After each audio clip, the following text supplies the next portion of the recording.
Ladies and gentlemen, Kyle Kinane.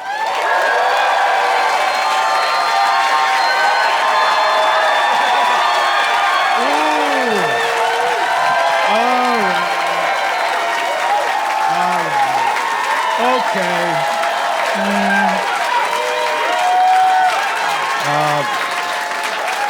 Thank you. All right, let's calm.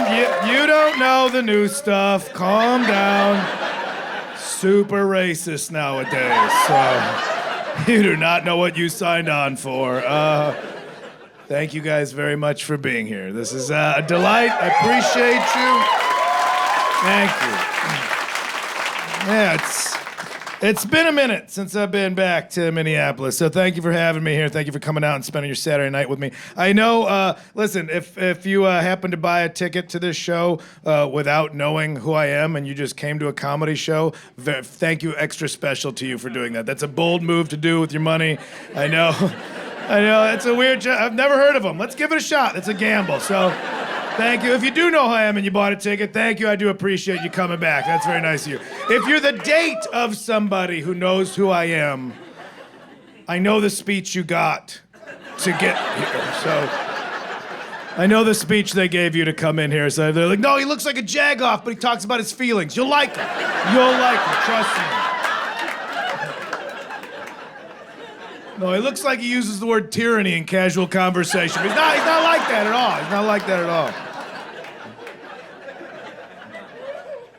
That being said, it's tough to be a comedian and be intolerant. That's almost like to see comedians get older and be less tolerant. It's because you have to travel so much and encounter so many different groups of people, and that you meet all these people, and I want all their money. So I really...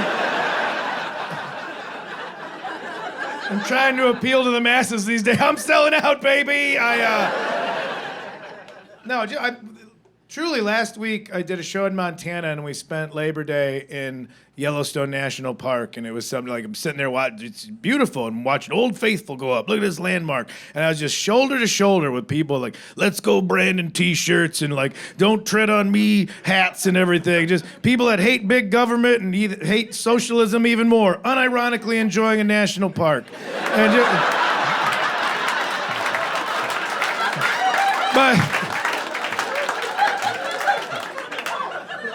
but they love America and they're appreciated. But then a few days later, I was in Eau Claire, Wisconsin. This was Wednesday night. I was in Eau Claire, Wisconsin, a little crunchy college town. And I was having brunch, and at the table next to me, there was two ladies, and the one lady was saying, well, when I do my sermons, I have to use the Bible on a case-by-case basis to determine which pronouns to use for God. And I had a minute where I wanted to lean over and say, optimistically, it'd be they, them, because God's everywhere. But realistically, it's a no, none, because that shit's not real. Get your life together.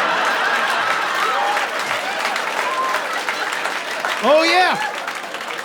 But I couldn't say that because my mouth was full of a vegan quesadilla.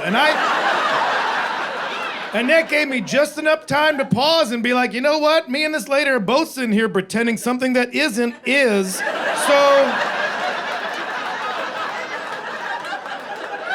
maybe we all need to lighten the fuck up and start saying hi to people more often.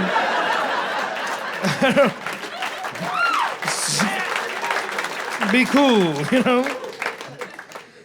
No, my goal is not to be divisive. I think that's not helping anything right now. It's weird that I don't know. You meet there's a lot of patriots out there. Patriots. Love America. They love America, and they love the military. They love the troops, but they also love the Constitution. I'm gonna get this piece of fuzz off me because it's a fucking special, and I can't look like shit for this. But like you meet these people, and they're Americans. We're Americans, and they're patriots, and they love the Constitution, and they love the military, and they're just But it's weird because like they love the military, but you can't criticize the troops. But you love the Constitution, and that's got the First Amendment, which allows me to criticize the troops. So which do you love? You can't be one or the other. And all I'm saying is I've been getting a lot of bar fights because I don't think. You can't tell me you love the First Amendment and tell me I can't criticize the troops, because I'm going to stand here as an American also and tell you I don't think Navy SEALs should be ticklish, and...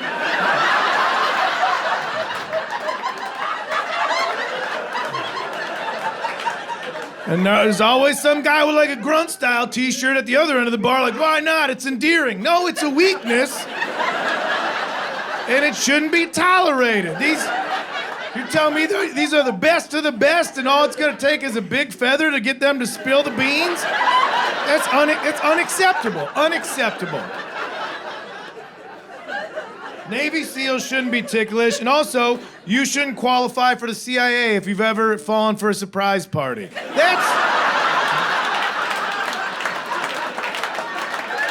That should just be the test. That should be one of the tests.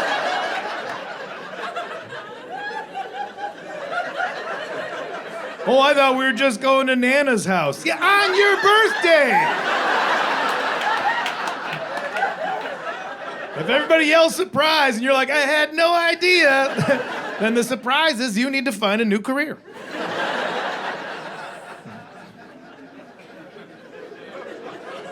I will say this, politically speaking, I will say this. I think that the last 8 years in this country has really ruined the president's been kidnapped genre of action movie. I will say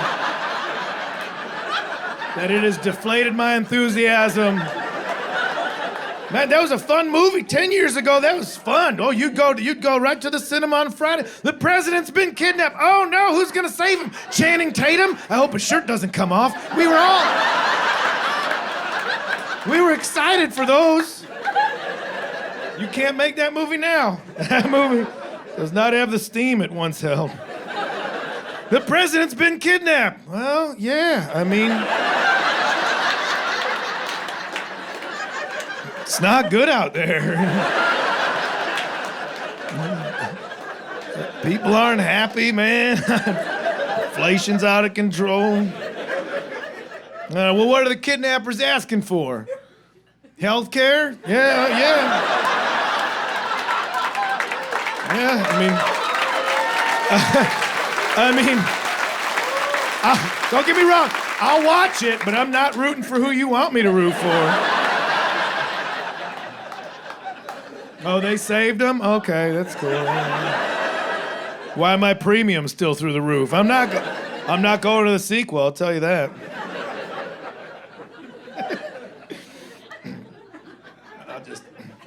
I like all those action movies. I like the president's been kidnapped movies. I like all the action movies are my escape. The world's filled with drama and turmoil and heartbreak. I don't need to go to the movies for that. I can just look outside and be like, oh, it's bad. And so I like action movies because of the escapism. The dumber, the better. That's how it's plot holes, explosions that don't make sense. Give it to me. Why are you in space? Nobody asked. All right, fine. The only thing that can truly take me out of an action movie and really just destroy my suspension of disbelief is when the main action hero, when the star, like main guy, right when he does all the action, right after it's when his penis, just works.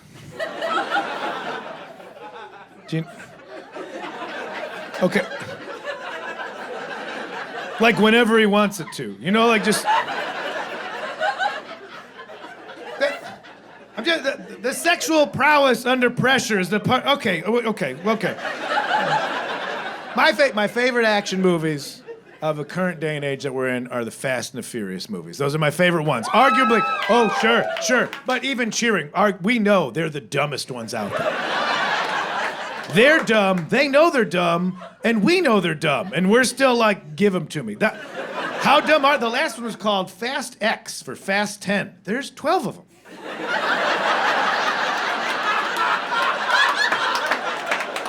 They're like, it's Fast 10. Like, aren't there 12? They're like, shut up, dummy. I'm like, yeah, okay, fine, it's fine.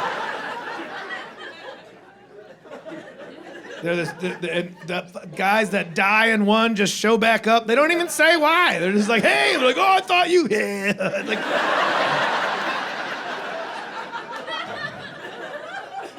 And then they're formulaic, they're elaborate, but they're truly formulaic. Like, right, I'm going to describe one of the Fast and Furiae to you right now, and pretty sure that's how you pluralize it. So, and if you don't know the franchise, you will not know if I'm just making this up, just pulling it out of my ass. You will have no. And if you do know the franchise, you still will not be sure,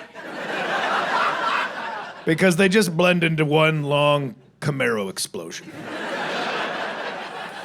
But say we'll choose anyone from like in the middle. So let's say like 3 to 8. Let's say anywhere in there. You never know what it's going to be. They've already done their first heist. They've established themselves. They've got their millions. You know, this rapscallion crew of Honda Civic jockeys. They've made a few bucks and now they're in different parts of the world, just enjoying their life. We really did it. Nothing can go wrong now. And that's when just a representative from the U.S. government comes in like, we need this crack team of DVD player thieves. When that was relevant, we're the USA, strongest military in the world. Never mind about the Navy SEALs, but we're the strongest military in the world. That's part of the training now. We let puppies lick their toes, and if they crack, they're out. But right now, outside of the best, strongest, big dick military in the world, none of them know how to drive manual. So we really need you guys. We need you, bunch of Corona sipping degenerates, to help us out. What had happened? It's just a group of international terrorists. It's international now. They can't be from a country because that's problematic. But it's still terrorism, but it's very diverse. Who are these terrorists? I don't know. That guy's Cuban. I think he's gay. Whatever. They're all over the place. They're all over the place now. They've stolen the nuclear codes. It's always the codes. It's never the bots, the codes. Apparently somebody's just writing them down in a notebook and just leaving them in a backpack at Starbucks. They always get the codes. It's just somebody like, all right, I got my keys, I got my wallet, chapstick. Oh, my JanSport full of nuclear codes. I can't believe I left it on the bus. So, the terrorists have stolen nuclear codes. They've hidden them in a Lamborghini. That's right, hide something. They've hidden them in a Lamborghini. Tastefully colored. No, it's orange. Bright orange. Bright orange Lamborghini. And they've stashed it on top of the bad guy's skyscraper. That's where I'd put it. You can't put it in the garage. It'll get scratched. So there's a bright orange Lamborghini full of nuclear codes on top of a heavily protected skyscraper in a country that we will not name because this movie needs to make money everywhere. So, what did I tell you? You know, you gotta feel. So that's on you guys now to help us, because our military can't do it. And they're like, all right, assemble. All right, who? Well, let's first, who do we have in our team that might have like a connection? A guy who knows a guy who knows a guy who might have like just a special Lamborghini lifting helicopter. And then just out of the shadows comes former hip hop star Ludacris. Oh, sure. Of course. Can you imagine it being someone else other than Ludacris? I am convinced Ludacris does not know he's in these movies. I think Ludacris, he shows up wearing the clothes he was gonna wear anyway. And they just convince him to say a few key phrases. What? Lamborghini lived in a helicopter. Got it, that's it. And they call him Ludacris half the time, I'm pretty sure. I don't know his character names like Dave or Lugnut, I don't know, but like, all right, so Luda, shit. Oh, should we cut? Because I called them like, nope, we already blew the budget on special effects. Just keep going. But somehow they get Ludacris to say, yeah, I got a guy. And they're like, all right, cool. And so that's it. We're like, oh, we're like only 20 minutes in the movie, short and sweet. They cracked the case, you know. So special Lamborghini lifting helicopters coming over the horizon, you know, just approaching. And it's a unique looking helicopter. And bad guy skyscraper's over here, but it's a skyscraper. They got a vantage point with elevation. They're like, that looks like a particular kind of helicopter. Maybe one specifically designed for picking up Lamborghinis full of nuclear codes. And then the bad guys are like, well, should we double check? Like, where are the bad guys? And they just shoot it down. They just shoot it down right there. And you're 25 minutes into the movie, like, well, oh no, what are we gonna do? That was the plan. And so now we gotta go back to the clubhouse where everybody's hanging out. And we're like, all right, well, that plan, that was our one shot. So now we got to go real unorthodox, maybe something like with math and science and engineering. Do we have somebody in our group with like that kind of brain, that analytical thinking that could like figure out some way with engineering to get the car out there? Oh, yeah, former model Tyrese, of course. Of course, when I think of engineering mastermind, I think of Tyrese. Tyrese, I believe, is reading the script just below the camera at all times.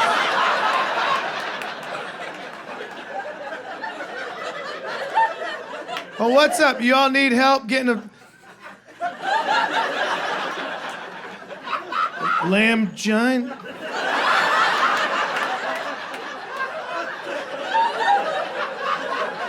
That says lamb gina, man. That's how it's spelled. Oh. Y'all need to get a Lamborghini off a building. And then they just cut to a whiteboard with a lot of shapes and numbers on it. And he just goes, there. You know, like that's, they just had some intern run in, just make geometric shapes and put some math on there. And that's when Tyree's like, well, if you drive it fast enough off the edge of the building and you could just fly it away on account of a Lamborghini has the doors that do this. It's got doors like this. Well, if you get enough speed, it could actually travel non-traditionally. That sounds like Back to the Future. Shut up, man. And so if you got enough speed, all right, so that's the plan. We'll fly the Lamborghini. To where? Okay, well, I guess we could just like get a short-term lease on a good guy skyscraper across the street. We'll just roll in with some cash, talk to the landlord. According to Tyrese's calculations, we really only need floors 8 through 13. We really only need those. Given the trajectory of his math, that's where the Lamborghini should crash into. So we'll get a short-term lease there. Absolutely, short-term lease. All right, but now we have to execute this plan.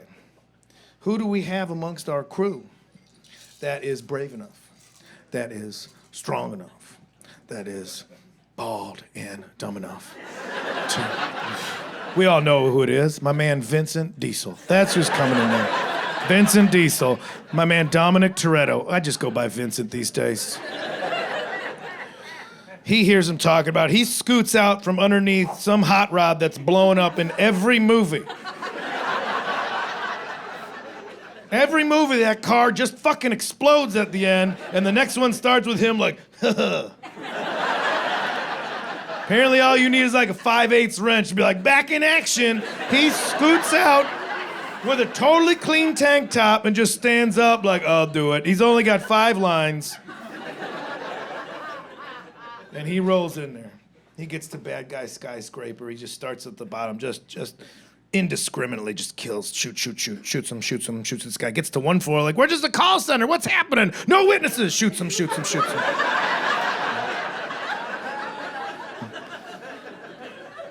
Gets him to what? We're just United Airlines customer service. What's going on? Double tap.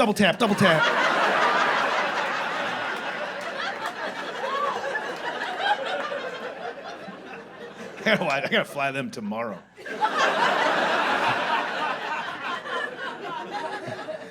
He just kills everybody in the skyscraper and gets up to the roof where the Lamborghini full of nuclear codes. He gets in.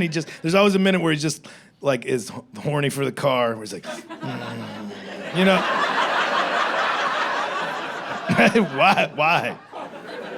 He fires it up, backs up, shoots it towards the edge of the building.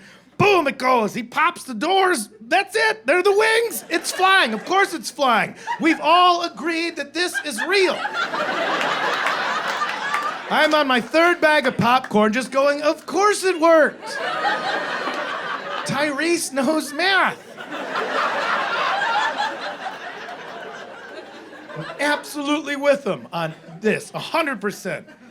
But then there's one terrorist he didn't get yet. There's one guy, and he's just barely hanging on, but he's dedicated to being a terrorist. And he's like, he pulls his AK-47 over by him, and he says something hack, because they didn't pay the writers well enough. So this guy's just like, not on my watch, or some shit. Like something dumb. And he's got one bullet left, and he fires it off. But it doesn't hit Vincent, and it doesn't hit like the undercarriage. Like, it just hits the window in the door, which that's where the lift exists for the Lamborghini to fly.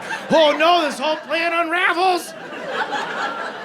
Now Lamborghini's spiraling, and Vincent's like, what are we gonna do? And it's spiraling, it's not gonna go to the designated floors that they gotta rent on. It just smashes into the side, a good guy skyscraper. And Vincent thinks quick, he flips outside, he grabs a seatbelt, he's dangling off the side of the building. He's holding on like an office chair that's hooked on an I-beam that's hanging out of a under construction office, and he's holding on to the Lamborghini by the seatbelt, just like, he gotta do this. And he's looking at his crucifixes just dangling, shining in the sunlight. And he looks at that, and that's when he's like, oh yeah, family! And he just,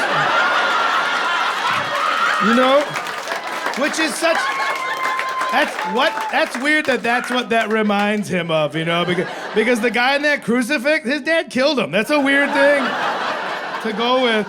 But that's where he gets his strength, family, and and he flings the Lamborghini over his head into the office up there, and he drags himself up, but he's just got glass coming out of his bald head, and it's bleeding. He drags himself in there, and the rest of the crew, they all rush up to make sure he's okay, and they're like, oh my God, I can't believe that was so close. And the main, like the starlet, his wife, I don't even know, she shows up for the first 5 minutes in the movie and disappears, but then she's there at the end, like she was part of this crew the whole time, and she's like, oh, I can't believe, I'm so glad you're safe, don't you do that ever again. But then she's like, but also the way you saved the world has got me all,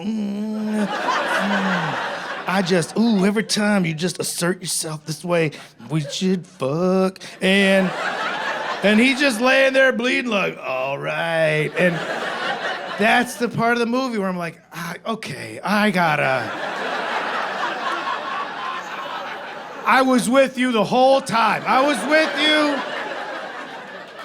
from Ludacris just being called Ludacris, from Tyrese knowing science. I was on board with everything. Flying Lamborghini, instantly, of course. But there's no way he's fucking rocking up for this. And that, not then, no. I just want one action movie where that's the moment where it really hits the realism, where it's just like everything happened, there's explosions, death, blood, and I just want the main guy to just be like, what, are you fucking around? Did you not see what I just, can I get like 20 minutes? Jesus Christ. I see. This is what horned you up? What's wrong? I just killed all those guys.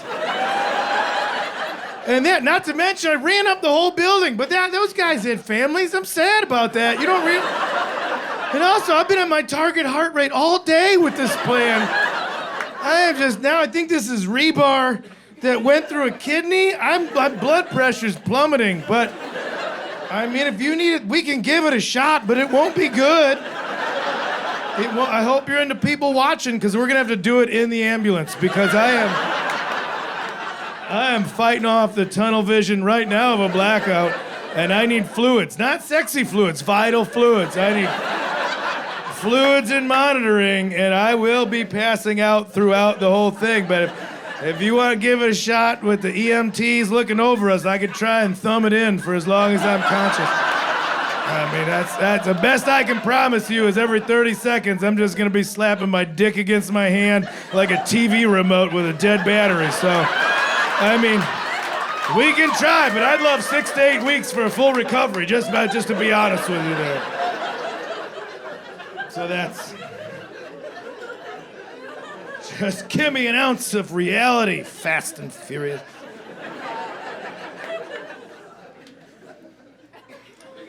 I'm just here to tell you one story. That's about it. I'm just gonna tell you a story, unleash you on the night. I've moved back to the suburbs. That's what I've done. That's my big life change. No kids, no marriage. I just live back in the suburbs. That was my big whole thing. And I thought I was gonna do great. Because it's weird. Like, I mean, suburbs not what you hear a super cool guy talk about. But no, I thought, my reasoning was, like, I'm from the suburbs, and it's like, okay, yeah, maybe it's just, middle-aged. It's okay to, like, cool down and stop trying to die every night. But I'm from a town called Addison, Illinois. That's where I'm from. It's outside of Chicago. It doesn't matter. It's the same suburb. Whatever suburb you're thinking of, that's the one. They're not different. They're not different. But mine has a 31 flame. Nope. They're all the same one. They're all, it's everywhere. Is it a poorly marked exit across 9 lanes of highway that you gotta just cut off, semi-trucks? Like, God damn it! Get on some cloverleaf that just plops you out right between a TGI Fridays and a Chili's. Yeah, that's the one. There's always a family in the parking lot between those 2 restaurants confused. Yeah, every time. It's always just the dad. He's always just like...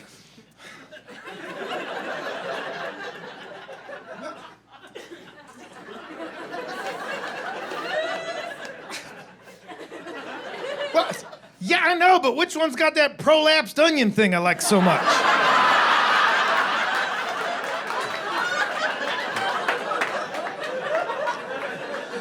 All of them, Daryl, only the sauce is different. Okay.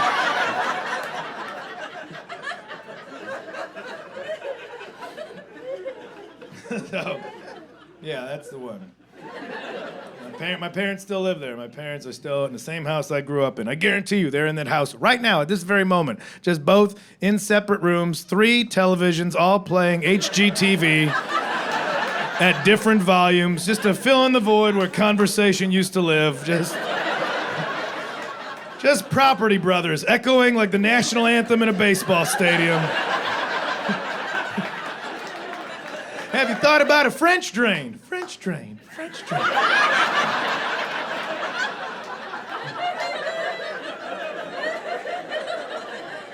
They're great. They're there. They're just old and crazy. Parents are. Both there.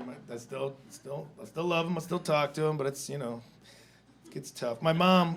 How do we say this? Verbose is not a long enough word to describe how my mother abuses the privilege of conversation. Is that too mean? Let's put it this way. The woman tells a story the same way a Rube Goldberg machine cracks an egg into a frying pan. Does that make more sense? You're gonna get that omelet, but you're gonna take a lot of unnecessary twists and turns to get there. What's that? An example? You got it, Minneapolis.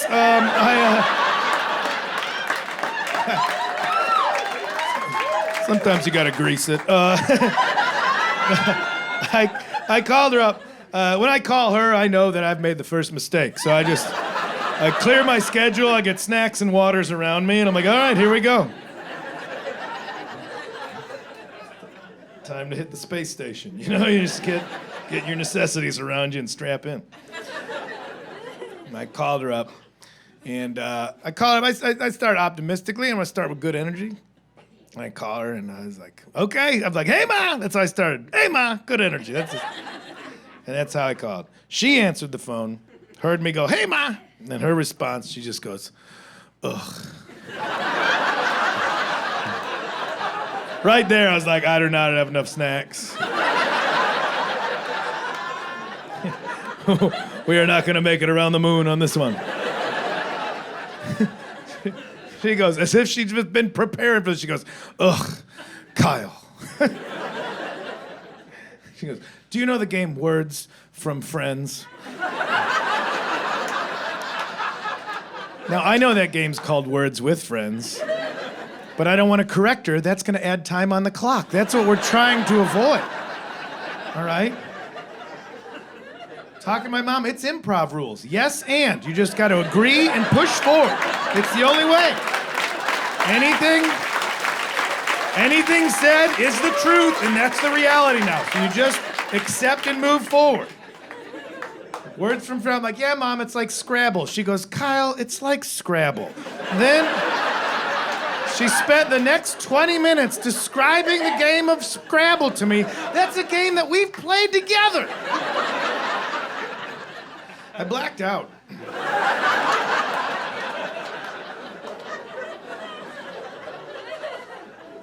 I came to, I don't know how much longer later. The house smelled delicious. I think I made a frittata. I'm not sure. I came to when she was reaching what she knew was the logical conclusion of her introduction. This was the finish line for her all along. She goes, so anyway, Liz had to have 3 feet of her lower intestine removed. How she got there? From fucking phone Scrabble? I have no idea. And I'll never know. If you have an idea, hit me up. You know what? Give it to the kids. They're imaginative. If you're a teacher, even just a parent, just try. Hey, creative writing exercise today, kids. Take out a pen and paper. We're gonna try something different, all right? We're gonna start here, all right? Words from friends. What? Nope. I know it's wrong. Work it into the piece. We're starting here. Now we want to land here at intestinal removal. That's where we're gonna end.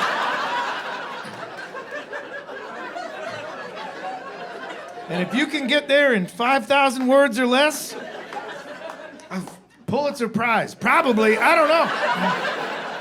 At least a full ride to a state school. I can't. I've had this shit up on the bulletin board for weeks. This is like some Goodwill Hunting type shit. I have no idea. But good on her for having it make sense, you know? I think that's why their relationship works, is because, like, my dad is the complete opposite. My dad will say something meaningful once every 3 to 5 years. That's when he's like, you know what, we'll chime in. That's about it. I remember one time, I stay over there when I'm back in town most of the times, and I woke up in the morning and I was making a cup of coffee for myself, and I put cream and sugar in that coffee, because that's how I thought I liked coffee. My dad just appeared next to me, just fully dressed, tucked in. Like, what are you doing? You own this house and you don't work. Calm down.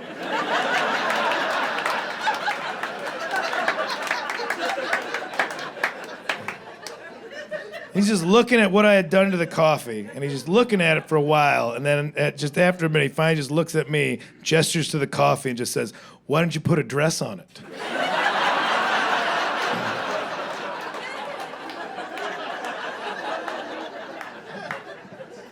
I've drank black coffee since that day.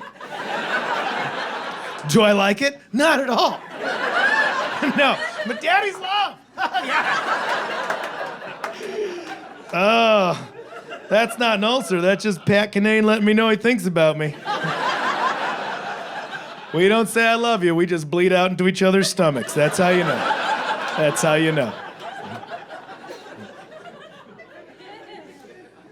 In spite of him saying that, he's not like a macho guy. I appreciate that. He's not like a macho dude. They're just both, they're Midwest. They're stuck in their ways. You know how it is. You got parents, older relatives, like, this is how we do it. Yeah, but it's better this way. Oh, change is the devil. So we got to do it this way.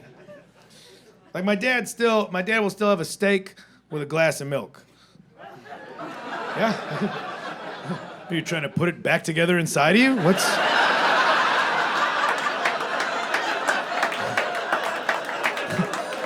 Some sort of culinary ship in a bottle you're trying to build down there? Hey, I got an idea. Let's get your old racing leathers on. You can cosplay the whole fucking thing. How about that?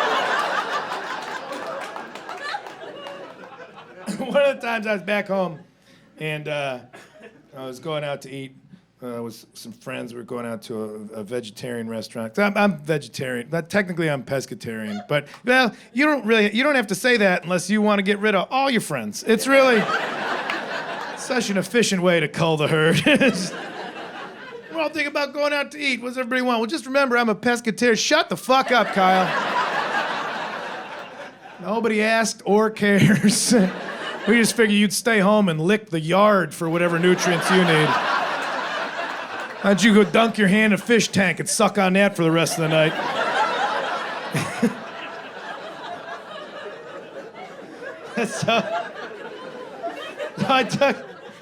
We were going out to this vegetarian restaurant, and I invited my dad to go. And he's not like macho about stuff. He'll go to things, and he was actually excited. He's like, "Oh, that's great! Yeah, I've never had vegetarian food." I'm like, "Yeah, you have."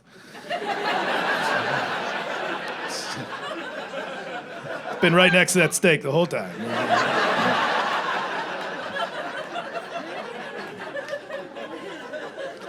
I took him to this vegetarian restaurant, and he ordered a veggie burger. Safe bet for somebody that's unfamiliar with it, because I could tell he's like, maybe it's meat. It won't be, but you know. It's a familiar term you went with, I understand. And so I ordered a veggie burger. I got to watch my father eat a veggie burger for the very first time.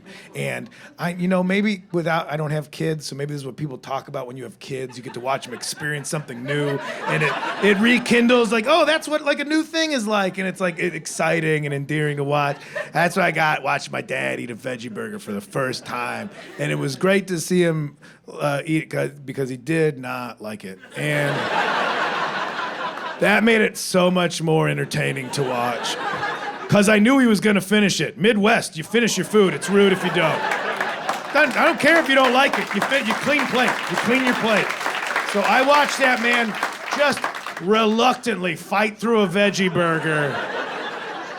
Now, he wasn't going to speak up about it. He just fought. It was weird, too, because he wouldn't use his teeth. I don't know why. He has teeth. They weren't, like, just on the table. But he wouldn't, I could tell in his head, like, teeth's for flesh. This ain't flesh. So he was only using his lips and his tongue, which was a very odd choice. The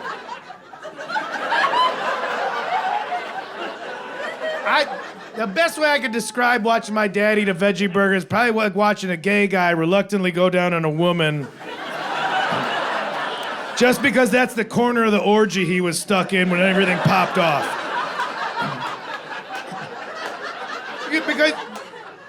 Because you know, orgies are vicinity-based. It's like musical chairs, you know.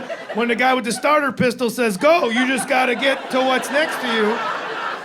You know, orgy, they're always like in a house in a cul-de-sac, you know, and it was always the husband's ideas, but they're nervous. Everybody's oiled up and nude, but the husbands are by the hors d'oeuvre table, second-guessing their plan, you know, just trying to get half-mast, making more eye contact with their neighbors than they've ever made in their life. Like, sports, right? Sports, actually, yeah, sports. What is that, hummus? I saw yours, I'm sorry. I guess you could look at mine. Shit, this is weird. Why'd we decide to do this? And all the wives are on this side of the room, you know, with the one gay couple that moved to town, because that's who's gonna talk them through it, you know. They're like, all right, ladies, listen, this can be a very enriching and rewarding experience. It's nerve-wracking at first. Have a Xanny, have a champagne. We're gonna get through this together. This could actually open up so many more possibilities for you and your partner. Now, if there are insecurities, those will come out and your relationships may suffer. Diane, oof.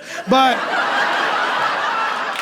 for the most part, this could just be it could really be a growing experience for you and your partner. And that's when a guy with a referee jersey and a green NASCAR flag comes in like, and you're off! And then, because everybody's been separated, so the gay guys are just surrounded by oiled up naked women going, all right, shit, ladies, just hold still. We gotta munch through these boxes to get to that dick, so just hold still. And that's how I watched my dad eat a veggie burger. And so, I think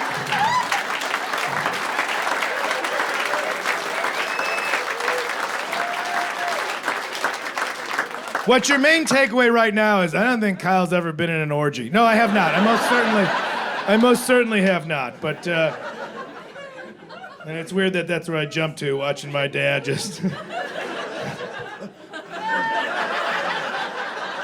How you doing there, buddy? It's just a lot mushier than I thought it was gonna be.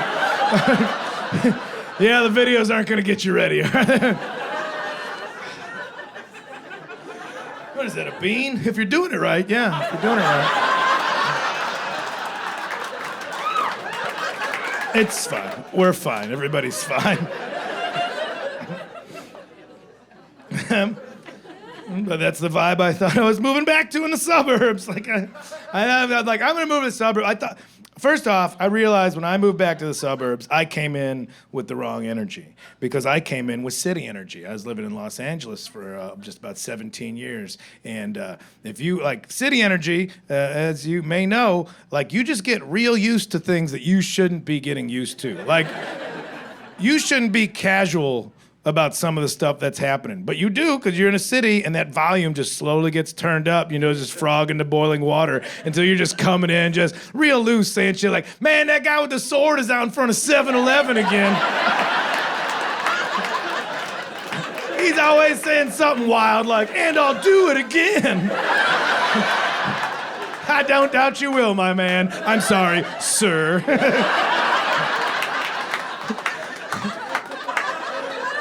I figured it out. It takes him about 9 seconds to go from the red box machine to the propane refill tag. So if you time it out just right, you can get in and out while I'm seeing you. Makes that Slurpee taste that much sweeter, I'll tell you that. Mm-hmm. Well, that's a little sugary trophy for you for living.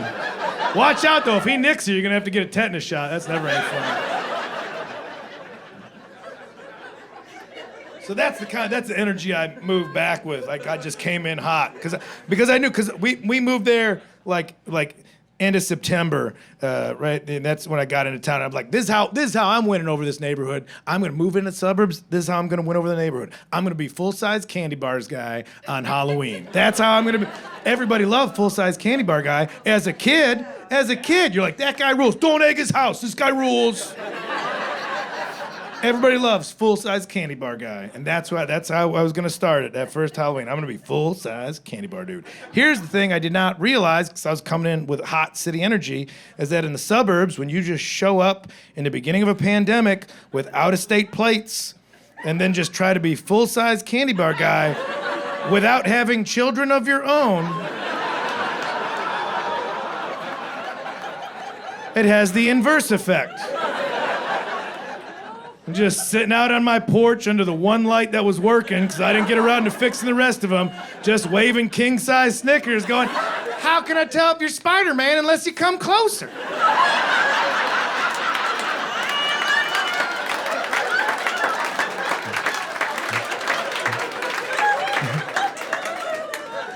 Just waving children in like I worked the ramp at the airport. Like, Hulk wouldn't be scared.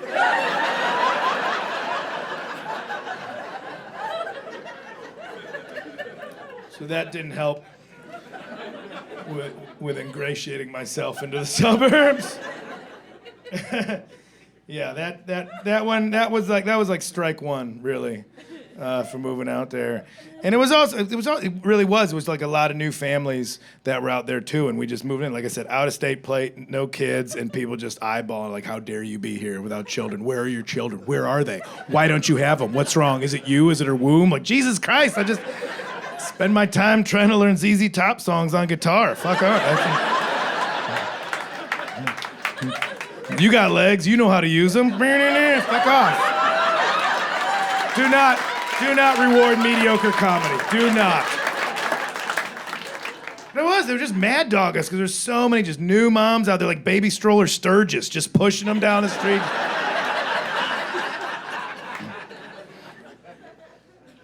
So yeah, that didn't help. None of it helped. None of what we did helped. And the reason we moved there, we moved to a suburb of Portland, Oregon. That's where we moved to. But the reason was, there was a house that opened up. It was in my girlfriend's family. This house had opened up, and they asked us, it's the beginning of pandemic. Things are crazy. Do you want to move up here and pay 1/3 of what you're paying in rent for a whole house with a lawn? Like, yeah, I'll do that. Yeah. Seems a good choice. And it was weird, not just with the neighbor, just internally. because I knew that this house is in my girlfriend's family, and we moved up, and we're excited. Main bedroom, we're gonna have a main bedroom, and we're gonna each get our own little bedroom to be an office. We're gonna get our own office, that's great. But right when we got up there, my girlfriend started corralling me towards one particular room of the house to be my office. She's like, what about this room, Kyle? Don't you like this room to be your office? This is a good office for you. I think you would get work done. You look cute in here, I'll tell you right now. You look cute in this room. And I was buying, I'm like, yeah, you know what, yeah. I feel cute in here. I feel cute in this room. And I think this would be a good office. And then I was like, ooh, wait a minute. Mm-hmm. Is this the room that your mom died in? And it was. So, I understand. I wish she was just honest about that from the first part. We've been together for a long time. I would have understood if she's like, hey, I don't want to hang out in this room. My mom passed away in here. I'm like, that makes total sense. She didn't have to resort to this trickery. But now that's my room, that's my office. That's where I do my work. Let's just get to the point, all right? Masturbating in your mid-40s already has a level of shame to it. Just added tax right away. Why am I doing this? If I see a reflection of myself, I'll call the cops on me. I am not happy about it. Now, take that and add apologizing to the ghost of your mother-in-law after each and every time. And let me know what that does to your upstairs. Let me know how you recover from that. Oh, global pandemic, world might be ending. Well, how about a momentary serotonin rush? Here we go. Get it. That should be fine. Oh my God, I'm so sorry. This must seem very disrespectful. Oh. So that was rough for me. On a personal level. So yeah, a lot of things were going screwy up there. We wound up. We got a cat. We didn't get a cat. The house came with a cat. We were just there. There's a cat. Yeah, it was out.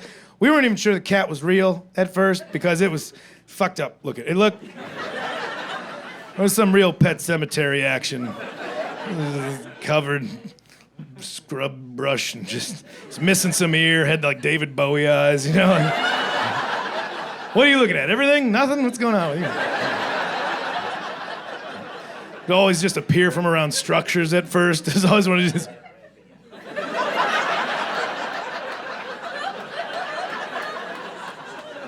It took us about 6 weeks before we admitted to each other that we saw a cat. I remember she said at first, like, you see a cat out in there? I'm like, you see it too? All right, thank God. I was getting nervous. I thought we had hobgoblins. I don't know. I'm new to the Pacific Northwest. I don't know what's going out there. Everything's just fog and ferns. I don't know what's crambling around underneath there.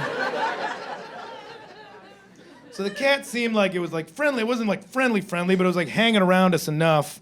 And so we're like, well, maybe it belongs to somebody, so we should find out before we start messing with it or feeding it. So we took some pictures of it, and we went door to door to see if it belonged to anybody. Also, probably a short-sighted idea on our part. It's, pandemic, global, social distance. Hey, here's the new childless, out-of-state people going door to door like, is this your cat? And people are like, get the fuck away from my family.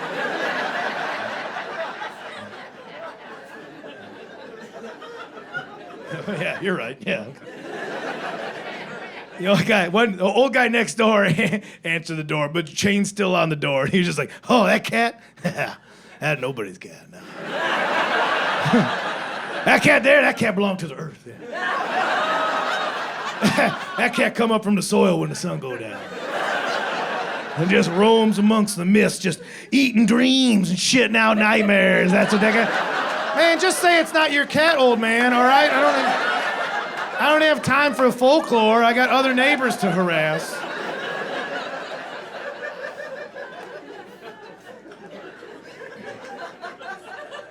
We found out from another neighbor that cat had actually been like a neighborhood stray cat for about 16 years. That's how far back they can remember. This is a stray cat that for 16 years has just been living on the streets of this neighborhood, working off the goodwill of the place. So we're like, this is our cat. Fuck it. We are taking this cat in. So we got the cat to come inside. This is our cat. We named it as much as you can name a cat, let alone one that's been doing its own thing for 16 years. It's mostly just for reference between us, you know. So at first we were calling it Helen. We thought it was blind and deaf, so we were calling it Helen. You know what? I didn't name it that. My girlfriend named it that. So you're not mad at me. You're mad at her.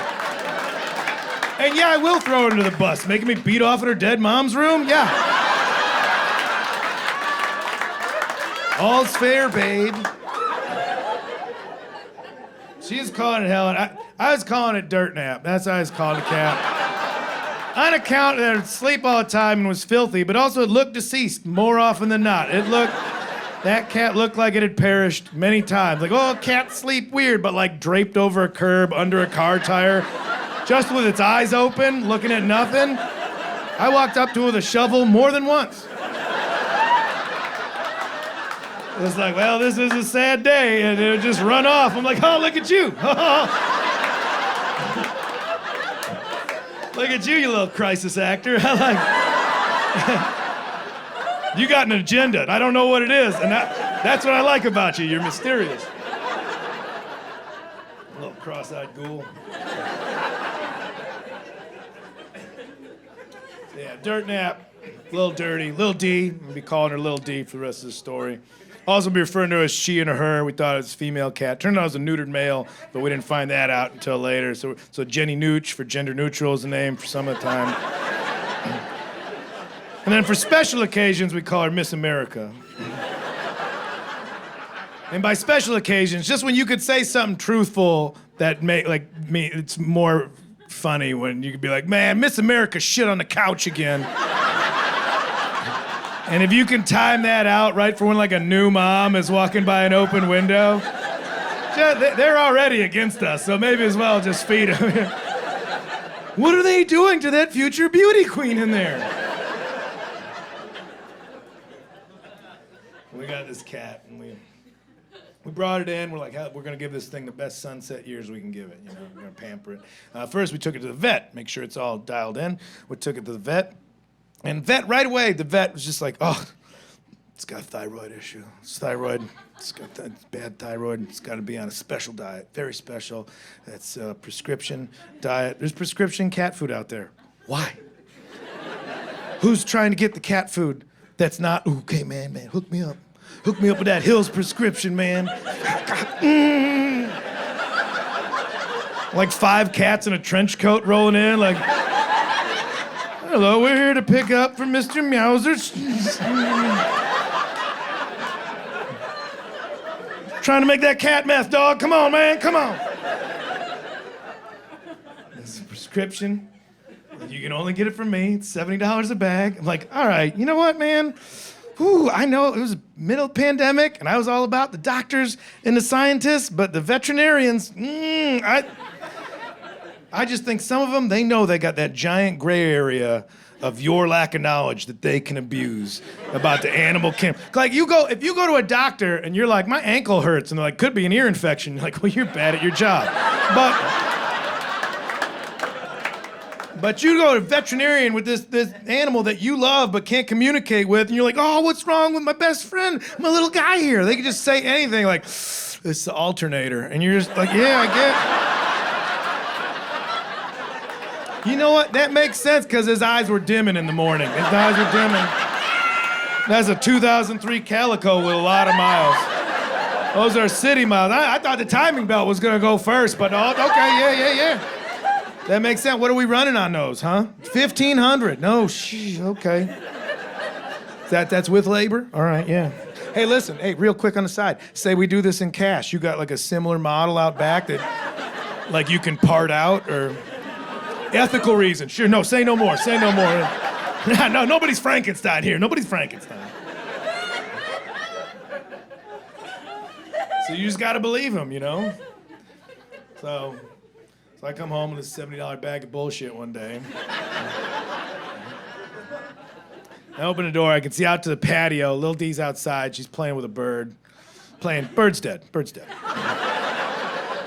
She's just slapping it against the house. Playing's also a real generous term to describe. She is playing the same way like inmates play handball. It's not for fun, you know? That's just maintenance in case shit goes down. That's all. The only thing missing from Little D at that point was like a cigarette behind her good ear and a teardrop tattoo. Just bitching about not making parole. Like, they got me doing a full 12, man. Ooh, if I get out of here and see that judge, you're gonna see me right back in here. And I could tell it was a fresh kill, because she was about 6 feet out and getting a good return on her.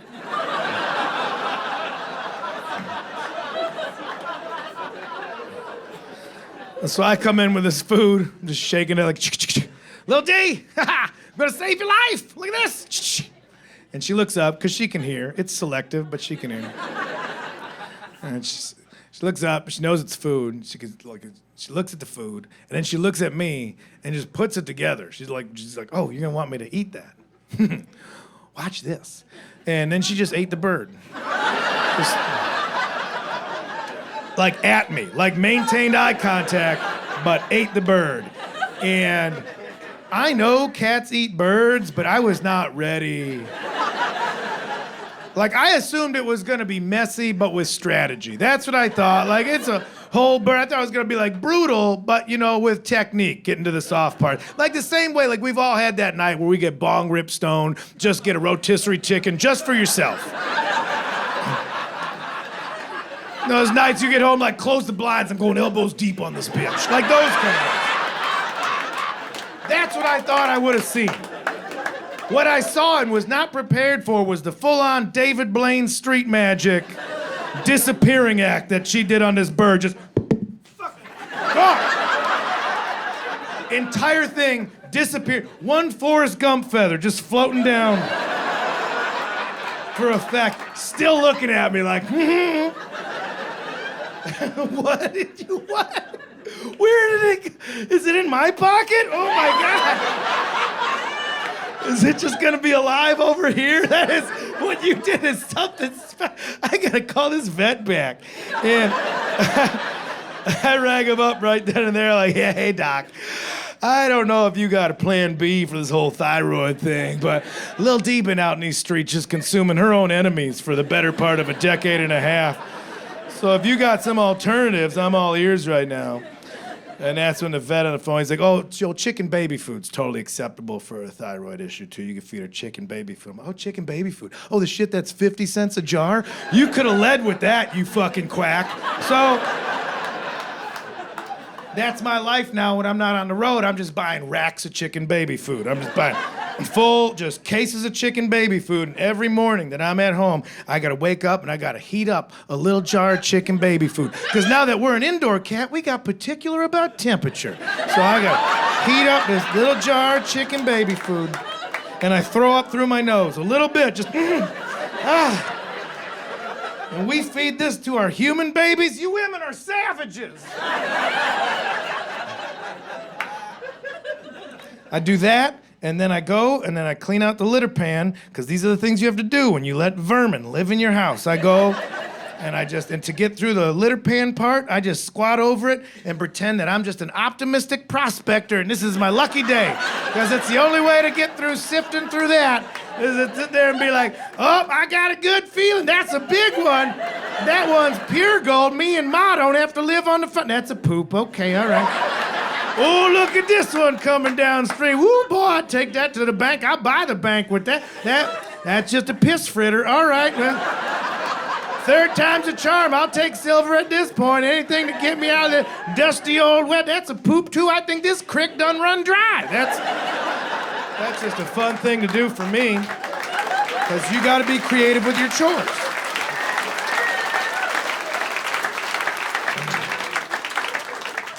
Now, here's how this also bumped up against the neighbors. Is that where I live in Oregon, they take their recycling very seriously. And I'm happy about that. I'm mostly a hippie at this point. I like to see a recycling program that it actually at least looks like the stuff is gonna go to where they tell me it's gonna go. If it's a lie, it's a very elaborate one, and I play along for it. This goes here, and then this one here, and this one, the little one. Sure, fine, I will go along with it. So when I lived in LA, we didn't even have recycling. We were up in arms. I lived in Hollywood. We were like, how can we not have recycling? We're Hollywood. People look up to show business for role models, and how dare we? And just people people passive-aggressively bitched about it because it's performative, and then the city's finally like, all right, here's a recycling bin. And we're like, no, that's great. We're doing the right thing. Now, can I put styrofoam in here? And they're like, you could put a fucking baby in there. It's not going anywhere you think it's gonna go. Why don't you just make believe where you want it to go? Just lie to yourself. That's what you're doing here anyway. Just make pretend. This one's for trash, and this one makes porridge for orphanages. Just bullshit yourself. But now, in Oregon, God forbid, I get an envelope that's paper on the outside and bubble wrap on the inside. I gotta wait for the garbage man to see me from down the block, and I gotta do some elaborate 3-card Monty mime shit and be like, you'll never know if it's in the right one. And then I gotta run into the woods for the rest of the day. My glass items get their own little bright red tub. That's where glass goes for recycling. Bright red tub, no lid, open for judgment at the end of the driveway. My bright red tub of glass only has 2 types of glass in it every week. It is overflowing with only 2 types of glass. That would be baby food jars and liquor bottles. That is the only 2 types of glass. For 3 years, that's the only glass that's been out there. For 3 years, nobody has seen a child anywhere near my house. For 3 years, these women went, they're newborns to toddlers, they're talking, they're walking, they've walked by and just looked at that and just been like, what are they doing in there?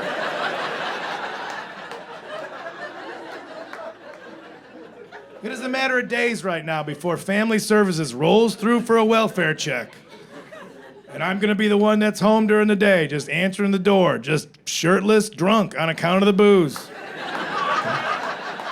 Mr. Kinane, we just need to see the baby. I'm like, what baby? There ain't no baby in here. It's just me, shirtless, learning these ZZ Top songs. That's all it is. Fucking baby, only thing in here is a sharp-dressed man. Hold on a second, let me tune up. What did I tell you about rewarding mediocre comedy? That was a test, you failed. No baby, look around for a baby. If I had a baby, there'd be a baby crib, there'd be baby clothes. There'd be baby toys out in the yard. Come out in the yard. Look, you see any baby toys in the yard? I don't know baby toys in this yard. I don't know baby. The only thing you'll find in this yard maybe is like a bunch of little bones. And they're like, what? They're like, oh, no. I got this cat, right? And it eats birds, but whole, like all at once. It eats a whole bird. And I know it could eat the birds, but where do the bones go? Because it eats the bones. What happens to the bones? It's eating bones. And you're scientists. I'm like, we're not. We just have clipboards. I'm like, same thing.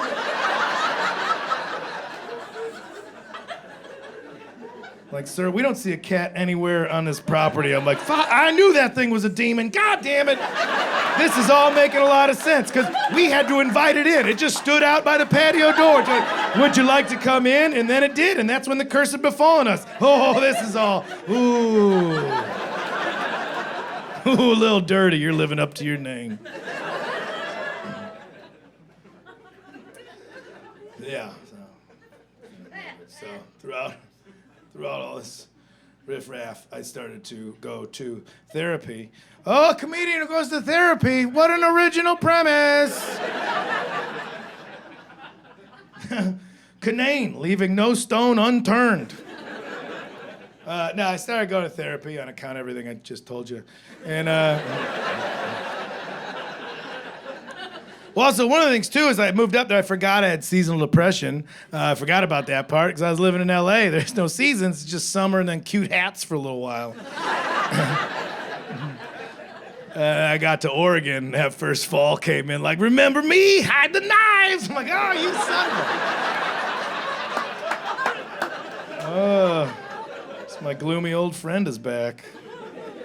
And even talking about seasonal depression is just, it's stupid. It's like, it sounds like you get it at a farmer's market. Like, nobody takes it seriously. Is the depression in season? Mm-hmm. Oh, it's right down here by the winter squash. Isn't that like... Which is a better name for it.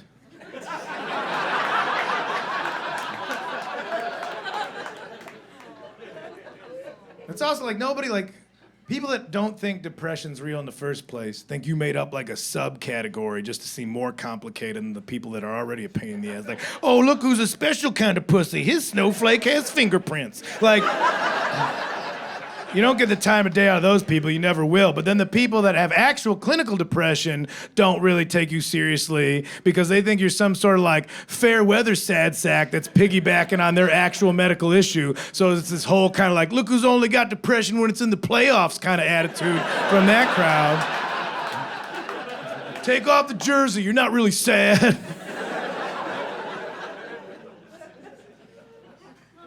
So I started going to therapy, and I've had my issues. I've talked about it in the past, and I have like an awkward relationship with therapy. And I don't know if it's like just like a guy thing, or maybe it's like a Midwest thing. Like I was saying, like, no, this is just the way you do things.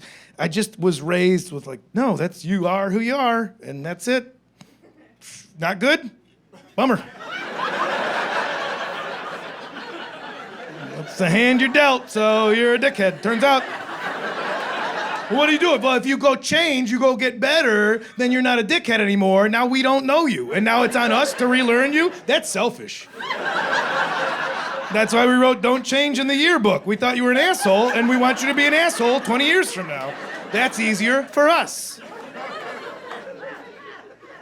You have personality traits nobody likes, but that's what makes you you, and so... I really grew up with this idea that you just absorb your faults and that's, you just make do with them. I had that was my attitude for a long time. Well, if God didn't want me to have anxiety, why'd he give me all these cuticles,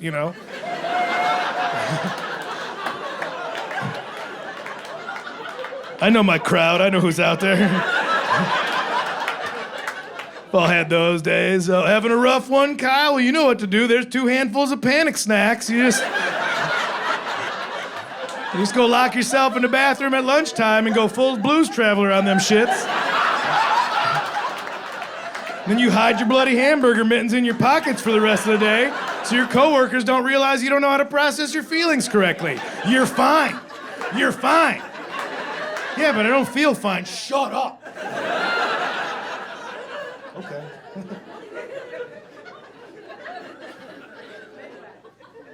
So I started going to therapy.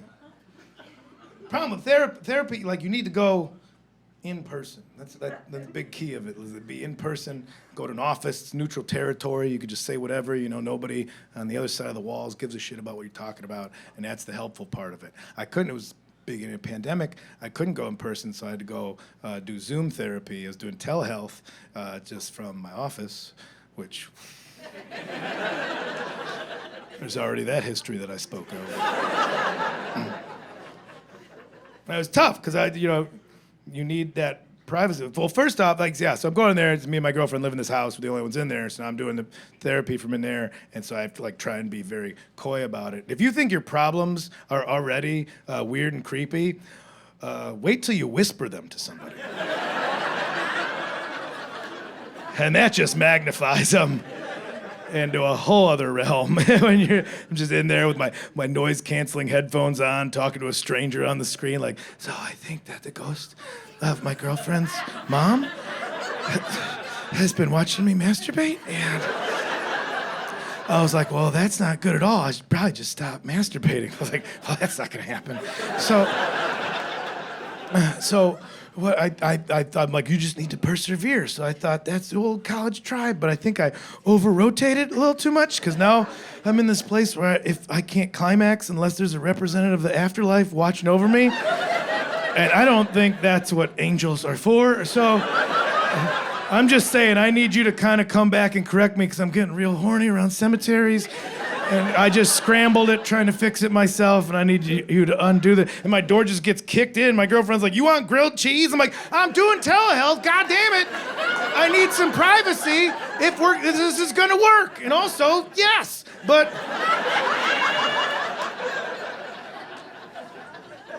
So that arrangement wasn't working out, but I realized I could get the Wi-Fi out on the street. So I just go sit in my car, and that's where I do therapy. And that was great. That was just go out there, and that's where I'd have therapy. And it worked out great. I would go out there, and I'd sit down, have my little drink, and I'd just put the phone in the dashboard, and I'd get all my issues out. And it felt good. I was having breakthroughs. They're called breakthroughs when you have this big emotional realization about your life. And emotional, you're expressing yourself, but it was good. I was having those, and I knew good things were happening. But the neighbors, no context for what was going on. They just saw this shuffle out to a Subaru Crosstrek every Monday morning at 10 a.m. and cry for a while. And it was a few weeks into it, that's when I realized, like, oh, the neighbors were just like, he killed that kid. This is all adding up. I mean, not like killed, it was an accident, but that's probably happened around 10 a.m. on a Monday. That's why he's the saddest at that moment. That's why he goes out to cry there. He can't cry in front of the baby mama, he gotta be strong for her. She's sad too, so he goes out, he bottles it up, he's a man, and he goes out to the Subaru to cry, because those are very safe vehicles. I don't even know, not just in crash test ratings, but also just the feng shui of them all. I don't know, they're really, I've ever been in one before. I was in a Forester once, I confessed to an affair. It was just, but it's all adding up. The baby, that's what he's eating all the baby food. We bought a big old Costco-sized pallet of chicken baby food at the beginning of the pandemic. He can't go back and forth to the store with the virus, with a newborn, so he just bought a bunch of it, like, I'm gonna have a strong boy. And then tragedy struck, but money's tight, so they're just working through the chicken baby food themselves, and it's just sad. And they're just, you're just drowning their sorrows in Malibu. All right, well, that's not the alcohol I would associate with grief, but you can't measure grief. Grief's different. You can't compare grief. One person's grief, totally different than another person's grief. I would think like a scotch or a vodka, but he's trying to go mix it with pineapple, have more of a tropical grief kind of thing. More of a beachside, sunny day grief. Especially with this weather, probably got seasonal depression on top of it, so they're just trying. I wouldn't be surprised if we found some margarita mix in there. This is all coming together for us now. This is all poor Miss America. There's a fresh pile of dirt in that backyard with Miss America. Jesus Christ, I really am my mother's son.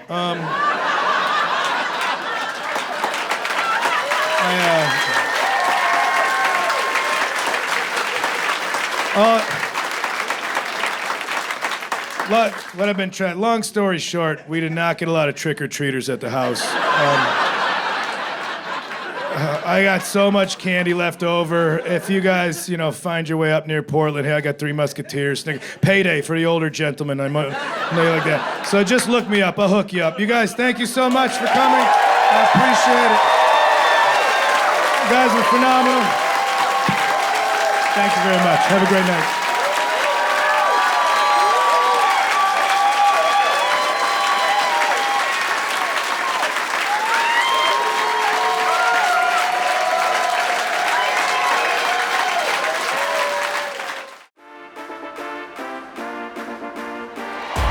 Ladies and gentlemen, please welcome Anjelah Johnson-Reyes.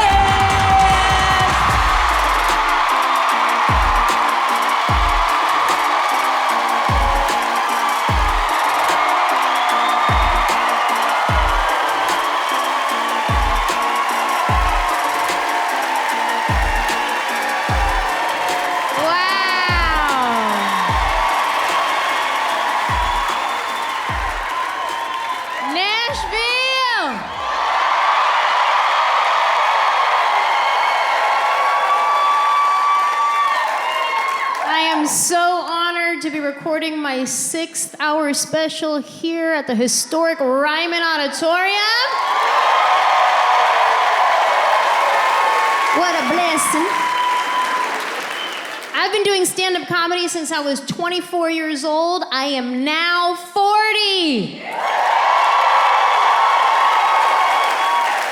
Aw, thank you for cheering for that part. I'm getting older. I'll be honest, having a hard time with it. I thought I was gonna be the girl that no matter what age I was just gonna embrace it. Like, that's me, yes, queen, yes. Turns out that's something you say in your 20s. Then you get to your 40s and you're like, ooh, no queen, what happened? Oh no, that's too much eyelid. It's scary getting older. It's scary for women getting older. Because men, if you get gray hair, that's sexy. That's salt and pepper. Hey. Women, we get gray hair and it's like, oh. What happened? That's not fair. I gotta start changing some things about my life. I can't keep shopping at the same stores I used to shop at. Like Forever 21. No, you're not. Turns out that was a lie. I cannot be in line behind some 21-year-old buying the same dress as her. She's out here living her best life. I'm trying to remember to take my vitamins. We like the same dress for different reasons. She's like, ooh, has pockets for my ID. I'm like, ooh, pockets for my Tums.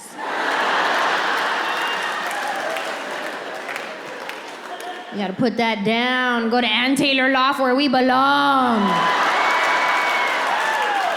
Go to White House Black Market.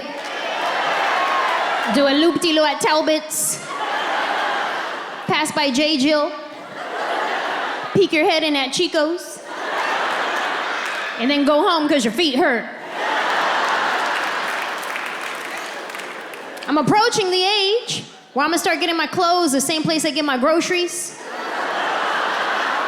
Say I won't. You will catch me at Costco. Yep. About to get them Kirkland jeans, them Kirkland socks, that Kirkland body wash. Hey, this Kirkland gang, what?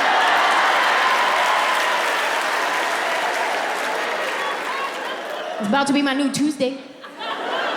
I'm gonna start out front, give me a hot dog and a soda for $1.50.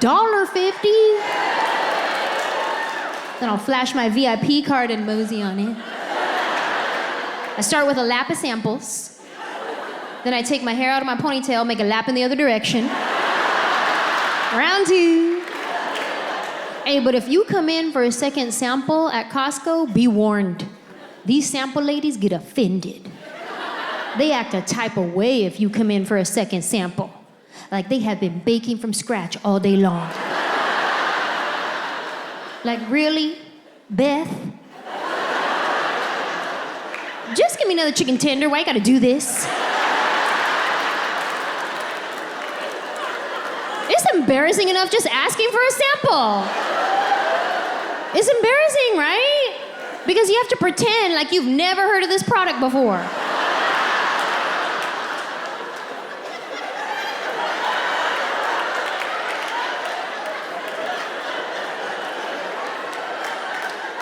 You said it's a tender?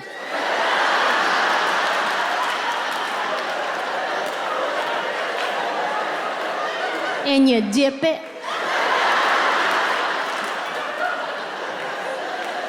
Sure, I'll try one.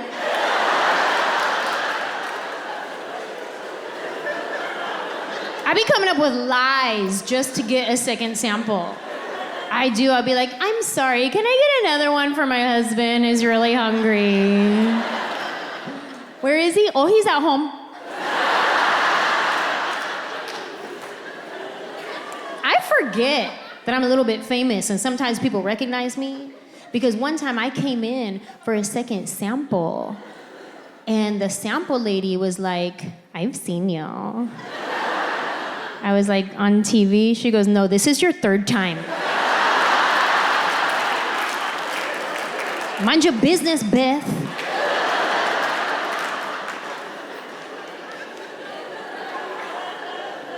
It's hard getting older.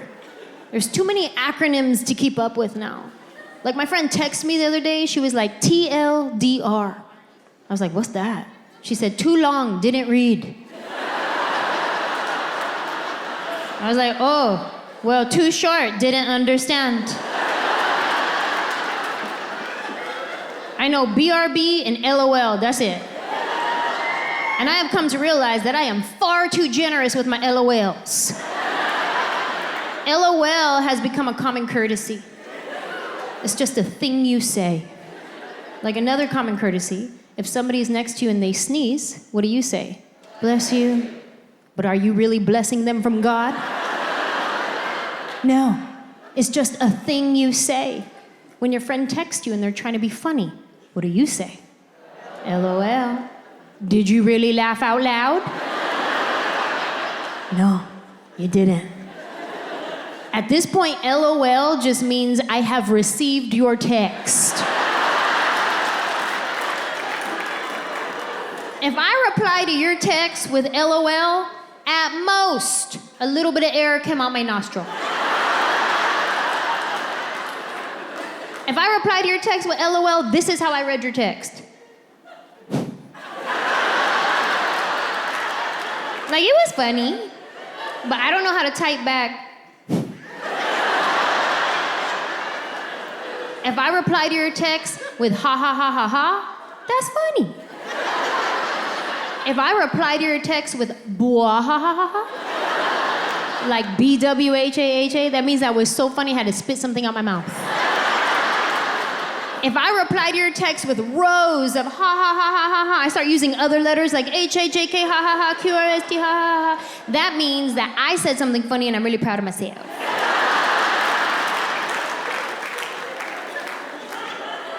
It's hard getting older. But no matter how old I get, I will always be younger than my sister, okay?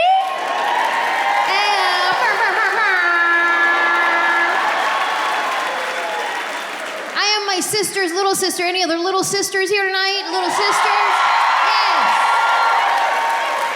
Yes. Dare I say the little sister is the best sister? Probably because the older sister is exhausted from having to raise the rest of us. Right? Because when mom was at work, she had to cook, she had to clean, she gave herself spanking privileges. My sister was stressed out by the time she was 13. We'd catch her on the side of the house smoking those candy cigarettes.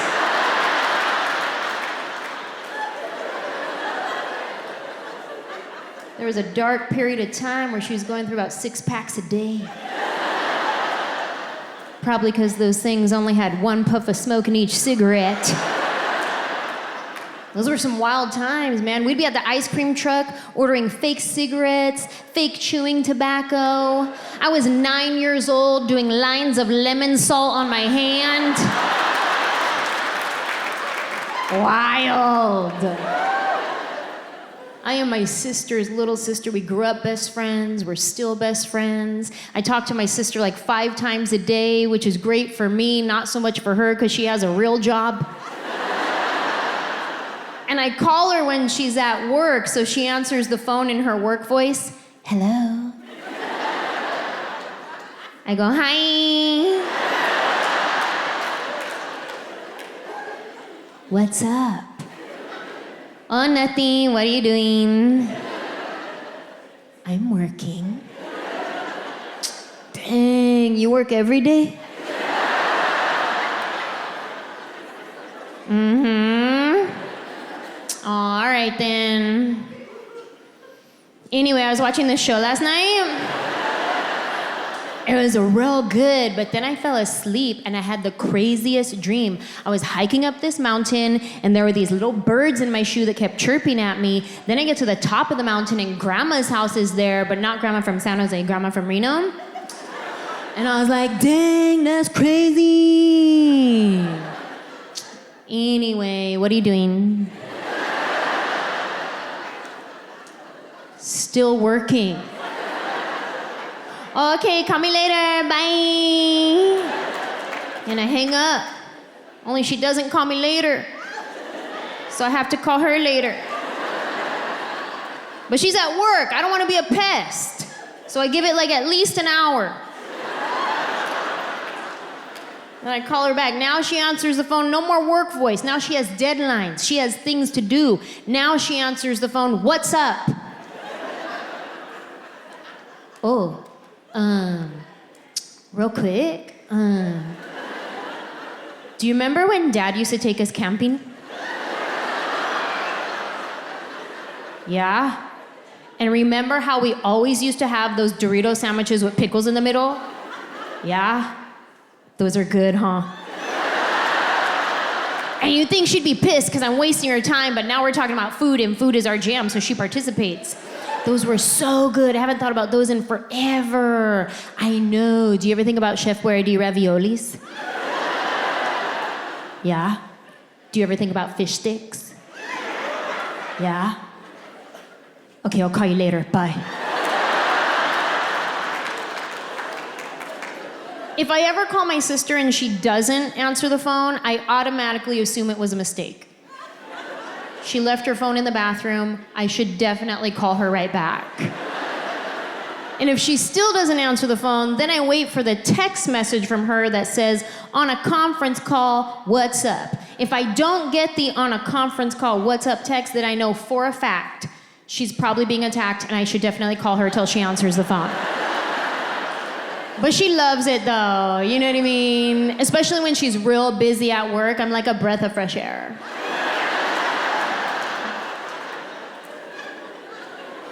Sometimes I call my sister and we don't say anything at all.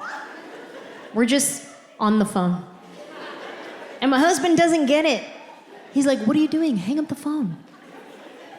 I'm talking to my sister. But neither one of you are saying anything. Yeah, because we're thinking about what we're gonna say next. I love hanging out with my sister. We hang out all the time. Although it's been difficult over the past few years because of the pandemic.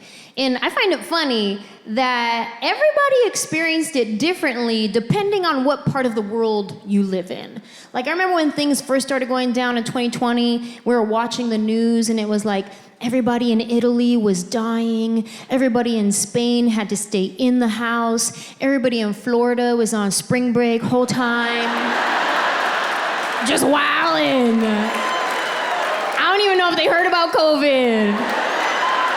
Cause they were at the club every night like, hey, I'm a savage, yeah. Blashy, blushy, blashy, yeah. And I was at home watching the news like, Florida. What are you doing? You're embarrassing us. I remember when things started getting real serious and they were like, all right, nobody can go to work, only essential employees. And first of all, let's give it up for any essential employees that are here tonight. We thank you. We appreciate you. We are grateful for you. Whether you were in the ER or at Trader Joe's. It was a scary time. We didn't know what was happening, and you put that Hawaiian shirt on and you showed up. We appreciate that. It was an emergency. I needed my honey sesame cashews. They said only essential employees can go to work.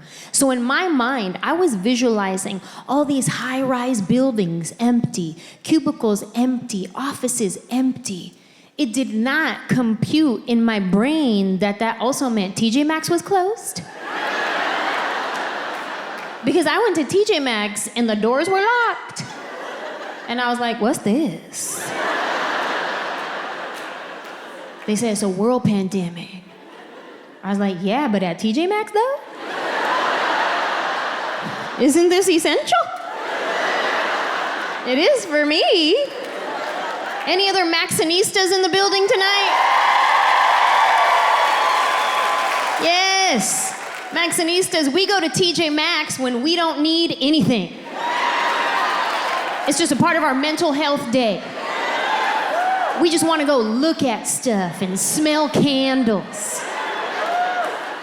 I feel good at TJ Maxx knowing that anything I would ever need in life, I could get right here in this store. Whatever you need. You want a new outfit with a matching purse? We got you over here. You want some random spices you'll never find anywhere else? Over there by the lentil chips. You want some makeup for 50% off? Yes, I do. It's probably 7 years old. But it's Urban Decay for $3.99. By that point, it has Urban Decayed all the way. It's as if TJ Maxx was saying, here, you throw this away.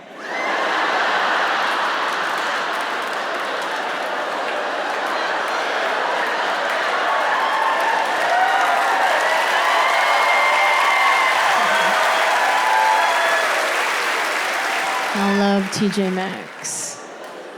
But they always get me at the end in that zigzag register line.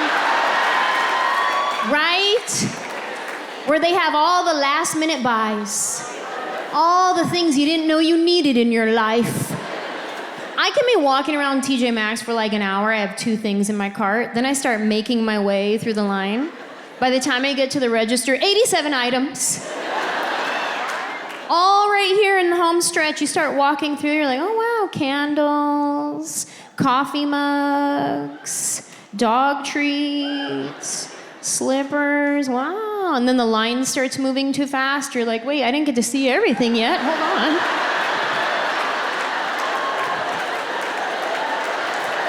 I just want to smell that candle. Excuse me. Sorry about that. Ooh, God, no. Blech, don't smell that. It's bad. Ooh, don't do it.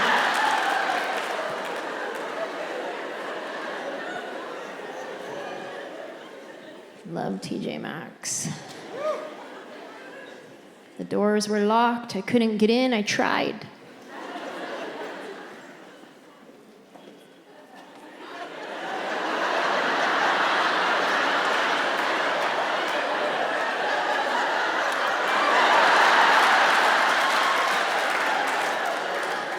It's 2 o'clock.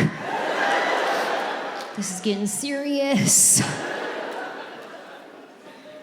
A lot has changed since COVID. Globally, on a world scale, things have changed. But even individually, in our own lives, we have all experienced change in some way. Like, I know people who have quit their careers, quit the gym, quit their marriage. A lot of divorces in 2020. People were like, whoa, whoa, whoa, I didn't sign up for all this. Actually, you did, till death do us part. Yeah, but every day, though?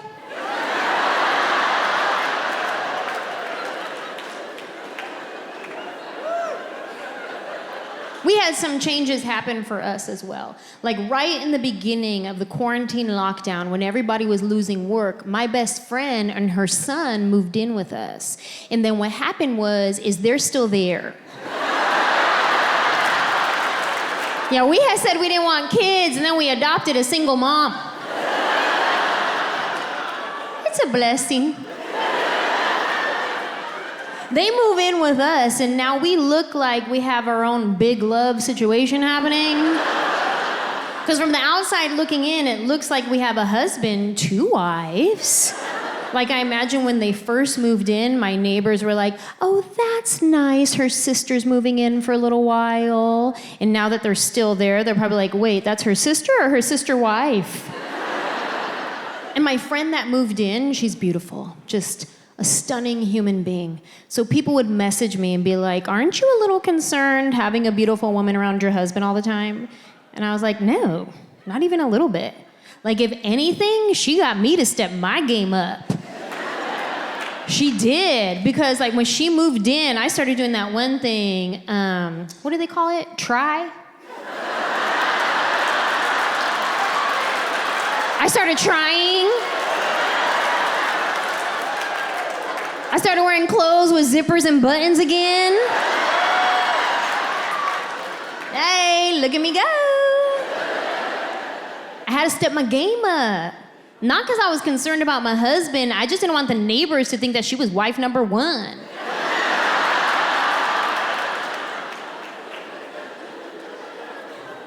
Her son Elijah, he was 10 years old when they first moved in. And he's used to being parented by one person, a single mom who's doing the best she can. So he knew how to work the system. Then they move in with us, and now he has 3 adults looking after him. He loves that part. And we all have a role in the house. Penelope is his mom. She tells him what to do and what not to do because she's the mom. But if he doesn't listen, that's when my husband, Tio Manuel, steps in.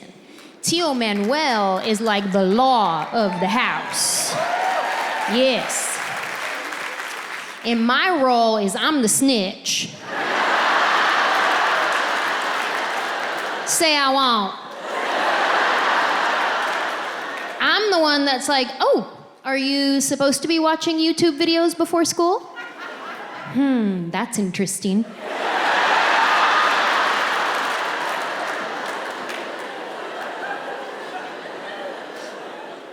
I love Elijah. I'm very close with Elijah. I'm his godmother. I'm Nina. So we have the auntie-nephew relationship. I've been in his life since day one.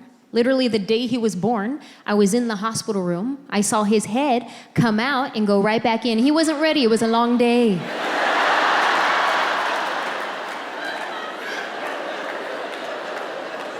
I love Elijah. We're very close. He's my godson. But something happened. When they moved in, our dynamic shifted to be more like siblings who fight. And I realized we were both fighting for attention. He's used to having his mom's attention all to himself. Then they move in with us, and I'm like, my best friend lives with me. We're gonna hang out every day. This is gonna be great. So now I'm the thing in his way. But he's also the thing in my way. He doesn't have siblings, so he doesn't know how to share. I don't have kids. I don't know how to share. So now we just bump heads. Sometimes Elijah and I will have good conversations with each other, but other times I just see him in the hallway and check him.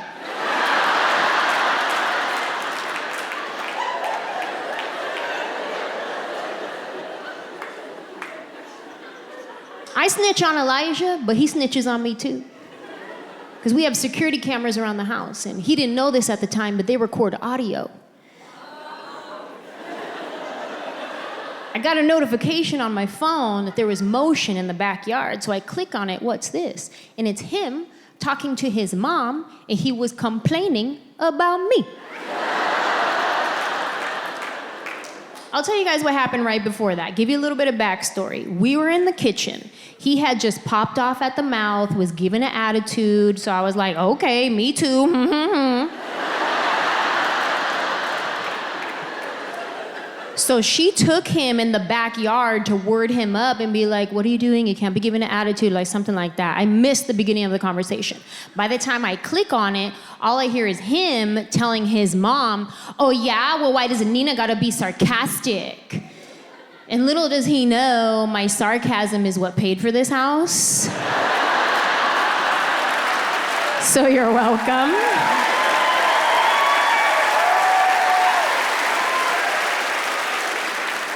But now I have to chime in on my camera speaker.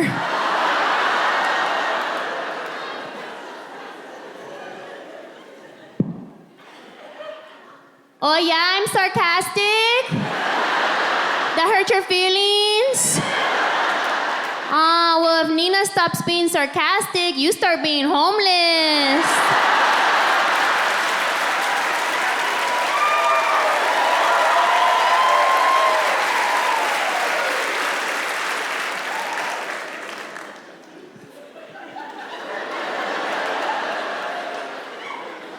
We had another big change happen for us because I was born and raised in California, spent my whole life there.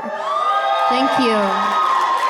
So never did I imagine that in the middle of a pandemic that I would be moving to Nashville, Tennessee.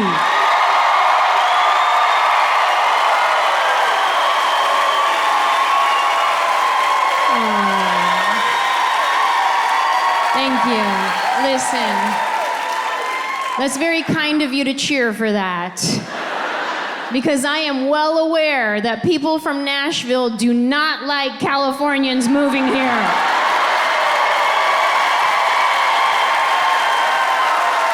And hey, I get it. Me either. Let's cut it off after me. This is getting ridiculous. House prices are through the roof. Traffic is insane. This is not the Nashville I remember moving to.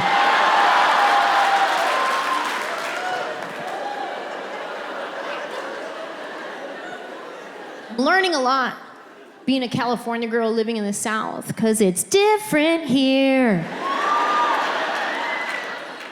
I've learned when I go to a restaurant, if I order an iced tea, it automatically comes with 3 pounds of sugar in it. Y'all call that sweet tea. We call it diabetes.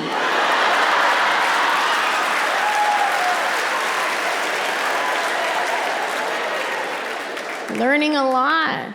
Very simple things. Like when I'm in Los Angeles, if I go to a store and they're like, can I help you find anything? I'm like, I'm okay. And if I'm feeling really friendly that day, I'm like, I'm okay, thanks. That's it. That's where it ends. Then I got to Nashville. I'm at TJ Maxx one day. I can hear the ladies in the row next to me. Can I help you find anything? I'm all right, but thank you so much for asking. It's my pleasure. It's a beautiful day outside. Yes, it is, but they say it's gonna rain about 3 o'clock. Make sure you get home before the traffic is gonna be a mess. Bless your heart.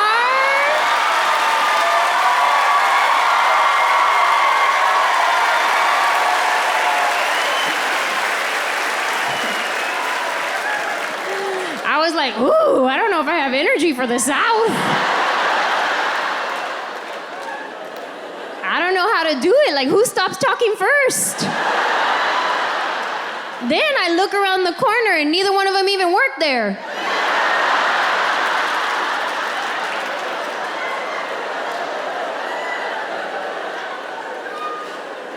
And then somebody told me this. They were like, hey, when people say bless your heart, they can mean it in a good way or a bad way.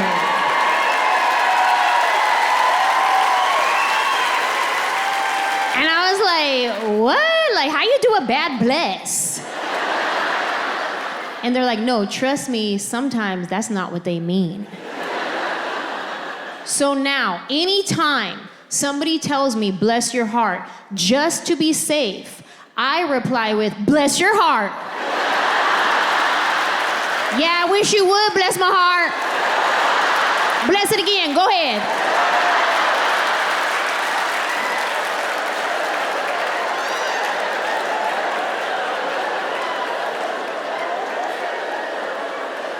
It's kind of like the old fighting words at church. I'ma pray for you. Oh, that's funny, because I'm already praying for you. Yeah, you've been on my prayer wall. About to lay hands on you too, say I won't.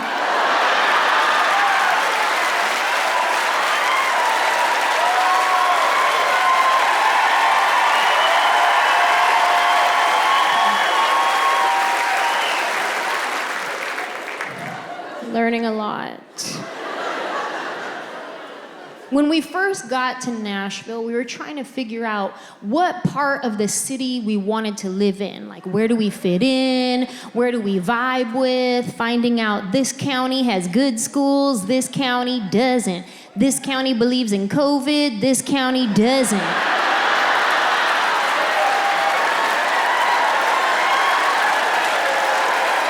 Where do we fit? And I would tell my friends, I'd be like, hey, I want to live somewhere where I could get a lot of land. And they're like, okay, you want to head south. I'm like, okay, cool. But I also don't want my neighbor to be racist, so how far south? You know what I mean. Like, are we talking Franklin or Pulaski? Like, how far?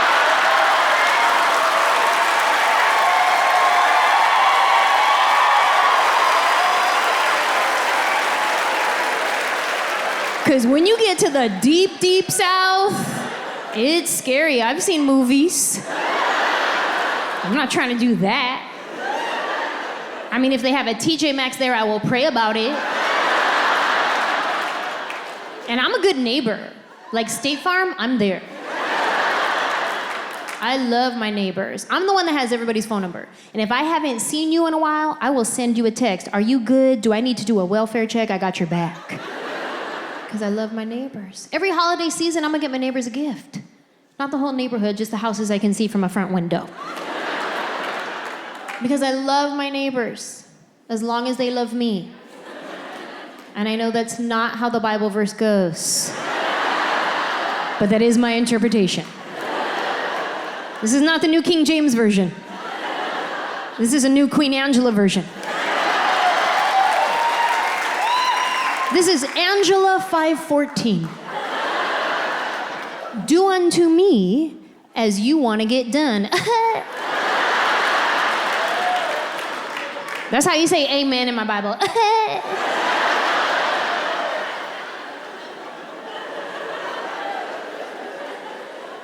You could come to my Bible study.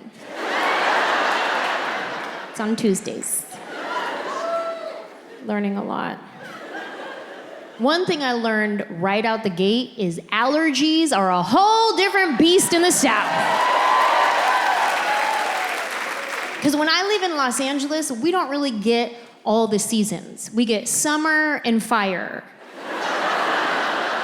So Zyrtec works just fine there. Then I get here, come to find out, Zyrtec lost their subscription or something. It did not work. One day I went to pour the Zyrtec pill in my hand and the wind just blew it off. It was like, don't bother. It's so fun waking up every morning playing COVID or allergies. You guys know that game? Where you wake up in the morning and your sinuses are doing a weird thing, and you're like, wait a minute, hold on. Am I dying or did I have dairy? Can I taste anything? Get me some peanut butter. Can I taste? I was actually really lucky. For the first 2 years, I did not get COVID at all. And then earlier this year, she got me, little hoe. She gets around that one. At this point, I know more people who have had it than who have not had it. I know people who've had it with no symptoms whatsoever, and I know people personally who have passed away from it, so my heart goes out to anybody here who has lost somebody from COVID. I've been tested for it many times, and the first time I got tested, my friends tried to warn me about it. They were like, yo, it's intense, and it actually wasn't that bad, probably because they let me do it myself. Yeah, they gave me the Q-tip. And they're like, okay, you want to go all the way in your sinuses? And I was like, okay. Sure. How about I just put it in my nostril and I wiggle it a lot? Can you test boogers? I'll give you some of those. The second time I got COVID tested, the nurse did it, and he went all the way up in there to where like my eyelids started closing. I was like, whoa, you're manually closing my eyelid. He's like, it's not that far up there. I was like, nah, bro, you're in my brain. Like, you're giving basic commands at this point. Like, if I punch you, it's not my fault, you did it. He's like, well, I'm sorry. I was like, no, don't apologize. Just while you're up there, do you mind scraping out some of my childhood trauma? That'd be great.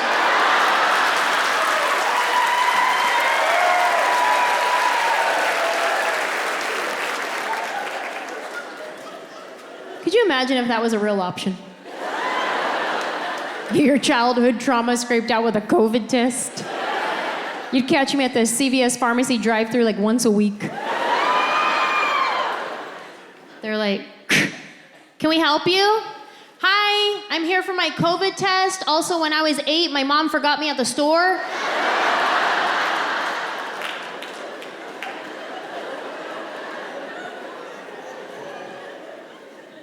Another thing I've learned living in the South is the bugs are bigger. Y'all got some Nashville geographic stuff happening here. Like in California, we have bugs, but our bugs are killed. Then I get to Nashville. I went to get in my shower one morning. There was a spider in my shower. Now this spider was so big, I thought I was interrupting him. I did. I went to open the shower curtain. I was like, oh my God, I'm so sorry. I didn't know anybody was in here, my bad. He was big and he was furry too. Yeah, I didn't know if I should brush it or smush it. I didn't know. He was so furry, he had dander. Ew.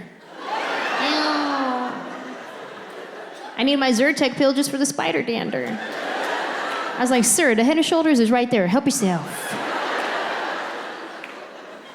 If I ever have to kill a spider that big, I am morally conflicted. Because at that point, that's a pet.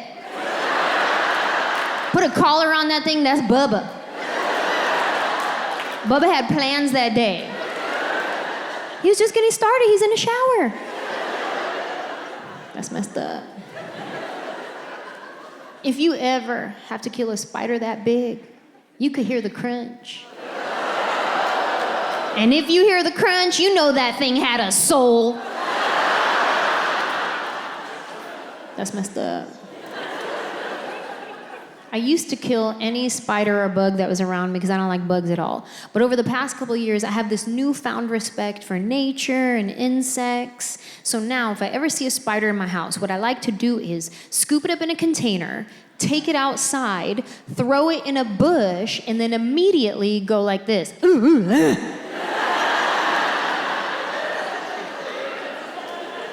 But if I'm left with no choice, and I have to kill a spider, I now like to start with an apology. Listen, sir. I know you weren't expecting this today. I'll be honest, neither was I.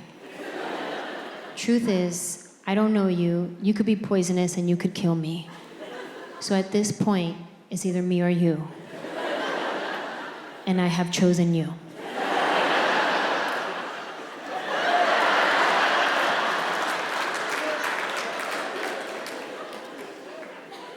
There was this one night, I was home alone, by myself. Because that's what home alone means. And I was watching The Night Stalker. Did you guys see that one? The documentary about the serial killer that was in Southern California, like back in the 80s. So I'm home alone watching this show, super creepy. Episode's done, I turn the TV off, and all of a sudden, I hear this on my front window. I said, nope.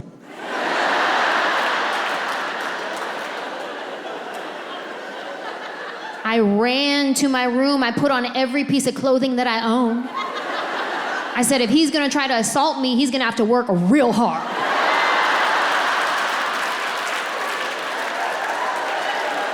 I don't have no weapons in the house. What's my self-defense weapon? Denim, 3 pair.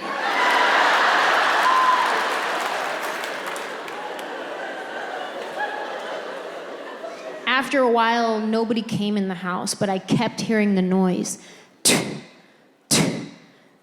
Finally, I go to the window, I move the curtain, and I look outside, and it's not a psychopath trying to kill me. It was a mosquito. The size of a bald eagle. Or maybe it was a cicada. I don't know. I never seen a cicada in my life, but everybody kept telling me, oh, it's cicada season. Maybe it was one of those. Maybe it was a mix of both. Maybe it was a muscata. I don't know. Some Nashville Geographic stuff happening. This was the kicker for me, though. There was one night I was driving home, and I'm pulling into my driveway, and what do I see? A snake slithering across. That's where I draw the line right there. That's where I was like, all right, you know what, Nashville? Bless your heart.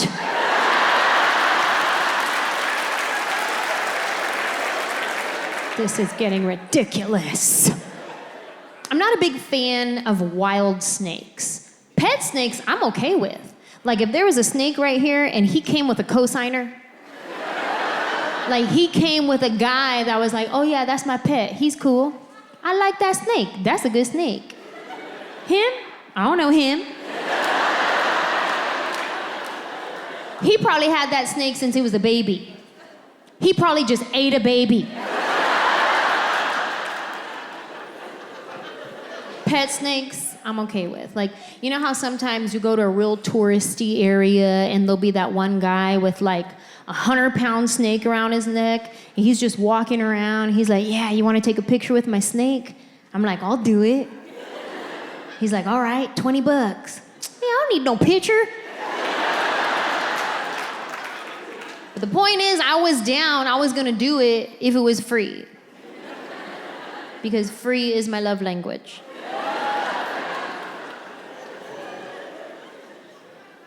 Learning a lot. Being a California girl, living in the South, I actually had my very first tornado warning experience. And like I said, I'm from California. We don't get tornadoes in California. We get earthquakes. Now, earthquakes are scary for people who have never experienced one. But actually, they're not that bad. To be honest, I will take an earthquake over a tornado any day. Like, let me tell you, give me a 3.5, a solid 4, I will ride that quake like, hey.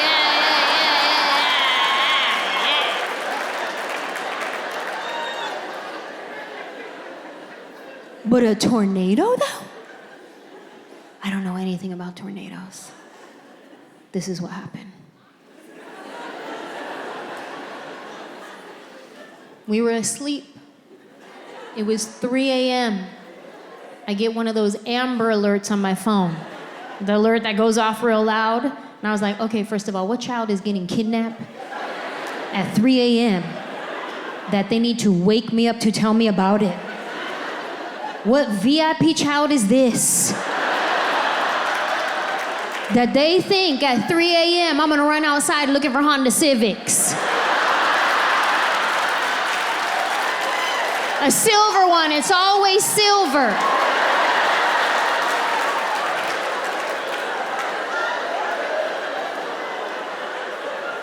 I check my phone. Whose kid is this? And it says, tornado warning, take cover now in a basement. Ooh, my heart started beating so fast. I said, oh my God, do we even have a basement? I don't even know. Because I'm from California, we don't do basements in California. That's dangerous because there could be an earthquake. I wake up my husband, I was like, babe, we got an alert on the phone. It says there's gonna be a tornado. We gotta go in the basement. Do we have a basement? Now, my husband is an Army brat. He grew up everywhere. He spent a lot of time in Kansas, and he was like, oh, we used to get these all the time. Don't even worry about it. Just go back to sleep.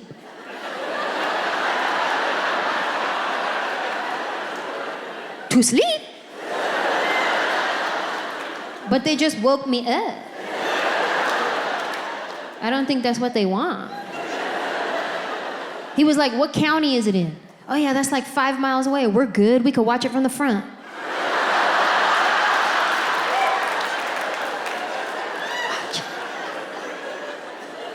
He went back to sleep. Wasn't even stressed at all. I got up. I said, oh no, this is an emergency. We sleep with one of those sleep sound machines that plays like the rain sounds. So we were already in the midst of a storm. We had our own storm going on. It was on surround sound, so it was real loud. There was stuff blowing up on the windows, but I didn't even notice because I just thought it was a good episode that night.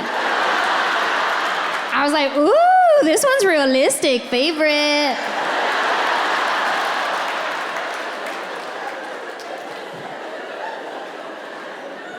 I get up, I turn the sleep machine off, and that is when we can hear the tornado sirens outside. Brr, brr. Then my husband, go, get up, go. Get up, go. What? But you said we could watch it. We both start freaking out. I'm grabbing things we don't even need, like Windex, a stapler. Where do we go?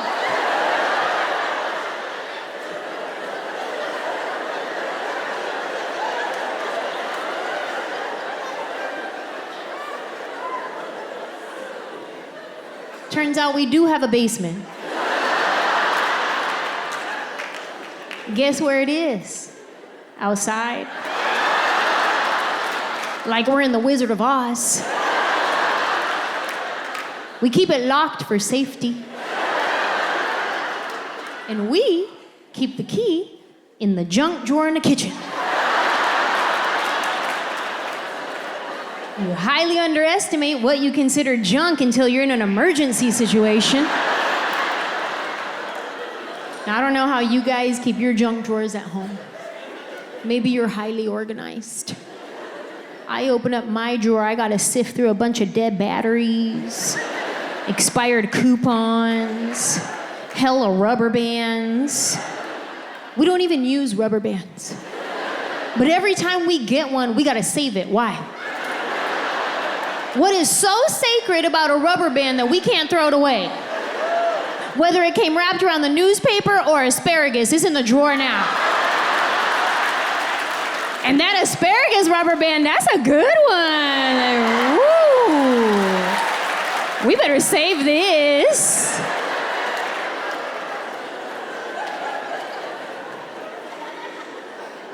Got about 86 keys in here. We don't even have 86 locks. Finally find the basement key. We go outside, unlock the door, get down into the basement, and that is when we realize that we are fully unprepared for this situation. We have no emergency necessities down there. No water, no food, no batteries, nothing. Just me, my husband, and hella spiders. And they were all looking at me real suspect-like too. Like they recognize me.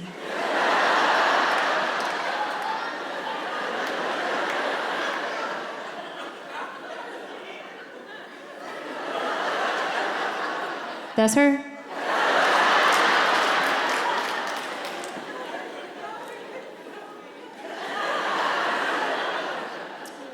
Listen, ma'am.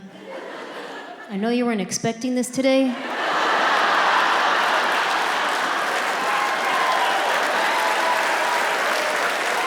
But this is from my homie Bubba right here.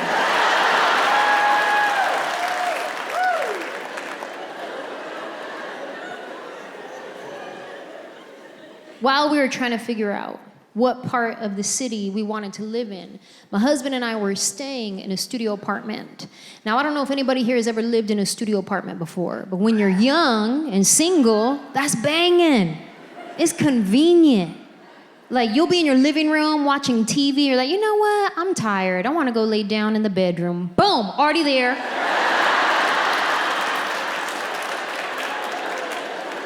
Convenient when you're young and single. However, studio apartment living when you're married isn't real conducive to staying married. Because you have no personal space. Like at our old house, if we got on each other's nerves, he goes to this room, I go to that room, we cool off, we're fine. Now in a studio apartment, if we get in an argument, when we're done arguing, we just gotta keep looking at each other's stupid faces. You know how hard that is? That is challenging. That should be a TikTok challenge, do that one. And my husband's good looking. Typically, he's really fun to look at. But if we have been arguing, I will make all his pretty features real ugly real quick. I'll be like, you know what? You see how your teeth are perfectly straight and you don't need a retainer? That's annoying. And like, we get it. You have perfect bone structure. Honestly, you have no character in your face. Get a scar.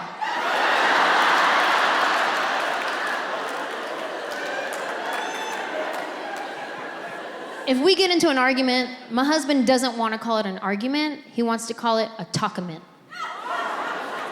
Just the fact that he wants to call it a talkament, to me, now we're in a full-blown argument. He wants to call it a talkament because he wants to talk it out. Let's get to the bottom of it. Let's get to the root of the problem. And when my husband talks it out, he likes to talk in circles. Circles are his favorite shape.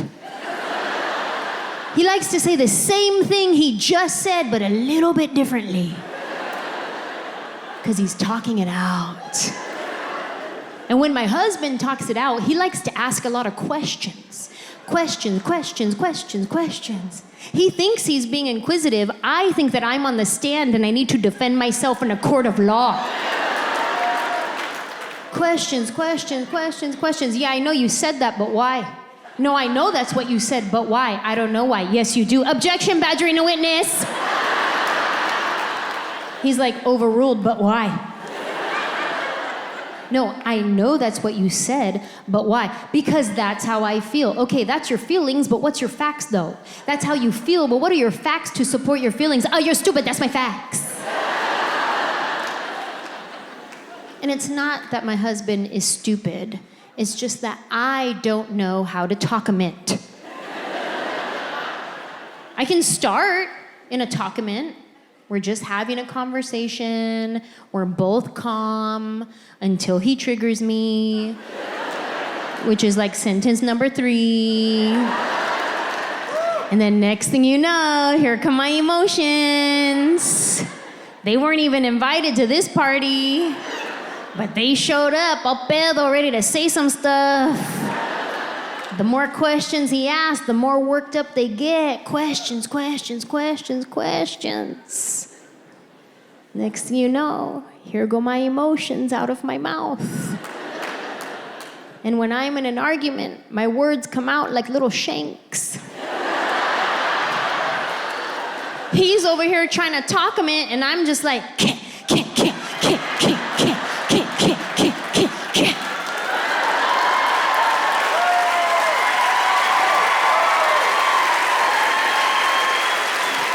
And now I have a bloody word massacre to clean up.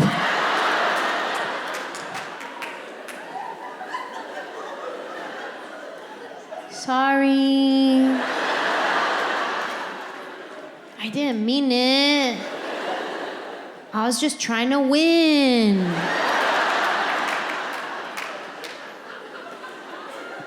My therapist hates that joke.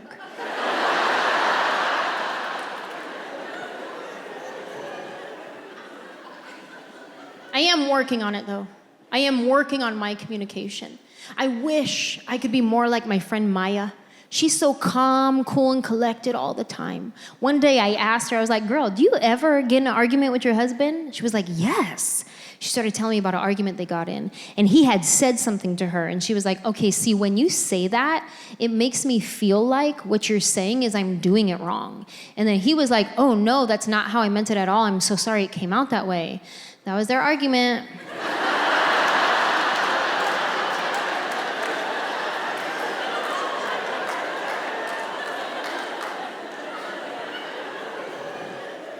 I'm sorry, what?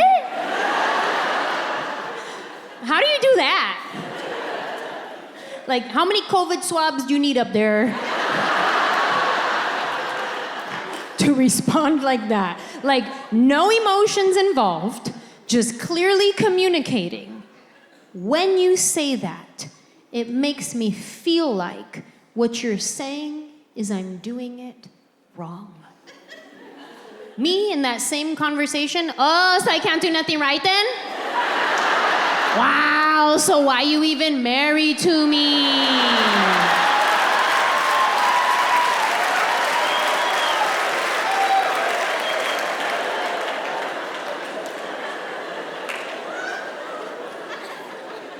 I'm working on it.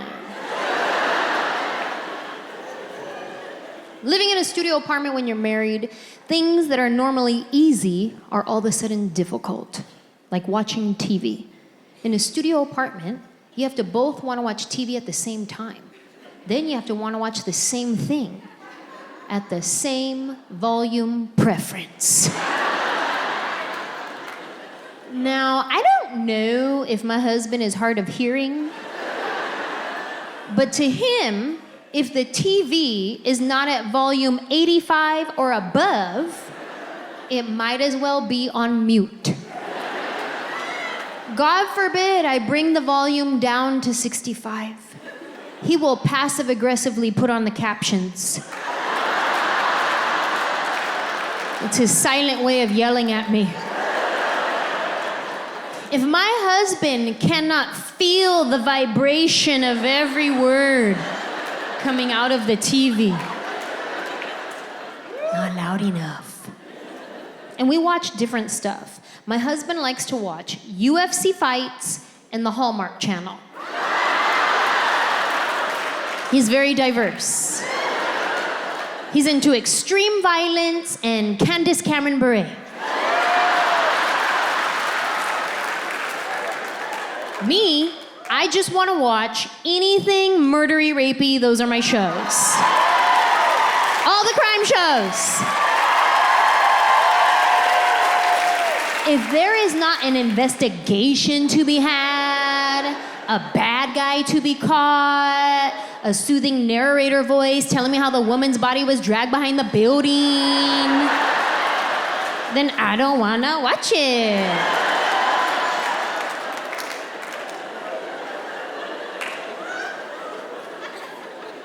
I like all the crime shows. Whether it's a network procedural drama like Law & Order, NCIS, SWAT, Criminal Minds, FBI, like anything Dick Wolf, yes, I'm gonna watch that. But I also love the docuseries shows, Forensic Files, The First 48. That's my show. And I travel a lot with stand-up, so a lot of times I go to cities that are always on that show. And I'll arrive in that city and I'll be like, oh my God, I'm in Dade County. I could totally get murdered right now. Like I get all starstruck. My favorite one is Law & Order SVU. Yes. Anybody watching the spin-off Organized Crime with Detective Stabler? Let's talk about Stabler for a second. Christopher Maloney plays Detective Elliot Stabler. He was on Law & Order SVU for a very long time. And then he left the show for 10 years. And then he came back. Now, I don't know what he did while he was away. I don't know what they call that. Intermittent fasting, protein shakes, keto. I don't know what he did. But when he got on the scene, I got flustered. I did. I was like, oh my God, Stabler. Stop flirting with me. And the day after that premiere episode, he posted on Instagram that it was his 60th birthday. And I was like, wait a minute. Hold on. Do I have a crush on my dad's friend? What? That's weird, because Stabler could get it. Let's go, 60. Watching TV with my husband is difficult, but at least it's not watching TV with my dad. That is a whole different experience. Like if you come to the house and you start watching a movie with my dad and they say way too many cuss words, he gets real religious. God forbid they say the F word, he'll be like, oh, forgive them, Father. My dad's the guy who during an action scene, he is counting the amount of bullets coming out of a gun for accuracy. And the second they go over the allotted amount of bullets for that type of gun, he has something to say about it. You think you're just watching a movie, he's silently fact-checking.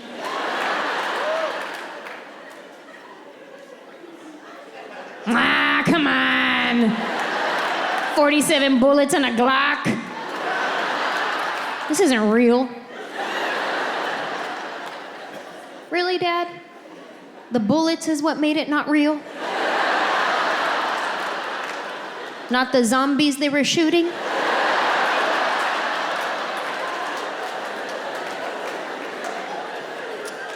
And why is it so awkward when you're watching a movie with your parents and a sex scene comes on?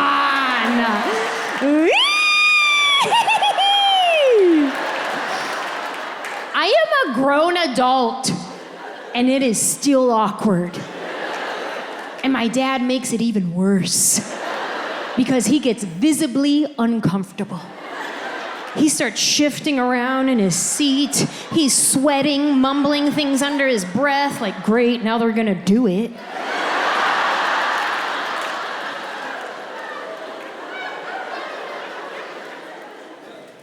Speaking of people doing it, I have a story. When I was younger, in my 20s, I shared an apartment with my friend Vanessa, and her room faced the apartment building across the way. Well, there was a couple in that building that they liked to do the sex. with the windows open and the blinds open, like that was their jam. So anytime they would start going at it, she would call me on the phone in my room and be like, they're doing it again, hurry up, get over here. And I'd be like, ew, and then I go running over there.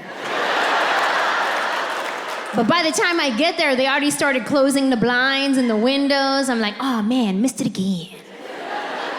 And not like I was gonna sit there and watch like a creeper, but it is kind of a sight to be seen. Like, are you guys trying to tell me that if you were walking down the street in your neighborhood and you saw your neighbors going at it in the front window, you wouldn't give it a look? You wouldn't be just minding your own business like,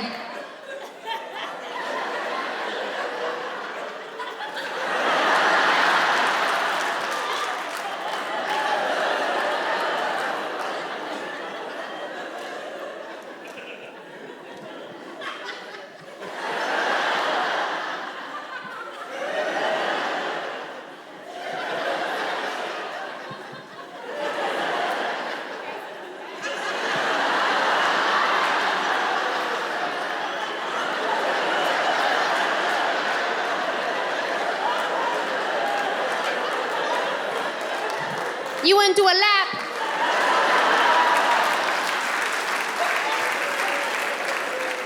It's kind of like a car accident on the highway. You don't want to see a car accident happen. But if one is there, you're gonna assess the situation. Same thing, you see your neighbors going at it in the window, you just gotta assess the situation. Ah, we got a fender bender.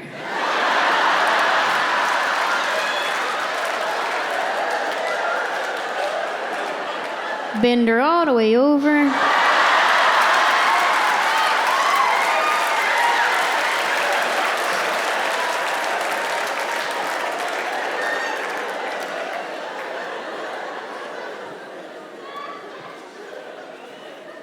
Living in a studio apartment when you're married, it's very difficult. But there is one good thing about it. I will say this, one good thing.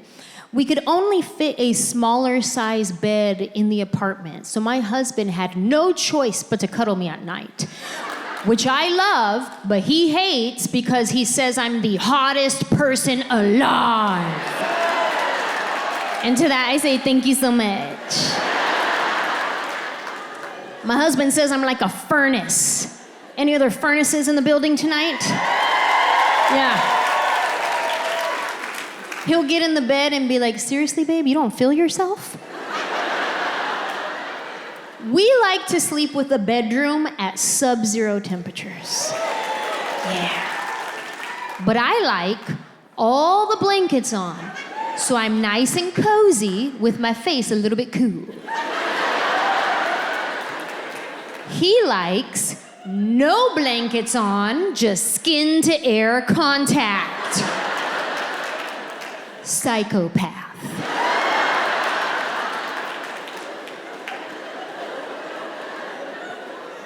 I have to negotiate cuddle time with my husband. Like, he'll get in the bed and I try to cuddle him and he'll be like, babe, come on, it's hot. Seriously, babe, it's hot. I can't sleep if I'm hot, come on. And I'll be like, just give me 2 minutes of cuddling. He'll be like, okay, fine. Siri, set a timer for 2 minutes.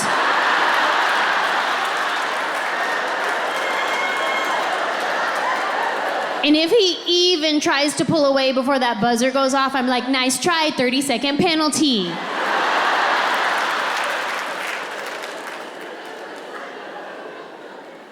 I got a tip for all the furnaces out there. This is a tip. This is what I do. I go to bed first, and I pretend like I'm asleep like an angel. Then I wait for him to get in the bed, get nice and comfortable. This is the trick right here. You gotta wait for his breathing to slow down. Right when it gets nice and slow, that's when you just spider leg him up. Welcome to Tarantula's Web. Try it. If my husband tries to tell me that it's too hot to cuddle, I'll be like, okay, can you rub my feet then? And I'm very grateful because anytime I ask my husband to rub my feet, he will do it. But it only lasts about 2 minutes, and then he gives up. And then I have to tap my foot to let him know he's not done yet.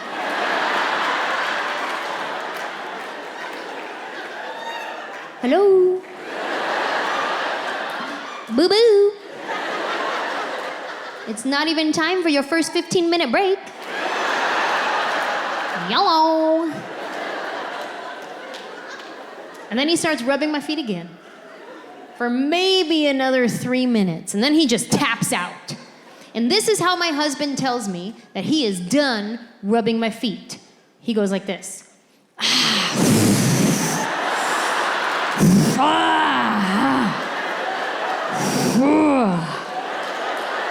He gets the most aggressive hand cramp.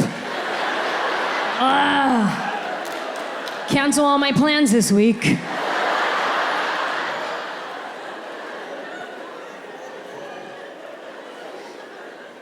When I do finally get my husband to cuddle me at night, he likes to whisper sweet nothings. It's really cute. He'll say things like, I just want you to get off me. It's so romantic.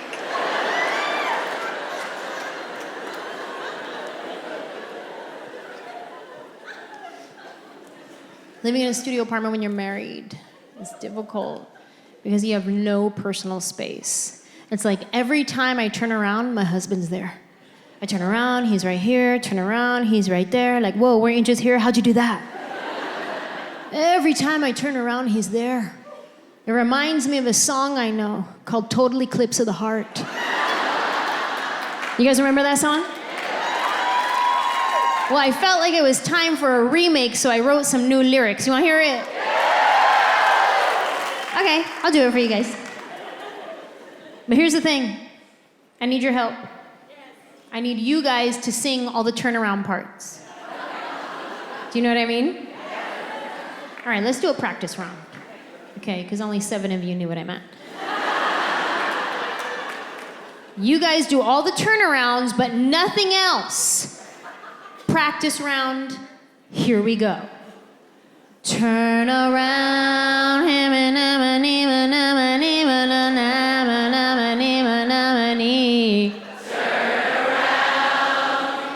that was pretty good. I'll be honest, I wasn't expecting it to be that good. I don't know if they sat you guys in section by soprano and alto, but that was harmonious. Maybe you guys listened to the song on the way here, I don't know. But it was fresh in your mind. Okay, this is Total Eclipse of the Heart, remake, based on my time living in a studio apartment with my husband. You guys do all the turnarounds, I'll do everything else. Here we go. I'll start. Turn around, every now and then I get some time to myself, and then you ruin it by chewing too loud. Every now and then I reminisce of the times when I could pee without you being around. There you go again, how did you get there so fast? Weren't you just standing right behind me somehow? Oh my God, when will I be back inside a house where I can have more than one room, where you're not near me when I zoom, where I don't have to hear you laugh, that makes me wanna kick your once upon a time I had room to myself, now feels like a tiny motel. There's nothing I can do, I'm totally living in hell.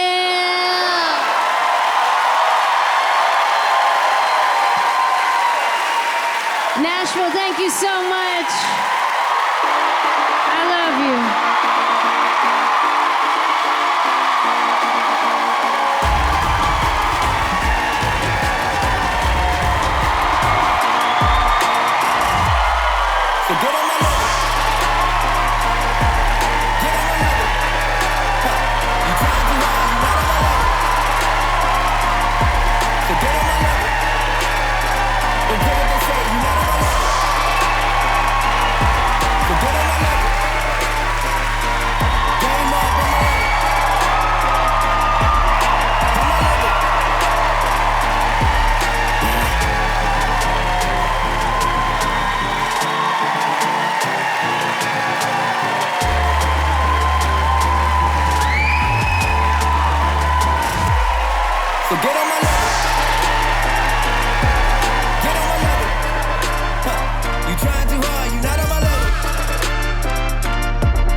break. You guys, look what I found that my husband was leaving behind. A very nice picture of me. No, it wasn't. Just, who cares, right? Bonzo has not seen it empty yet. When you moved and I got y'all, fan base in the back stall, trying to take pics with in my hand like damn y'all, it's a fam y'all, no new friends, my money tight, no loose ends, this creed y'all, that loose ends I built. There's no train that's more than 2 miles long, babe. You know the history of trains? I've seen trains, I've been on trains, I've never seen a train. So what do you think this is, a pretend train? So get on my level. Don't care what they say, you not on my level. We out here in the middle of nowhere, Arkansas. Game up on my level. If your Bass Pro Shop isn't this big, are you even Bass Proing? Nails on my level. You not on my level. So get on my level. We made it to Nashville. Get on my level. Huh. You trying too hard, you not on my level. So get on my level.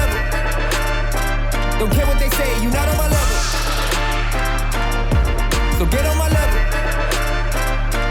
Game up on my level. So get on my level. Get on my level. Huh.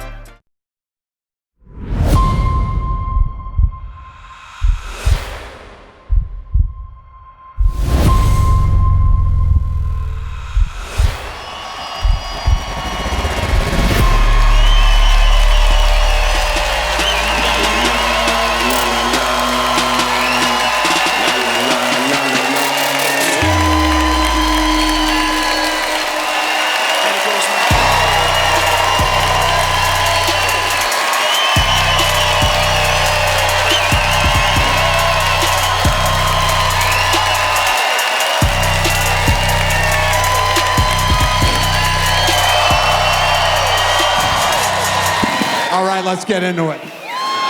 What's up, y'all? Long Island! Huh? I had to come home. Had to come home for the taping. Had to come to my hometown. Have some fun with my friends here because, guys, I've been around the country and there's a lot going on. Let me tell you, there's some towns made me miss Long Island. Appleton, Wisconsin, you been? Don't. Whitest place I've ever been. I don't think they ever got the diversity memo. It was like I jumped into a bowl of milk and I was talking to marshmallows. That's how white this town was. You ever get like a new coloring book and you open it? That's it. That's Appleton, Wisconsin.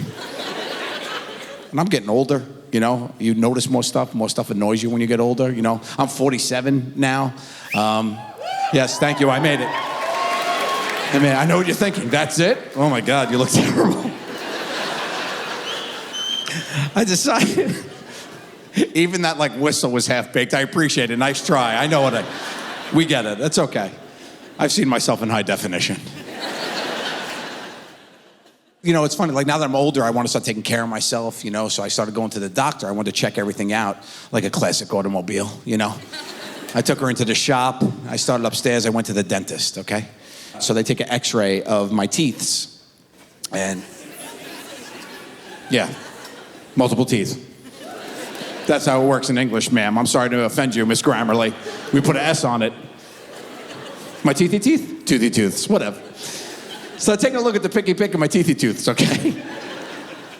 And she says, everything's fine with the teeth, you know, but in the back here, we see a shadow. And I go, oh, what does that mean? Like 6 more weeks of winter? She goes, no, it's probably nothing. Or, could be a blocked artery and you could die of a stroke at any moment. That's a big pendulum swing, friends. I go, oh my God, what do I do? She goes, don't worry, just go see your cardiologist. Look at me. Do I look like I take care of myself and have a cardiologist? So I go home and I Google search, cardiologist near me, like I have some sort of weird sexual fetish. I find one, I call up, I said, hey, I had a scare at the dentist, I need to see a cardiologist ASAP. ASAP, I got no time.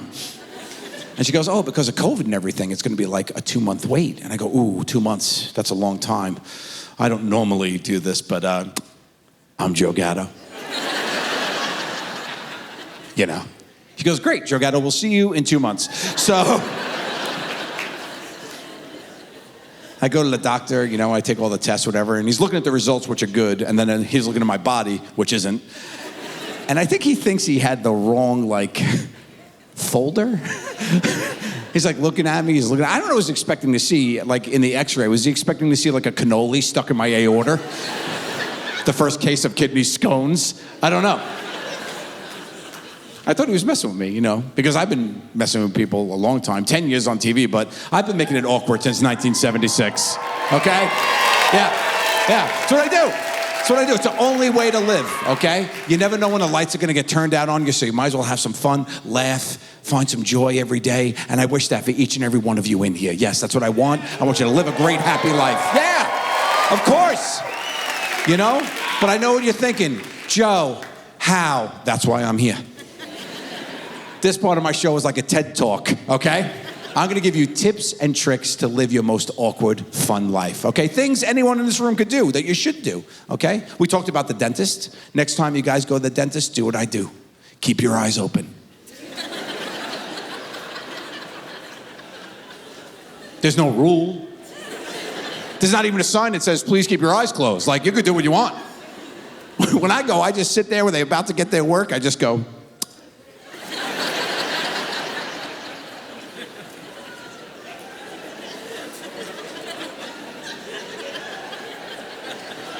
That shit gets weird real quick. We're adults, right? We gotta pay the bills. Unfortunately, we gotta pay the bills every month. We write checks. And on the bottom left-hand corner of every check is what I like to call an opportunity. Yeah, that's right, the memo section, 4 with a blank line. And you get to tell the whole world, what has this check been written for? And if you're not writing the word sexual favors on that line, get out. Get out. Get out. Thank you, but go. Every check I've ever written my whole life, 4 sexual favors. I don't care what it's for. Gas bill, cable bill, water bill, grandma's birthday, charity, Girl Scout cookies. I don't care. That's their problem now. How bad you want that money? I had a roommate. He used to pay the landlord every month. I'd have to give him a check for my half of the rent due. $725 for sexual favors, okay? And he would have to go deposit it in the bank in person. It was before the apps. He'd have to wait online till they said next and be like, good afternoon. I'd like to deposit this check I received, $725 for sexual favors. He begged me to stop. He's like, Joe, stop. You gotta stop, dude. You have to stop. My picture is up in every branch across Manhattan. Stop. I was like, fine. So one month I just wrote 4 butt stuff.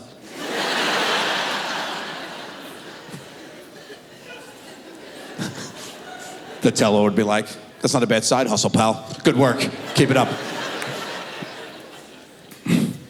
Elevators, right? Little boxes of awkwardness. We travel up and down with strangers. Ah, my playground.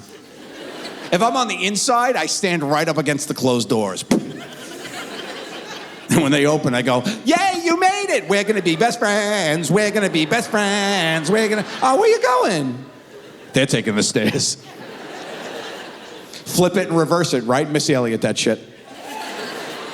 You're about to get on the elevator, be wrapping up a fake phone call, okay? You get on, you're like, hey, yeah, no, I'm getting on the elevator, so I might lose you, but don't worry, when I get home, it's freaky deaky time. Ooh, ooh, yeah, okay. All right.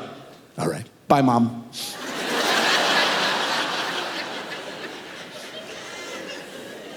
Oh, 12th floor, please, 12, thank you. I like to collect other people's business cards and give them out as myself at a later date. I've been the CEO of some major corporations. Public restrooms are a good time. That's it. There's no joke. That's just an observation. If I'm in the stall, I like to leave the door unlocked. Not open. Unlocked. Just to invite a little bit of mystery and danger to the party. And I'll just sit there waiting. I've set my trap like I'm trying to catch a raccoon out by the barn. Inevitably, somebody will open the door and I'll go, oh, you made it. I could begin. But the urinals, fellas, we know the urinals are weird. We can make them weirder if we try. 3 levels of awkwardness, okay? Level 1, super easy, okay? Don't skip the empty urinal. Stand right next to the fella and just snuggle in while you're taking the peeps. Bonus points if you whisper the word impressive. Level 2, step up to the plate, take out your wiener, scream and start taking pictures of it.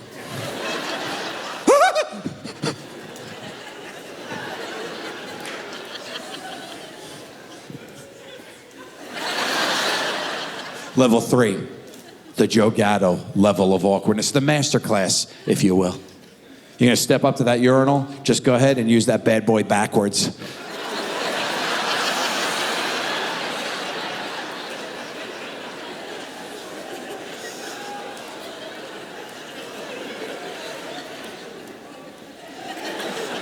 That was the shake at the end.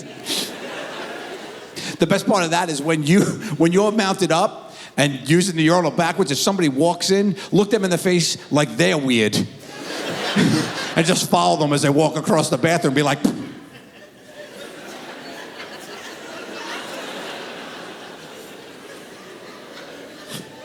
that guy, right? Impressive. I love messing with people. It's always so much fun. I don't even know why I'm like this, to be honest. I can't blame drugs. A little bit of backstory for you. I never tried a drug, a cigarette, or even been drunk in my life. And I know what you're thinking, how the hell did this happen?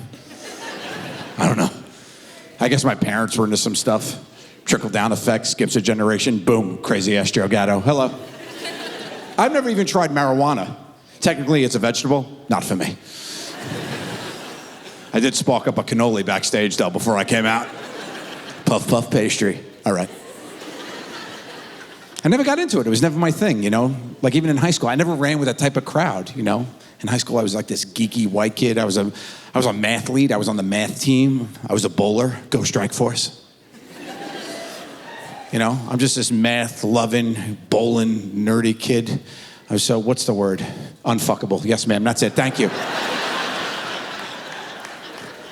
And it wasn't that I wasn't good at sports, okay? I was coordinated and whatnot. I just couldn't understand on a conceptual level why people partook, right? Like surfing, makes no sense to me. Go on this piece of wood, go to where sharks live, don't die. That's not sport, that's survival, okay? We got skiers here, any skiers? Yeah, shut up, you're dumb, stupid. Put these 9.5 wood planks on your feet, go to the top of that mountain, fall down it for an hour and a half, don't break a bone. You win, that's it. And to make it more interesting, we'll make you go on this human-sized blender called a ski lift that'll just shoot your ass off the top of the mountain. It could stop, it won't. You have to try to get... I've been skiing 5 or 6 times in my life, okay? And it never fails. When I'm on the ski lift coming up, I get off to go down that little hill, 10 children out of nowhere just come out of the woods. Like 10, whose children's are these? I don't know these children's.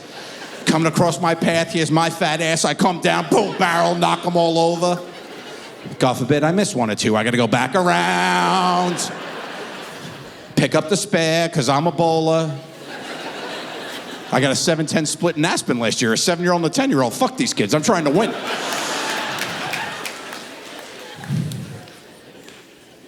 I don't really have a body built for sport. It's built more for pastry. That's why all my dogs are named after Italian pasta dishes and desserts. That's what makes sense for me. You know what I'm saying? Yeah, all my dogs. Gatto Pups and Friends, my rescue. I got so many dogs, you know?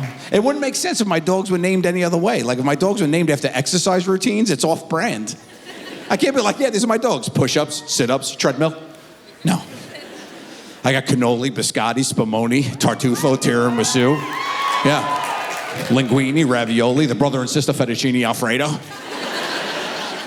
Cupcake, broccoli rabe. I got them all. And I got 2 kids. What the fuck are their names? But with the dogs, it's not bad, you know, because they're all old, like, senior dogs, and they're all, like, falling apart. I had this one dog, Mishkeen, okay? 14 years old, 5 pounds, 0 teeth. The tongue just hung out of the mouth. One of those numbers. Blind as shit. Used to walk off everything. Chairs, stairs, beds. Whoop. It was like a stunt dog. He was the Tom Cruise of Bajan Frisés. I'm outside the house. I have an in-the-ground pool. One day, here comes a machine, whoop, splash into the water. And I'm thinking what we're all thinking. It'll swim. It's a dog. They have a swim named specifically for them, the doggy paddle, right? All dogs know how to swim like all chickens know how to dance. Machine hits the water, starts doing this half-assed, one-armed. Starts spinning in a circle and sinking into the abyss. Down to the bottom, I jump in fully clothed. I can't have this dog die on my watch. I'm the dog father. Pick him up, hold him high, like he's Simba from The Lion King. I'm drying him off. I'm looking in his blind little peepers. And that's when I realize what's happened here is I have foiled a suicide attempt. He's looking at me like, why, Joseph? 14 years, bro. Come on, what more could you want from me? Yeah, love my dogs. They're fun. It's been fun to be able to hang out with them at the house, you know, them. Spend some time with the kids, which is always fun, too. And with the kids, I like to show them, like, stuff that I liked growing up. Like, one of my favorite things is Looney Tunes. We watched Looney Tunes together. But they hadn't seen a lot of Disney. They hadn't seen a lot of classic Disney. So I decided to show them Cinderella, you know? And if you know the story of Cinderella, it's basically a hostage situation. This girl's stuck in the basement, forced to play with rodents, do chores. It's like an animated version of the movie Taken. If Liam Neeson had no skills, this is what happens to the lady. This is it. She's stuck in the basement, you know, she's got to do what she's got to do. But the prince of the land is throwing this big party, right? The prince is having this big party, he's throwing this big ball, okay? Oh, side note, my favorite Cinderella joke. What did Cinderella say when she got to the ball? Ha. Yep, good. Tell a friend. So she hates her life, you know, but she wants to go to this party, but she doesn't have what she needs. So she wishes upon a star, and a fairy godmother comes down and gets her bibbidi-bobbidi-boo on. She's like, I got you, girlfriend. What do you need? You need a ride? Give me that pumpkin. Carriage. How are we going to move this thing? Miceys? Boom. Horsies. Ooh, you look terrible. You look terrible. You can't wear that. Come here. Limited edition Disney and Gabbana gown. Complete with glass slippers. Okay, you're going to go to that party. You're going to have a good time. All right? You're going to have lots of fun, but you ain't no hoe. I can't have you being a trick and thotting around the whole kingdom. You're on a curfew, bitch. You got to be home by midnight, okay? It's all over at midnight. At midnight, everything goes back to the way it was. Be back by midnight. Cinderella says, okay, goes to the ball, has a great time, right? Falls in love with the prince. The clock strikes 12, she ghosts his ass, she's gone. And the only thing she leaves behind is a single glass slipper. And that's all the prince has to identify the woman of his dreams. So he picks it up and decrees, whoever fits this glass slipper will be my queen, and I will love until the day I die. And for me, that's where the major plot hole exists. Because you're telling me in all of the land with all of these beautiful women, there's only one who wears a size 8.5? Sorry, Walt, I ain't buying it, okay? I'm watching with my 7-year-old daughter, 5-year-old son, okay? It's over, my daughter loves it. Singing, dancing, leaves the room. My son watching the end credits, arms crossed.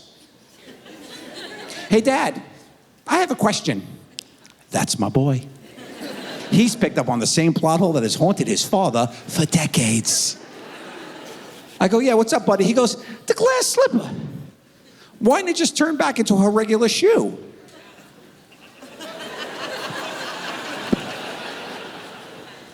My son is Elon Musk. I have a genius boy. He's genius. I never thought of that. He's 5 years old picking that up. He's got questions. So he turns to the guy that's supposed to have all the answers, his father, and I've got nothing.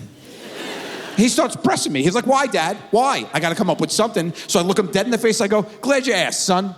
That right there, that's just some straight up Disney bullshit. He accepts that as the truth, leaves the room, and goes to play with his Legos.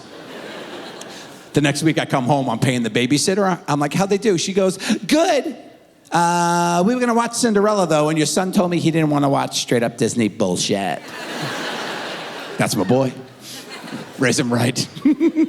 I was nervous because a couple months after that, the family, we were going to Disneyland in California, okay? And my daughter wanted to meet the princesses, so we were doing the Cinderella experience. And my son is a straight shooter.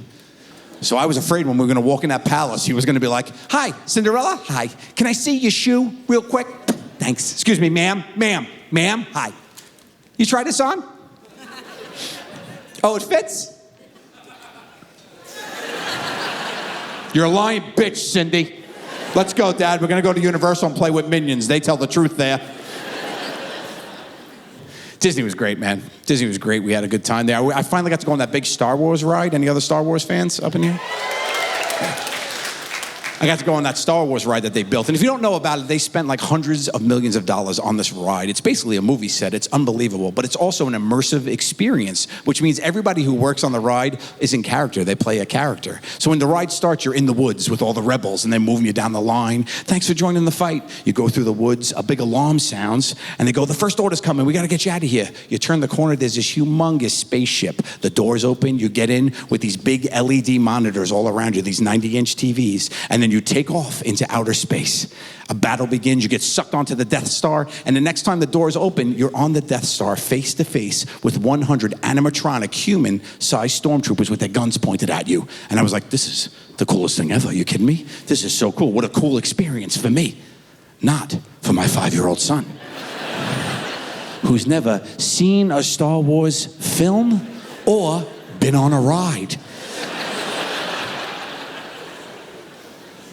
And I think back on the day, trying to remember what was happening on the ride and recapture what was happening with my son. Because when it started, he was totally into it. He's in the woods. They're like, "Thanks for joining the fight." He's giving high fives like, "Thanks, dude." He was all excited. Then the alarm sounds. I'm like, "Come on, buddy, we gotta go. The bad guys are coming." And he goes, "The bad guys are coming?" And then we turn the corner and we get on a spaceship. And we go into outer space, where an intergalactic battle begins. The whole thing's shaking, people are screaming. I look, my son is hugging the guardrail going, "I want to go back to Earth!"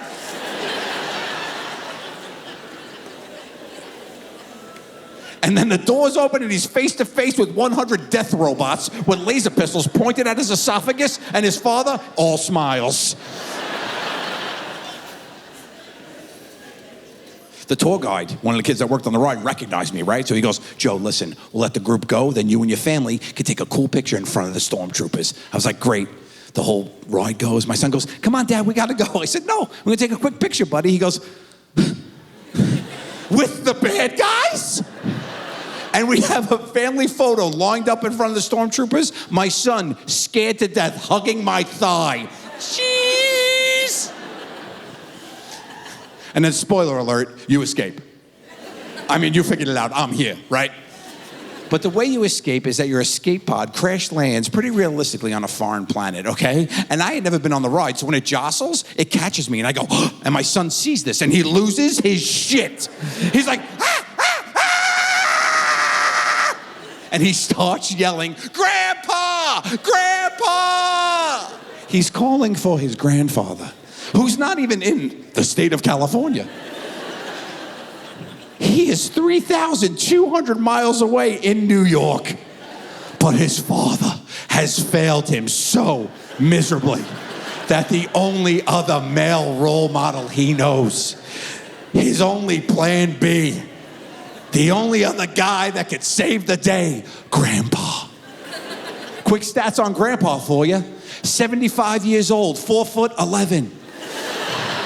Diabetic, chronic bronchitis, needs an inhaler, double kneecap replacement surgery, uses a walking stick. He's like Yoda. He's like a real life Yoda.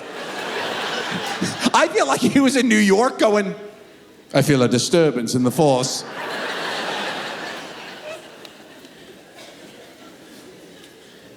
So I see my son losing his mind, and I get like snapped back to reality. Eminem, Mom's spaghetti. And I'm like, he's not having fun. So I grab him, I scoop him up, I'm hugging him, and I'm rubbing his back. And I just tell him, "Don't worry, buddy, relax, it's just a ride." Information he could have used 12 minutes ago. And he's doing that thing, you know when they're so, like, they're not even crying anymore, they're just so angry, they're doing that angry breathing, beet red, right? So I'm hugging him, I'm holding him. He pushes off my chest, looks at me dead in the face, goes, "This is some straight up Disney bullshit."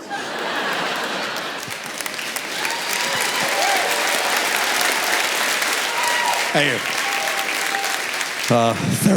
therapy will be needed. And I think about people who think they've been abducted by aliens, right? And they believe in their mind that it's happened. And I just know, 20 years from now, I'm gonna be watching a documentary, my son's gonna be on it. Table, cup of water, spotlight. And they're gonna be like, sir, do you believe in aliens? And he's gonna be like, do I believe in aliens? Let me tell you. Why the hell does he talk like that all of a sudden? Apparently he's moved to Alabama, I don't know. He's playing the banjo, he's like, let me tell you a thing or two about a thing or two. Me and my family were on vacation in California. I got sucked up into a space vehicle. Oh, you don't believe me? Well, take a look at this picture. Oh, parenting, man. We don't know what we're doing. We don't know. It's not all our fault. There's no handbook, right? We don't know what we're doing. And these kids, they throw anything at you at any time of night or day. 2:30 in the morning, 4 months ago.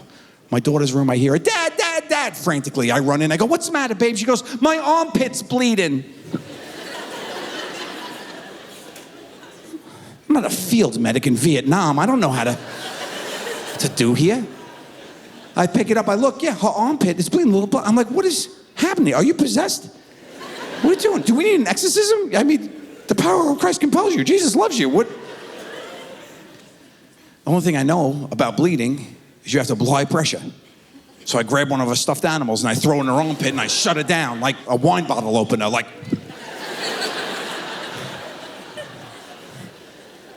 And I'm like, it's okay, baby. And she's freaking out. She's like, Dad, you gotta help me. I'm like, I will. She's like, you promise? I'm like, yes. She's like, you promise? I'm like, yes. Listen, Gattos keep their word. She goes, okay. And she's laying there, and I'm just petting her, and I'm like, okay, my steps of knowledge are done at one. I do not know what else I need to do here. So I just Google, my daughter's bleeding.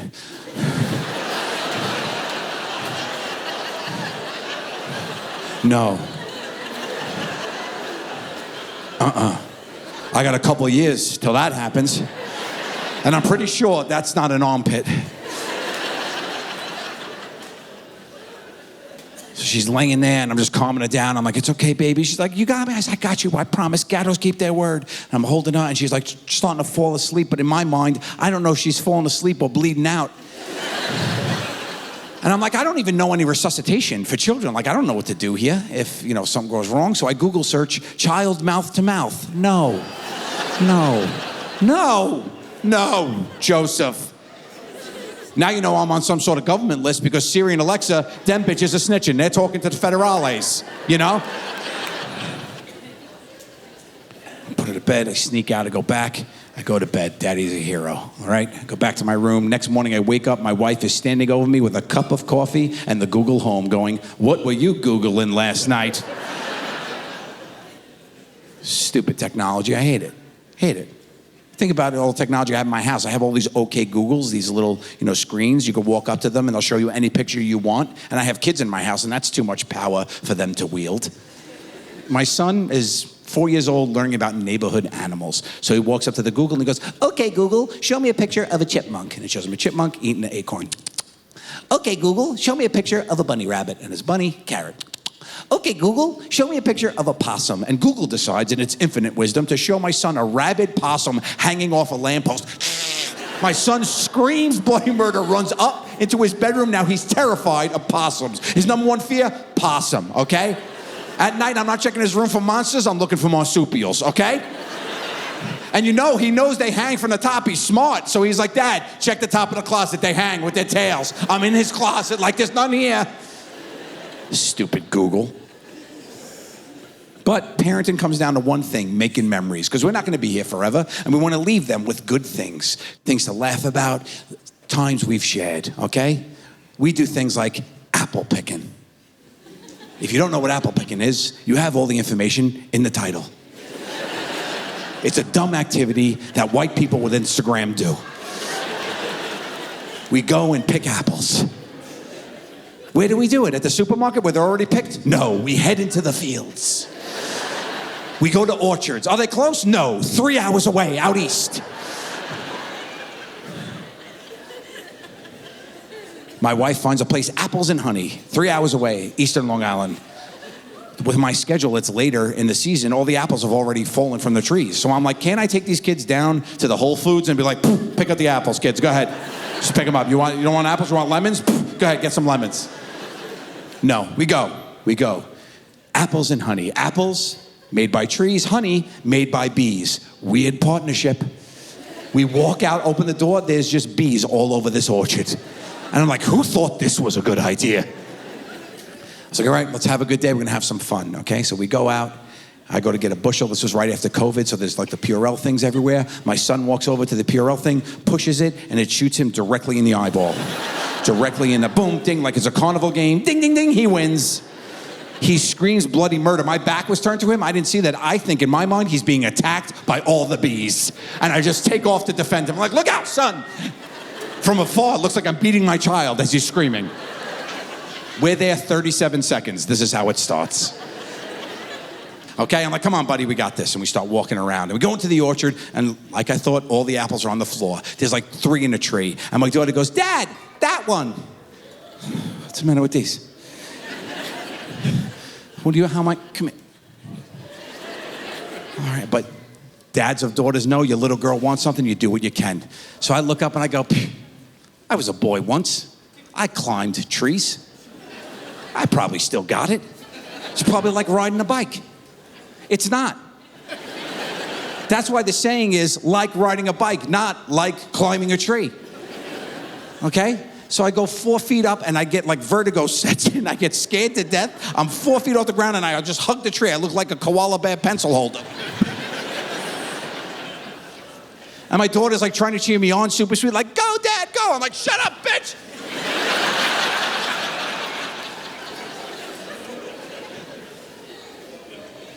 She gets all impatient. She starts exploring and picking up all the apples that are already on the floor that she could reach, right?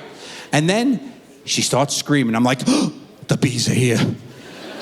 I jump down to save her. I sprain all 3 ankles.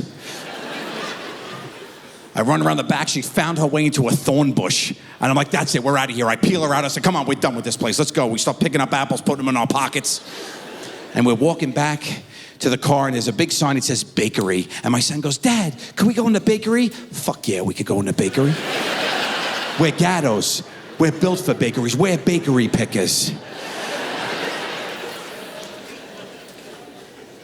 And we start walking over to the bakery, looking like we just like saved Private Ryan, like.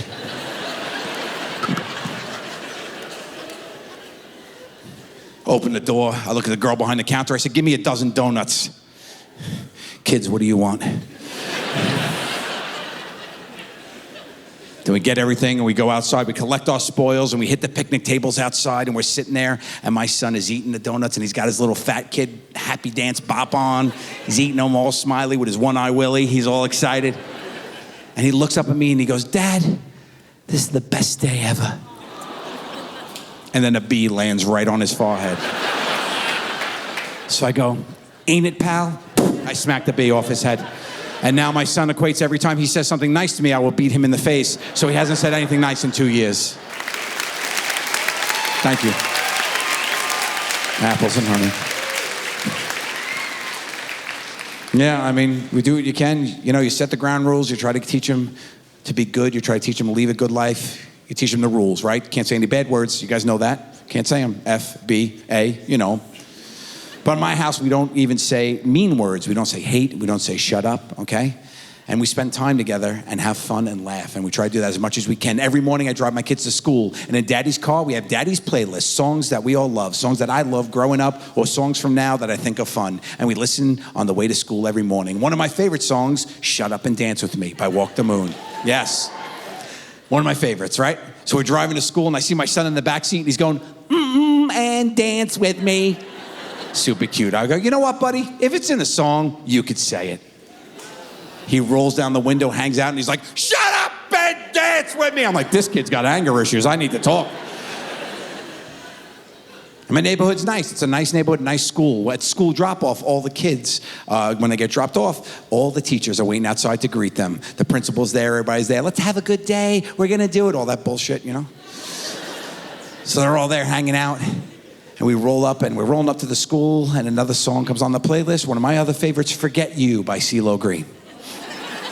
Oh yeah, you're with me. Daddy accidentally put the explicit version, Fuck You, by CeeLo Green on there. And by the time I realized I go to change it, my son goes, if it's in a song, we could say it. And my daughter chimes in and goes, Gattos keep their word. They got me on a technicality. We roll up to the school, my two kids are like, fuck you, ooh. I got an email from the principal, conference requested. Think about all the songs you know, though, right? We know millions of words to all these songs, and half the time, we don't even have the lyrics right. For a long time, that song, Old Town Road, I thought Lil Nas X was bringing a horse to a hotel room. I'm gonna take this horse to the hotel room. I'm gonna ride. What the fuck you doing with this horse, pal?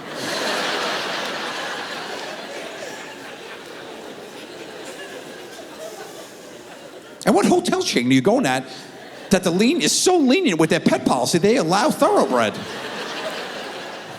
I have a problem bringing my schnauzer sometimes.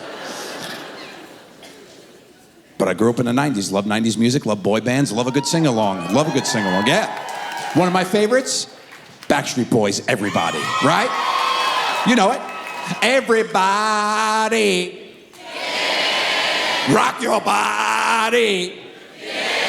Right? I know it. We all love it, right? I'm in the office, which is next to my kid's playroom. I'm doing some work. I hear my son and my daughter singing back and forth to each other. My daughter's like, am I sexual? And my son's like, yeah!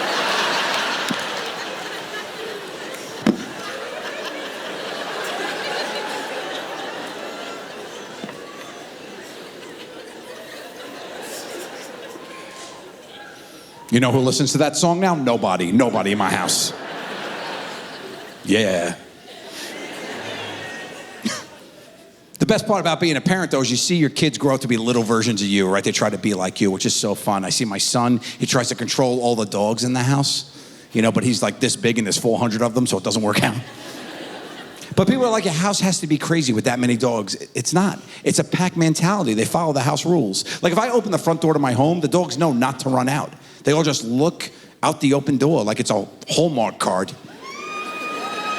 I was just sitting there, you know? They have to learn that, of course, you know? I had this one dog, a 55-pound rescue from the Bahamas. Her name is Strufala. She's this big, fat, cuddly, lovable. It's okay, guys. She calls me the same things. It's the first day I have her. I don't even have her like 12 hours, okay? I'll go to get a package. I don't even have shoes on. She sees the door open and goes, oh, the Bahamas must be this way. Gone. Gone. So I take off after her. I start running after her. I'm like a fat kid chasing the ice cream truck, like, Strufala! Strufala! I lost a sock, I stepped on a rock, my foot's bleeding, I'm so pissed off, I'm so mad, I'm fat and furious chasing the dog down the street. And it has such a lead on me, it keeps looking back to see if I'm still with it.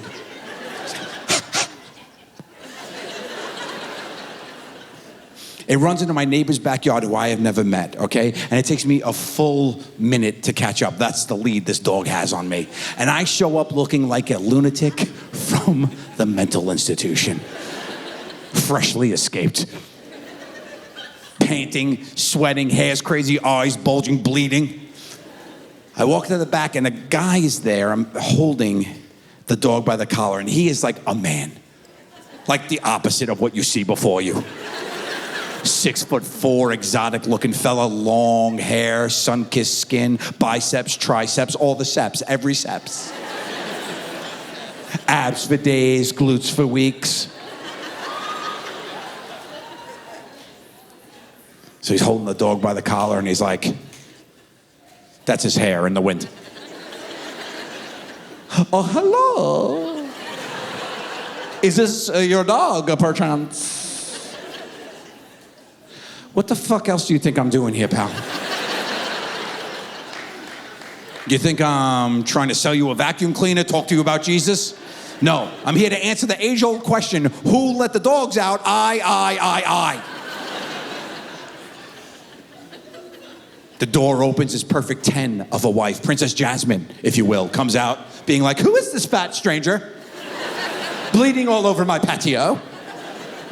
Followed by their twin 10-year-old boys, two perfect little gentlemen. Two little supermodels, I don't know their names. I call them Ralph and Loren. Ralph don't know me, Loren does. I see it in his face. He's smiling, looking around for hidden cameras. I'm like, dude, nothing is up. I'm just trying to practically breathe. Okay? So I'm like, yeah, it's my dog. And I go to take Strufla by the collar, and she won't come. She's like, nope, I'm good. I'm gonna go ahead and rescue myself and live here with this fine family, if that's okay with everybody. Look at them, look at her, look at you. This place is nice, your place is a shit show. I pull her, she won't come. I have to pick up this fat 55-pound dog on mid-cardiac arrest, leaving a bloody slime trail of my DNA like it's Law & Order SVU. I just want to get home for like a cannoli and a tourniquet. And as I'm walking down the long driveway, okay, you know the feeling you get when you feel somebody's looking at you? I feel that. And I look back towards the house, and hanging out the second-story window is little Loren. And he's like, Joe! Yeah, man! Little son of a gun knew who I was. Happens to me sometimes, you know. People don't know where they know me from. I just look familiar. I'm at a Jimmy John's in the city, right? And I'm waiting to get a sandwich. A girl walks by outside, sees me through the window, comes in and is like, Joe, I'm a huge fan. Can I take a quick selfie? Absolutely. Take a selfie. The girl behind the counter sees this, okay? Goes in the back, comes out a minute later. I step up to place my order, and she's like, hi. Oh, sorry, I'm just freaking out a little bit because I'm a huge fan, huge fan, Mr. Carell. Now, I know I look like Steve Carell a little bit, but I don't sound like him, but I love to mess with people. So I just go. She goes, the staff is going bonkers. Do you mind taking a quick picture? She pulls me behind the counter. I get descended upon by 12 Jimmy John's employees, just giving me all the praise and accolades of my illustrious career as Steve Carell. You're the funniest, oh my God, The Office is the best show ever. I love Despicable Me. And I'm just sitting there keeping it up, the charade, like... We take the photo, I grab all the food, and I leave. I steal everything. That's Steve Carell's problem now. That ain't on me. Later that day on Twitter, they post, @Steve Carell loves our sandwiches, and it's the picture of me with everybody. Sometimes I think people recognize me, and they don't, and that shit gets weird. I'm in the Birmingham, Alabama mall, okay? Yeah. Like, think about the nicest mall you know, okay? With the shops, the food court, all that nice stuff. The nicest mall you know. Take it, put it in Stranger Things in the Upside Down. That's where I was. It was the jankiest, weirdest mall ever. They weren't even real stores. They had knockoff stores. Feet Lockers. Forever 42. Abercrombie and Bitch. Not you, I'm sorry. Why'd we lock eyes? My apologies. Thank you for coming. Be kind. Love you. I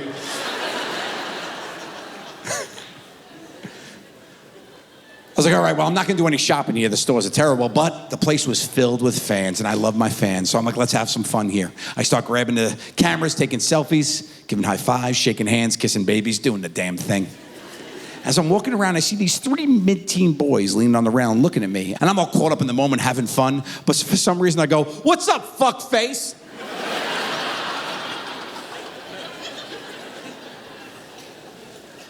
Why? That's not even a thing, okay? That's the first time and last time I've ever said that sentence. And I thought in my mind, here's a good idea. Let me just verbally abuse this boy and shoot him in the mouth as much as I can. As hundreds of fans are taking pictures and videos and uploading them to the internet, I'll verbally abuse this child and shoot him. Gangsta style, by the way. I turned it on his ass. I even reloaded at one point. I was so into it. I'm like, I'm out. The kid pops up off the rail and he goes, what'd you say to me? I go, whoa. I'm famous. That's my defense to this boy.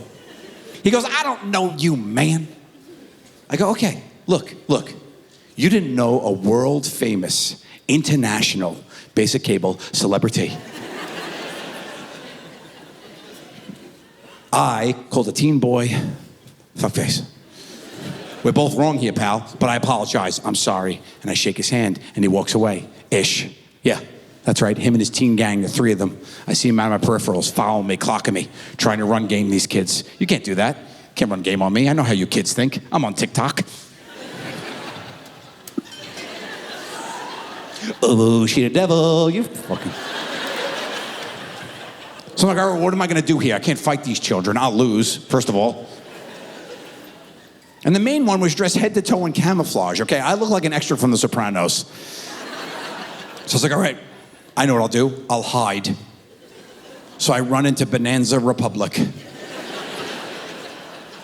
And they have up front, they have their Dockers, their pants, you know, they're fake Fockers. They have their Fockers.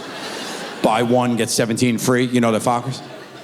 So I'm sitting there looking at the Fockers. And a kid walks in and he goes, just messing with you, Joe. Huge fan. So I punched him right in the face. I said, check yourself, bitch. I'm Steve Carell.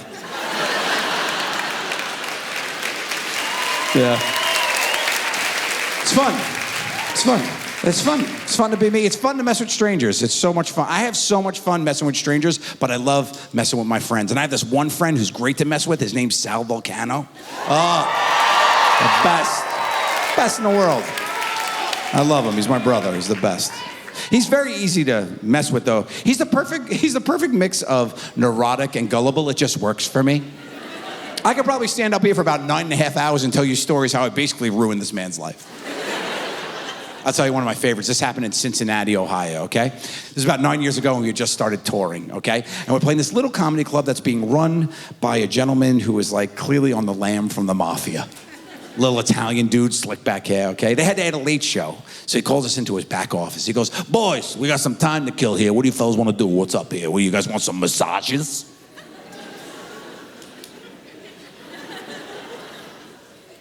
From you?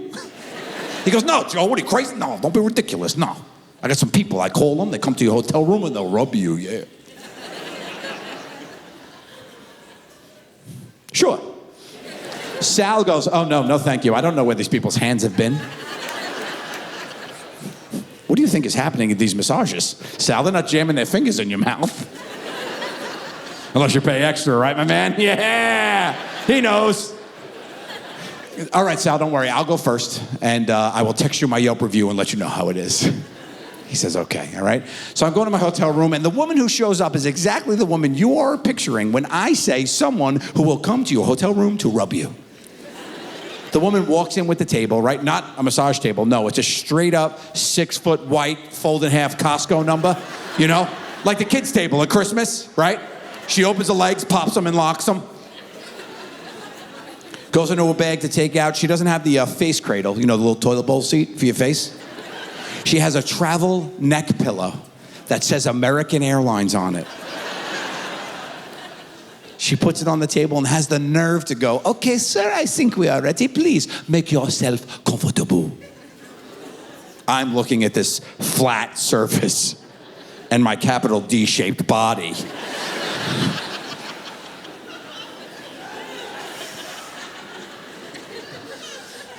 And I land and I start teeter-tottering, seesawing on it like the scales of justice. She hits play on the iPod. It starts playing some weird-ass low carnival music. Like straight up, like that. And then she covers me in a linen tablecloth. Like we're going on a picnic. I'm sitting there looking at the pieces of this puzzle and trying to solve the mystery like I'm Dora the Explorer. And I was like, you know what? This woman was probably at like a kid's birthday party with the table and everything, right? Her cell phone rang. It was the shady guy from the comedy club. And he was like, Bianca, you got to do me a favor. How good are you at rubbing people? Good. Get over to the Kimpton. Rub these guys to the best of your abilities. And she packed up. She was like, sure, backpack. And she went over. There I am, Kimpton, Cincinnati, room 612, getting rubbed by a stranger. The iPod dies dead. Now it's dead quiet in the room, okay? And this is odd even for me, and y'all know I've seen some shit. A couple minutes go by, she starts doing this. And that's when I realized what she's trying to do is cover up the sound of the farts coming out her butthole, y'all. Yeah. The iPod's dead, but the ass pod is on shuffle, and it's playing all the bangers of the 80s, 90s, and today. But the problem is her volume and frequency are completely off, so I'm just getting crop dusted in a cacophony of fart sounds and throat clearings. I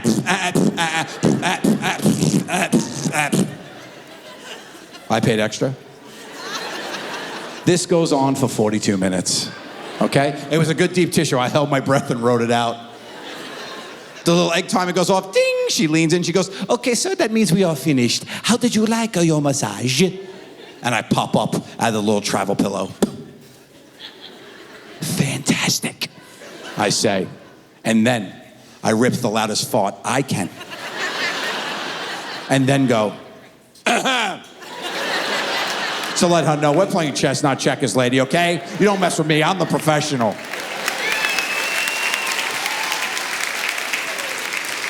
I jump up off the table, she starts cleaning up, I grab my cell phone, text my boy Sal. Sal, best massage ever, buddy. 5 stars, Jesus Christ hands emojis. And then I go back to the little comedy club and I go in the green room and I wait for my boy Sal to show up. And oh, does he show up, friends. He kicks that door open like he's a SWAT team leader. He's like, you never believe what the fuck just happened to me over at the hotel?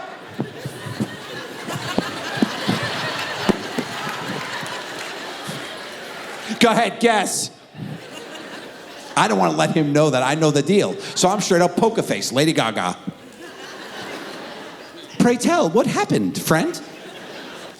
And he goes, well, the 45-minute massage turned into a 25-minute massage because halfway through she had to stop and she took a shit in my bathroom.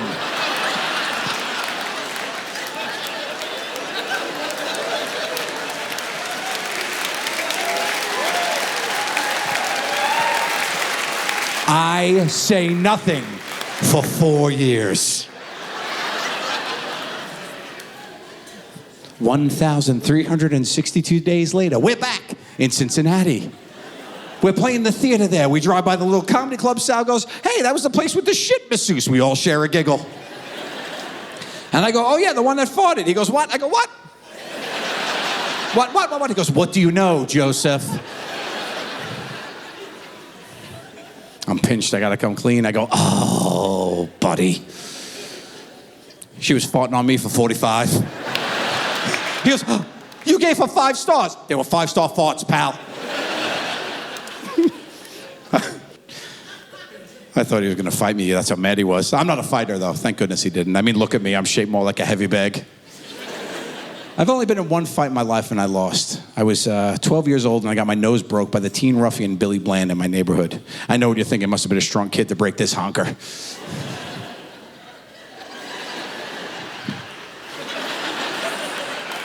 My mother, God rest her soul, 5 foot nothing, batshit crazy Sicilian Italian woman who loved her baby boy more than anything on earth, right? I come home, my nose is bleeding. She opens the door and goes, who?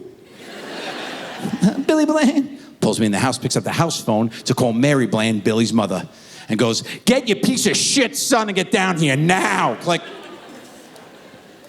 Leaving Mary Bland with a couple of queries. Who just called? Mom never introduced herself. Could have literally been anyone on the planet with a landline, okay? Also, Mary has 2 sons. Raise your hand if you're a piece of shit. She figures it out, comes down to the house, we're in the kitchen, my mother's going off on Billy. She's like, how could you? You're supposed to be friends. You're an animal. No worse, you're garbage, you're trash. I'm sitting there with a bag of frozen peas on my face like, get him, mommy. I'm winning this fight now, bitch, what up? But Billy don't have to listen to this, you know, it's not his mother. So he just goes, oh, shut up. Not a good move, Billy Blizan. Because what you just did was pull the pin out of Mom's crazy grenade. She grabs him by the shirt, pulls him over to the stove, lights the fire, holds his face to the open flame, and yells, I'll burn your fucking eyes out! Mary Bland's trying to protect her young. She's like, okay, calm down, take a breath. My mom goes, take a breath, you're next, bitch. They moved.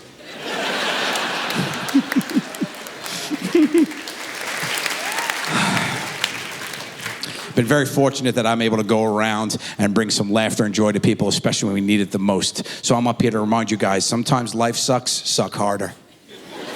That's it. Hang in there, guys. It does get better. And I want to appreciate that and let you guys know if you need some laughter tonight, I hope I was able to give that to you. And want to remind you, you got this. Stay strong. Be kind. We got this, y'all. Try to find a reason to laugh every time. And these opportunities present themselves in the weirdest ways. You just have to make the most of each opportunity. Like, let's say you get a text message from someone who thought you were somebody else, and you decide to engage. This happened to me not too long ago when somebody texted me who thought I was somebody else, and I thought I would reply. And I'd love to take you guys through a quick text conversation I had with this stranger. Okay? A text message comes in from a number I don't know, and it simply says, "Is it okay if I wear khakis tomorrow?" Khakis, America's pant. Seems like a yes or no question. Wrong. When you're messing with people, the devil's in the details. You need to speak with confidence about misinformation. So I reply, "Jeans will be fine as long as they're not low-rise." And they say, "You sure? Nobody wears them in the office, but hey, you are the boss." That's me in the scenario. I'm the boss. I said, "You got it. Where are you parking?" They said, "Where I normally do, up by the university." Now, I need to know where I work. So I say, "Out of curiosity, what do you call the university?" They say, "BU. What else would I call it?" I write back, "Some people call it Boston University, and that really annoys me. Ha ha." To which they reply, "Me too, LOL. Boom, we're in Boston. Welcome to Boston, everyone.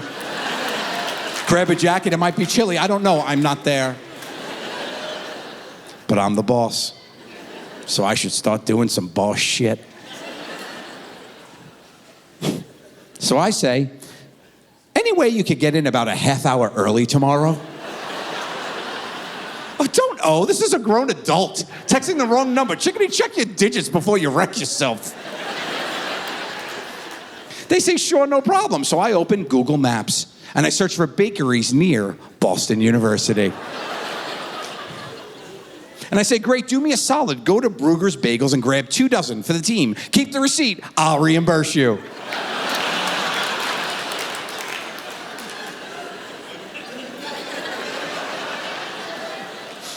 "Will do, I love that place." But I'm having fun, so much fun, but conversation's over, period, the end. But I want back in. I want to restart this train. So I gotta say something, right? I gotta say anything. Take a shot in the dark, throw a Hail Mary, if you will. So I just say, "How's your dog?" To which they respond, "Much better, thanks for asking." Bingo was his name, oh, y'all. He's super attached to me now, though, after the surgery, to which I reply, "Oh, that's super sweet. Why don't you bring him to the office tomorrow?"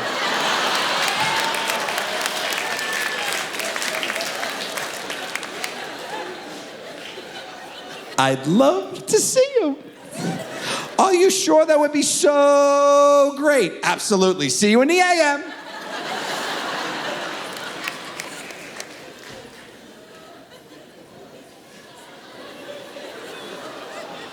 And now we wait.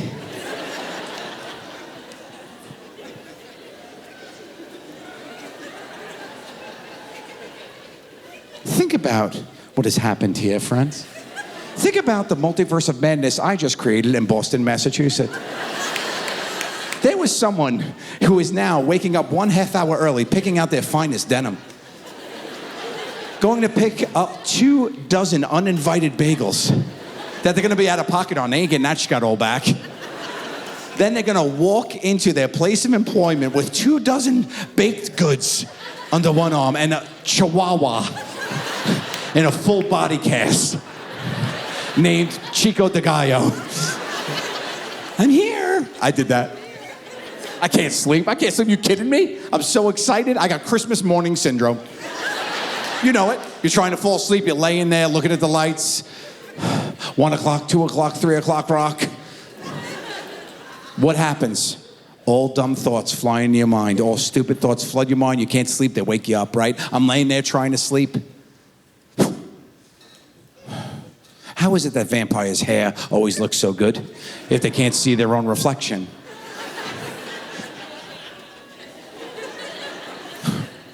Why don't we call them mouth jobs? And if we did, we should rename the nose job because that doesn't track. I've never seen a baby pigeon.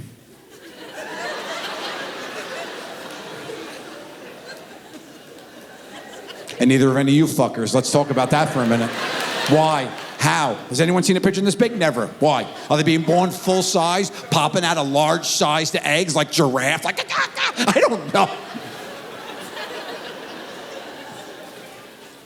How surprised was the first guy who ever threw a boomerang?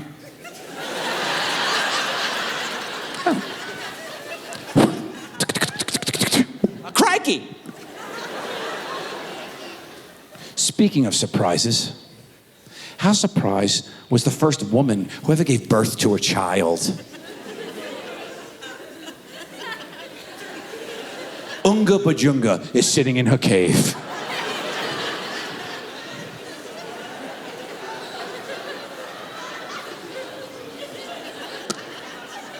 Miss Bajunga is wondering why she gained so much pounds over the past 9 months. Maybe too much brontosaurus beef? The sun rises, she hits the fields to get her gather on and gets a weird rumble in her tum-tum. Ooh. She squats down to push out what she thinks is a stubborn turd.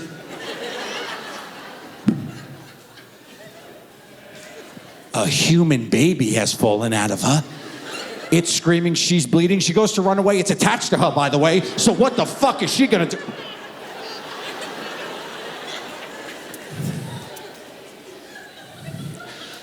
"9:02 a.m. New text message comes in. Simply says, "Who the fuck is this?" I've been Joe Gatto, y'all. Thank you so much.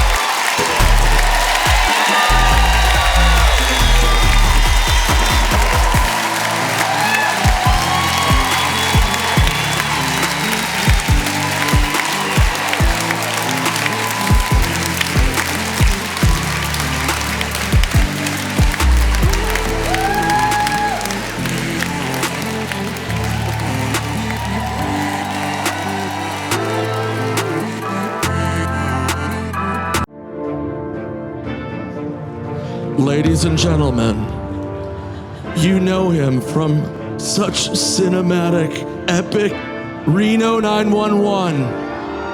Bucky Larson, the Benchwarmers, and Grandma's Boy, one of the greatest actors of our generation, Nick Swardson.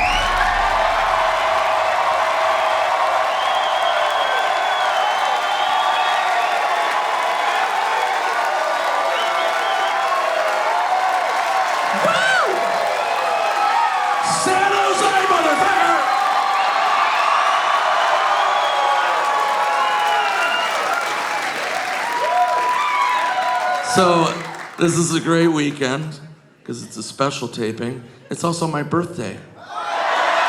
Yeah. My birthday! Yeah, I'm turning 47. Yep, still dressed like this. Don't care.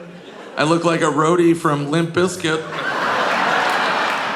Yeah, I don't care. Yeah, your 40s are weird. A lot of people are like, dude, you're 40? How do you deal with that? And I'm like, here's what you do.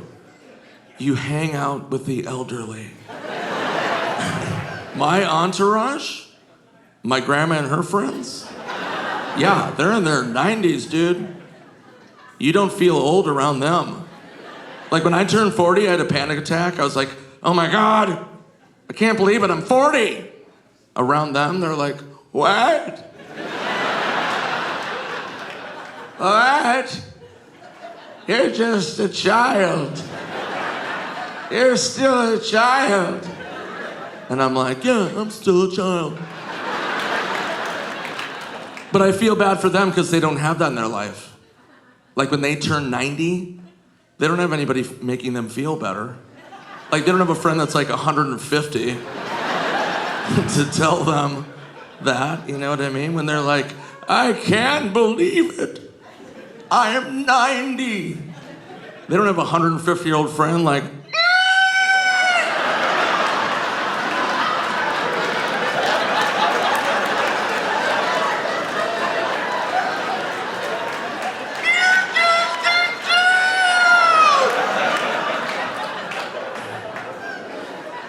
that's a hard joke to open with because it's wicked painful, physically on every level.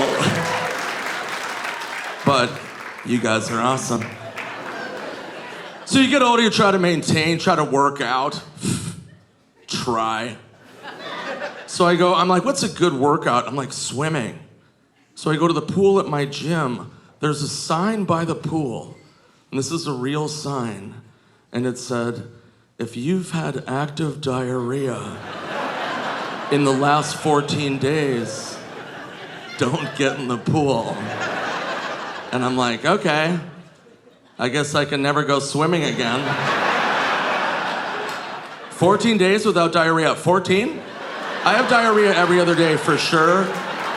Not even a question. To the point where I'm worried if I don't. Like if a solid turd leaves my body, I'm like, what the fuck is that? Why is my asshole not spraying out hot chocolate like an angry dragon? That's what I'm used to. Yeah, active diarrhea? Why do they have to say that? Whose diarrhea is lazy? Not this guy. Yeah. Other comedians have talked about that sign, but mine's the best one. Yeah, no, because I'm the Tom Brady of diarrhea. Yeah, you can't top my diarrhea joke, so walk away. Walk away. So speaking of diarrhea, I hope everybody had a good Christmas. I know it's not close to Christmas, but this happened during Christmas, so let's just pretend that it just happened. So anyway, long story short, Merry Christmas. So this Christmas, I decided this. I'm like, I'm not gonna get gifts from my friends and family. So what I did was I joined an organization where you could adopt a family that was on hard times and pay for their family to have a nice Christmas. And that's what I did. Yeah, that's my time. No, I'm kidding. So I adopted this family and it was awesome. And the kids would make lists of things they really wanted. And I'll never forget, this kid was 12 years old. His high priority gift that he wanted for Christmas was a gift card to Taco Bell. Yep. And I thought that was adorable that he's that young and smokes that much weed. Yeah. But he didn't say how much he wanted the gift card for. So I was like, what if I got this kid a gift card to Taco Bell for $10,000? Yeah. That kid's never going swimming again.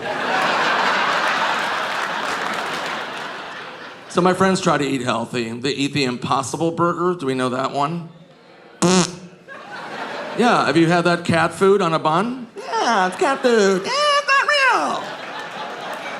real. And they swear by it, my friends. They're like, do you understand? It looks just like a burger. And it tastes just like a burger. But it's not. I'm like, okay, I want to use that theory. I want to go up to some people to party with a handful of white powder. And I want to be like, hey, you want to do some cocaine? And they're like, no, I don't do cocaine. I'm like, it's not cocaine.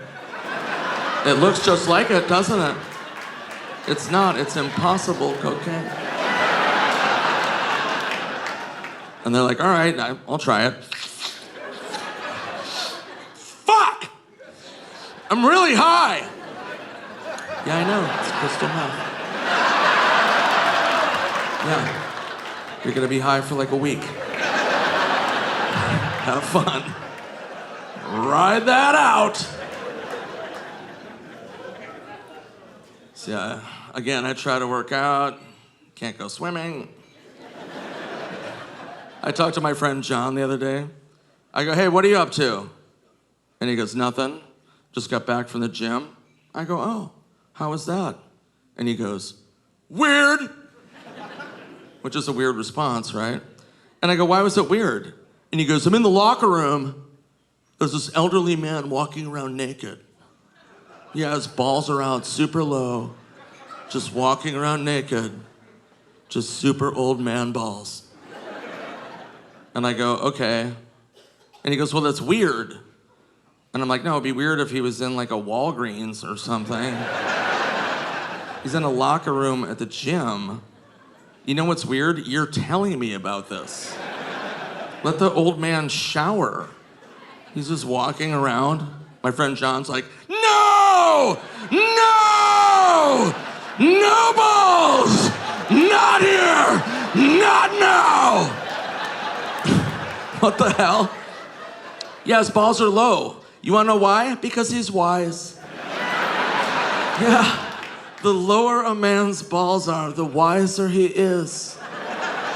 It's like rings on a tree. Why do you think wizards wear robes? Their balls trail behind them, gathering treasure from around the Shire, casting genital spells. Show some respect. If that happens to me, and I'm an elderly man, and I'm naked in the locker room, and someone's disrespecting my jennies, I'm gonna take my balls and I'm gonna attack. Just.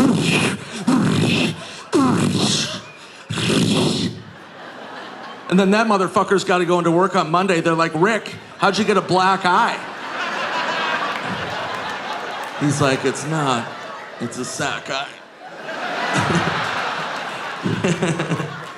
I disrespected the elderly. Yeah, God bless the elderly. Yeah, we have it so much easier. They didn't have sexting growing up. Yeah, we have sexting. Throughout history, they didn't have that. Yeah, right now, you're horny, you fucking hit up an ex, here's my fucking dick. Yeah, how's your afternoon? I don't know. Jennies! Yeah, imagine being horny in medieval times. Let me take you back. As one of the #1 Razzied actors ever. Razzies are the anti-Oscar. I've been nominated 9 times. Yeah. And I'll keep going. So anyway, imagine being in medieval times and you're a horny guy on your castle and you're like, ah! I'm so horny right now. I wonder what Guinevere's up to. She's so beautiful. And they would have to take a note and be like, my dearest Guinevere, you are a vision of a sunrise. Draw a picture of your tits. And they had to tie it to a raven. Hurry, raven! Find her castle! Make sure the picture's good! For the love of God! Then weeks go by, his dick's ripped off. Yeah, we've got it easy. Jenny's! So here's some life advice. I've got so many of it. But this is serious. Stay immature, stay silly. This world's too serious, and it's super annoying. So make sure we all agree. Stay immature. So here's an immature example. Number 1, I went home for the holidays. Minnesota. And I was like, you know what? I'm gonna call my friend Chuck that I grew up with. I haven't talked to him in forever. So I remembered his number from growing up. That's a key detail. So I call the number, phone rings, man answers. He goes, hello? And I'm like, oh. What's up, pussy lips? And the man just goes, hello, Nick. Yeah, it was Chuck's dad. Because it was a number from growing up. And I was like, I immediately turned back into a child. I was like, oh, hey, Mr. Klein. Is Chuck there? No, Nick. Chuck hasn't lived here for 30 years. He has a wife and a family. I'm like, right. Yeah, that makes total sense. So he gives me Chuck's new number. I call Chuck. Tell him that I called his dad Pussy Lips. So just visualize somebody doing that to your dad out of nowhere. Being like, what? And my favorite is that he still knew it was me. After all these years, it was just like, hello, Nick. You're the only person on this earth that would call me Pussy Lips. So I got obsessed with saying it, like a Tourette syndrome. I just started saying it to anybody. I don't care. I'd be like, what's up, Pussy Lips? What's up, Pussy Lips? What is up, Pussy Lips? So then, cut to a hotel in Georgia, and I'm coming home late at night, and I'm all alone in the hallway, or so I thought. So I was like, I'm gonna drop a hard Pussy Lips. So here's the mistake I made, everybody. I did it as I turned a corner. So I go, what's up, Pussy Lips? And I walk right into a sweet old elderly couple.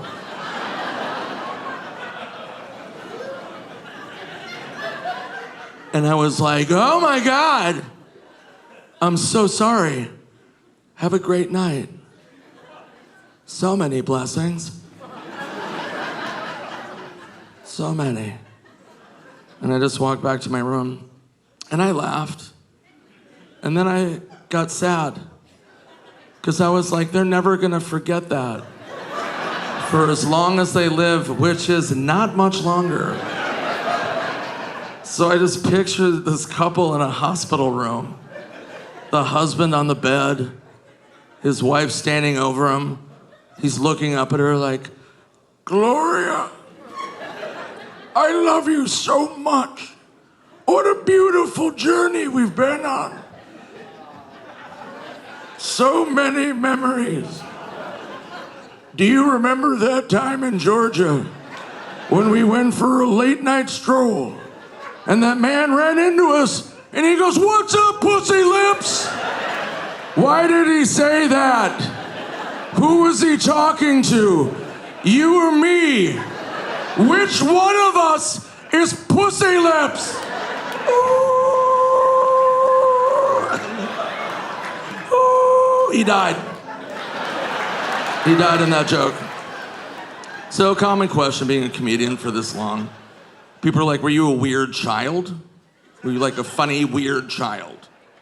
I'm like, yeah. No, when I was 8, I was a divorce attorney. Super weird, I was very serious. No. So here's a true story again of little Nick Swardson, 11 years old. 11. So my older sister, Rachel, she was 16 at the time, and she had a sweet 16 party. Oh my God. Ladies, right? 16, you're like, what? Here's what I figured out, side story. The loudest sound in the world is when a drunk chick is at a bar and runs into her friend that she didn't plan on seeing that night. Ladies, you know what I'm talking about. It is jarring. You'll be hammered at the bar like, yeah, I know, it's like, I don't want to go to work on Monday. It's like, my fucking job sucks. It's like, so stupid. Oh my God. Is that Stacy? I think that's Stacy. Stacy! Stacy! Stacy! Everyone's like, oh my God. Are we in Jurassic World?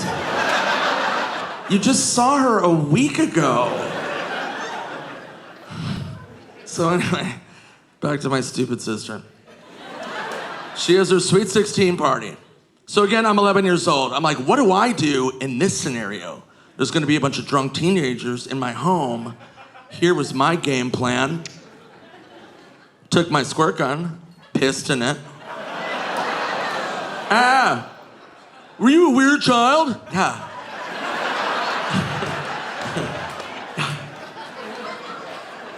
So I went around and sprayed drunk people in the face.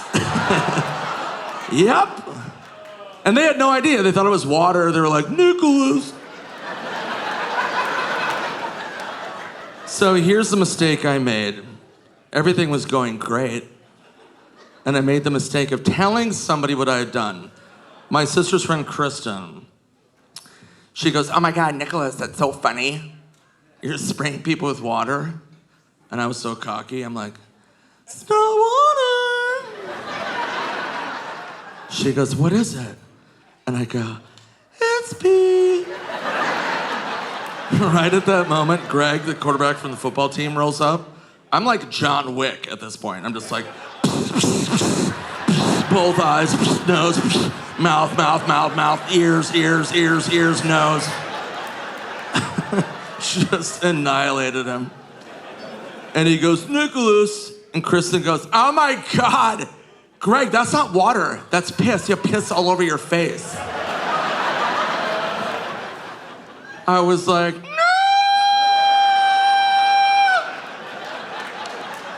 Again, I'm 11 years old. He tackles me, pins me down, unloads all the piss gun in my mouth.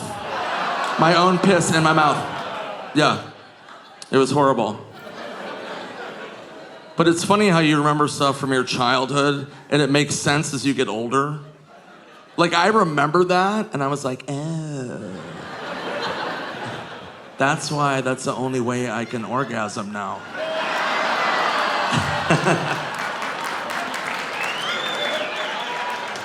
First part of that story is true. Second part is not. So I'm sure you guys are like, Swardson, that had to be the last time you had your own piss in your face. Nope. Here comes story number 2. Again, a true story.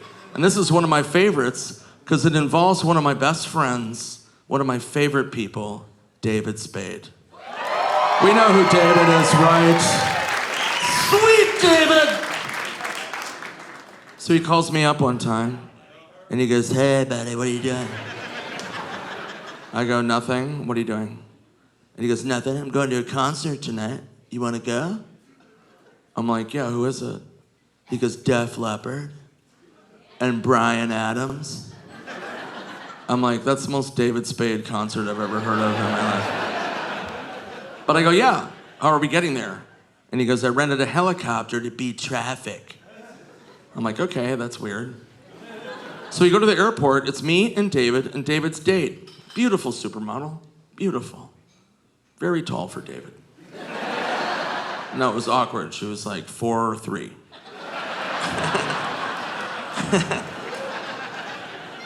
He's gonna hate me for saying that.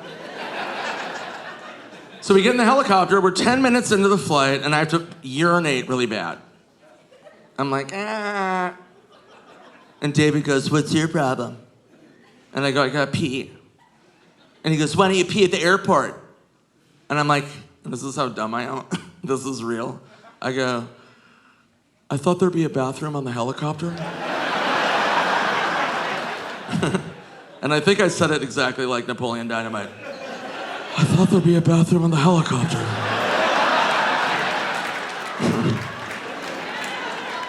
So he goes, there are no bathrooms on helicopters. I'm like, I don't know, I'm not part of a Channel 5 fucking news team doing traffic every day. I've never been on a helicopter. Sorry, Magnum PI. So he goes, well, I don't know what to tell you. Piss out the window. So he was not serious. This guy, I don't know, thought he was serious. There was like a sliding window to get air. I fucking saddle up. And I go, TT, here's how dumb I am again. And I'm not lying to you. I thought pee would just go like that. Like a drinking fountain stream, it would just go pee. Travel tip, everybody, it doesn't do that. Yeah, here's what it did.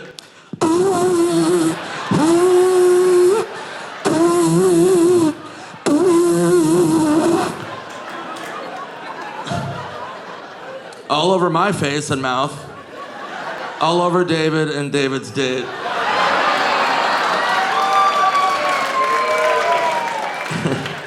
And David goes, what the fuck? And I go, you said piss out the window.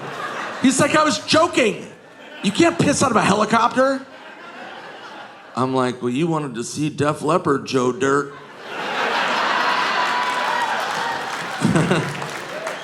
And that's the only way David can orgasm now. Silly, just silliness. But yeah, I hate flying. I have to fly a lot. I hate flying. My friend the other day is like, hey, have you ever been to Bali? I'm like, no. He goes, you should go. It's beautiful. I'm like, okay, what's that flight? He's like, it's like 21 hours. No, the answer will always be no if I've ever been to Bali. 21 hours on a fucking plane? If I go to Bali, then I'm moving to Bali.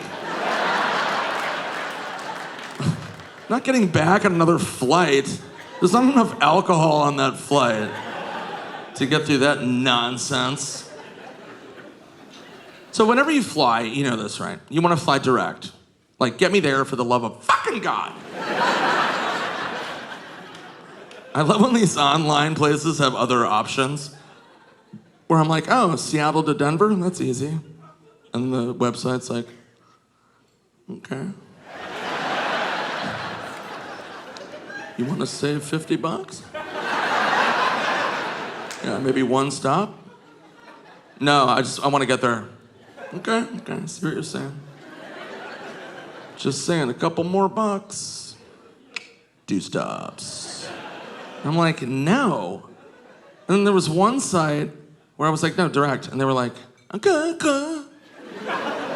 But what if 3 stops? 3 stops was an option. I'm like, who is that for? Who's in no hurry to get anywhere at all?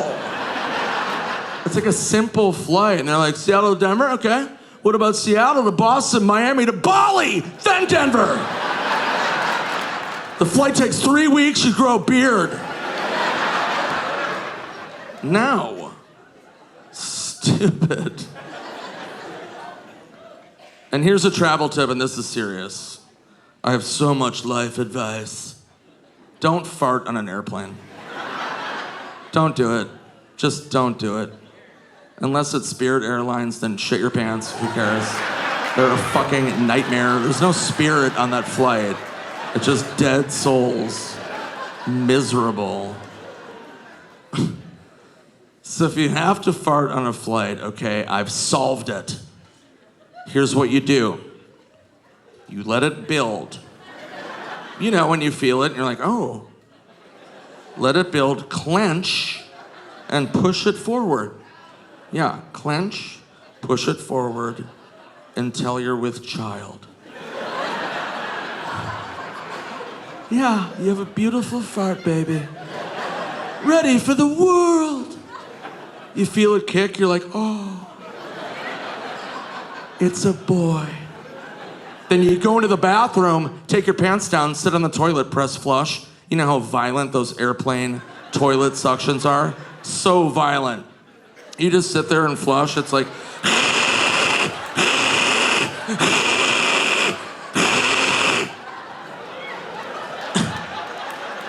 it sucks every fart out of your asshole. Yeah, for the next 5 years. You have to fart for 5 years. That's how powerful that suction is. Yeah. And then you come. Yeah, and then you come.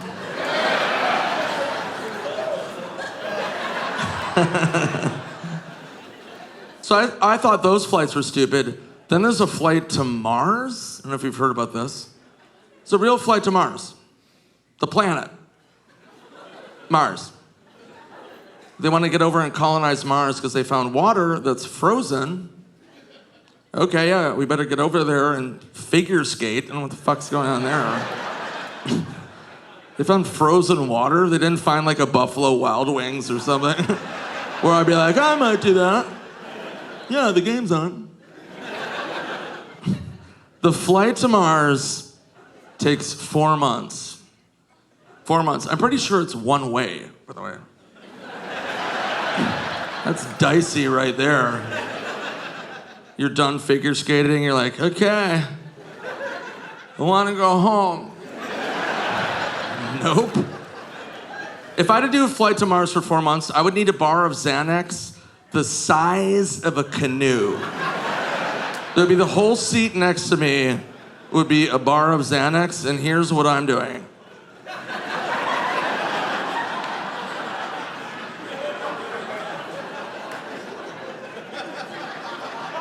I'd open the window, piss out of it, everyone's fucking dead. You know what I mean? Yeah, no thank you, Mars. If anybody here is listening from Mars, nope. Not happening. Cut to my next special, live from Mars. And I'm just figure skating. So yeah, I hate flying. You know what else I hate? Spiders. Yeah, we can all get behind that, right? Yeah. Are there any fucking spiders here? Yeah. Oh! Yeah, before COVID, remember that? I got bit by a spider.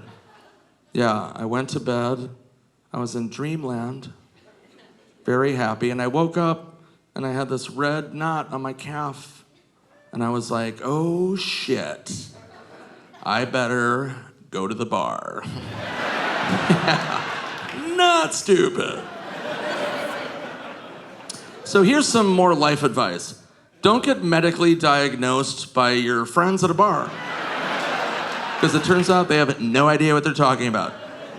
So I show up at the bar and I go, hey, I just woke up, is that bad? And my friend Rob goes, no. That's a zit. I think it's a calf zit. You zit on your calf. And I'm like, okay, so I listen to him.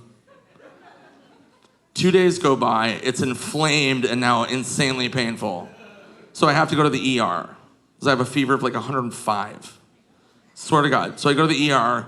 The ER doctor goes, oh my God! When did that happen? And I was like, couple of days ago. She goes, why don't you come in right away? And I was like, I was at the bar. My friend Rob said it's a calf zit. She goes, a calf zit? I don't even know what that is. She's like, no, that's a spider bite. It's one of the worst you can get. That's from a brown recluse. Do you know what that is? Don't Google it, because it's horrific. So I was like, are you sure? It's not a calf zit? She goes, do you want to listen to your friend Rob or an ER doctor? And I was like, You don't even know Rob. Why are you talking shit about Rob, bro? You don't even know him. So they clean it up. And the next time I went drinking with Rob, I dumped a box of spiders on his face. And I go, dude, you have acne. Yeah, and he fucking died. Yeah, Rob, idiot!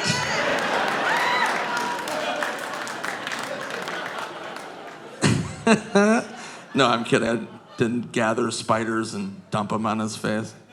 But I've told that story and people are like, whoa, man. Like, I really gathered spiders and just hoped they all bit him on his face? And then he died? I wish. Damn it, but fuck spiders. People are like, no, they're cool. Oh, really? Oh, you hang out with them? Hey, what's up, spider? Yeah, no, they're just stoners. They're lazy. They're lazy stoner things. Yeah, what do? What do spiders do? They go and they weave a web. Hey, man, I'm gonna weave this web. And I'm just gonna sit there. And I'm like a lazy fuck.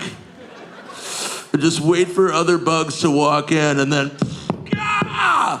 you kill them. No, it's lazy. That'd be me going like, I'm a deadly assassin. Oh, really, Nick? How do you kill people? Well, I get high and build a hammock. Somebody walks in, you're fucking dead. No, it's stupid. So you guys are Reno 911 fans? Sweet Terry. Sweet Terry. Yeah. So one of my favorite things that happened, again, true story. So this is pre-COVID. I'm at my local sports bar, day drinking and watching sports, which is what I love, watching all my teams lose. So I'm sitting there day drinking, and it was to the point where, and you know what I'm talking about, day drinking or night drinking, when you're at the bar and you have that inner monologue where you're like, oh, I should not be in public. It's that horrible feeling where it's like, okay, gotta go home. So I live 2 blocks from this bar, key detail. So I'm like, I'm gonna walk home. When I say walk, that's a very loose term. I call it newborn baby drunk walking. You know what I'm talking about. Have you seen a newborn baby take their first steps and they're so happy they're not falling down? It's a look of pure joy. And that's what I looked like. And I'll show you. Here's me walking home from the bar, fucking shit-faced. Here I go.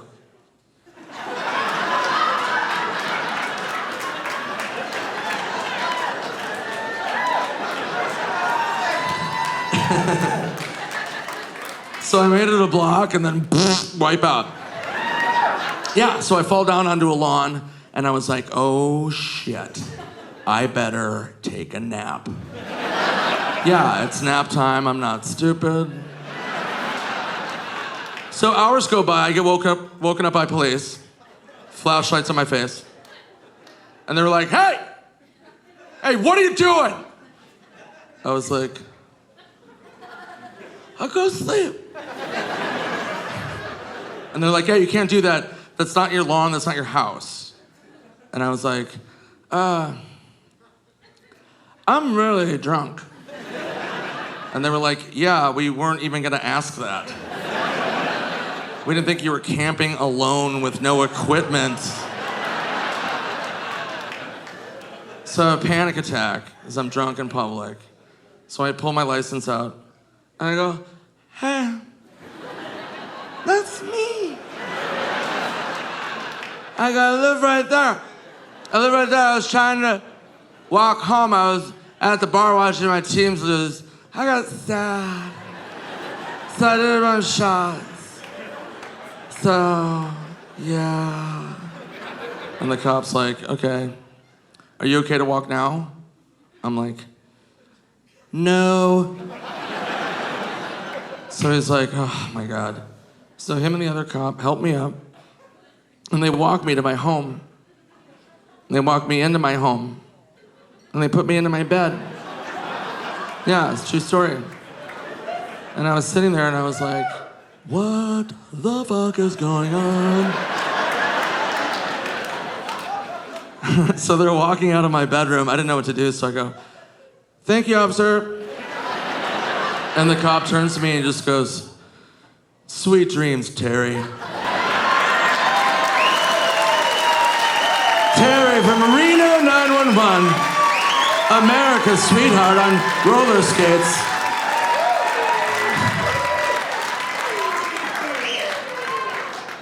But it made me laugh visualizing them rolling up on that scene, being like, yep, found the guy, he's right here. Yeah, he's passed out. Yeah, he's gone. Yeah.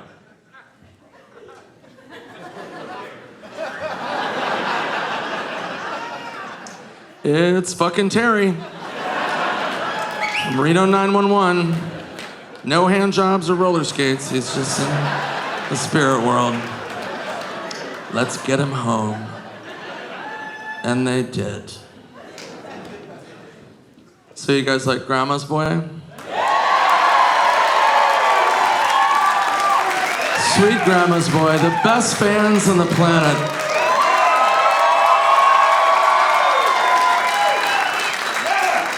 The best. Shit's weak. So one of my favorite things, people always go, hey, I love Grandma's Boy. Why wasn't it in the movie theaters? And I'm like, it was. For like a half hour, and then theaters were like, nope, ain't. But it was in the theaters long enough for this to happen. My mother calls me up. She goes, Nicholas, we have a situation. And I go, what, are we out of mayonnaise? She goes, no, that would be an emergency. She goes, no, Grandma went to go see Grandma's Boy in the theater. And I was like, who told her to do that? And she goes, nobody. Grandma was having breakfast, reading the paper, and there was a big ad for a movie called Grandma's Boy, co-starring Nick Swardson, co-written by Nick Swardson. Sit on my face. Brrr. Adios, turd nuggets. It's fucking rage.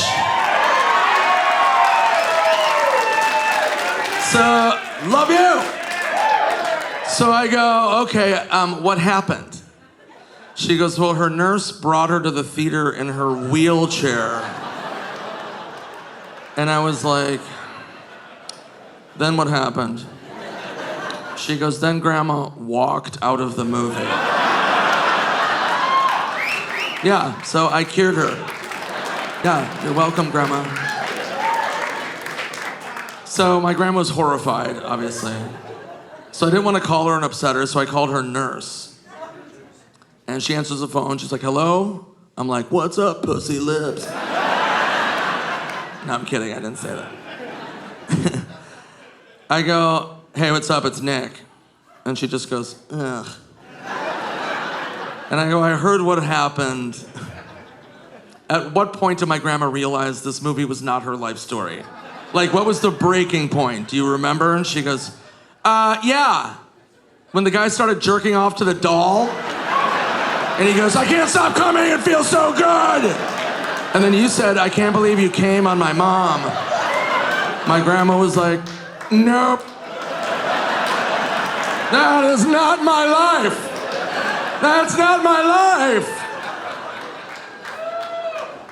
Yes. But such is life. It's so bad, man. So, one of my other favorite movies that I was a writer on was a movie called Malibu's Most Wanted. Malibu, Malibu. If you don't know it, It's about a white rapper named B-Rad, starring Jamie Kennedy, one of my best friends. Great actor, comedian. If you don't know who Jamie is, he was in all the original Scream movies. So I used to live with Jamie. I moved in with him. We wrote the script together. We made the movie, and I moved out. So one of my favorite things I like to do, going back to my immaturity, is I love scaring people. I love scaring the shit out of my friends. You know when you get a good scare out of somebody and you're like, fucking yes. So I'm having dinner with Jamie way long after Malibu. And in my head, I'm having dinner with Jamie and I go, you know what? Jamie was in the Scream movies. Maybe he wants to live them. So I leave the dinner, double back to his home that I used to live in again, park in the alley. I go through my car. Somebody had given me a gag gift. It was a baseball hat with a long-haired wig sewn into it. And I'm like, that's gonna come in handy. So I take my shirt off so he doesn't recognize it, put on the hat with the wig, hop the fence, break into his home, go into his kitchen, and I get the biggest knife that I can find. And I go into his living room, and I just stand in the dark, right in the corner of his living room. And in my head, I'm like, this might be too far. But he walks in the front door, I'm like, nope, game on, here we go. So I don't move, I just stand there. And he walks in like any of us would, tired from the day, throws his keys down, turns on the light, sees me. It's the most scared I've ever seen a human in my life. He made a sound from the depths of Mordor. He sees me and just does this. No! No!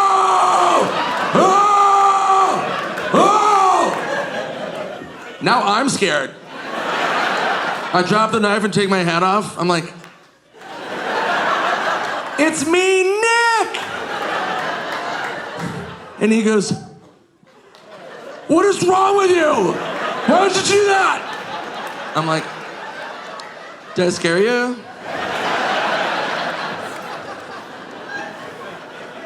Yeah, it was terrible.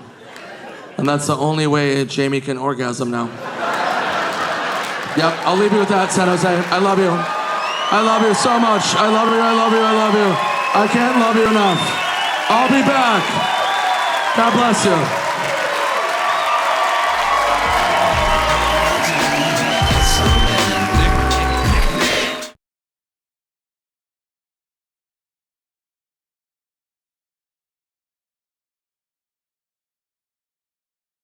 Good people of Chicago, Illinois.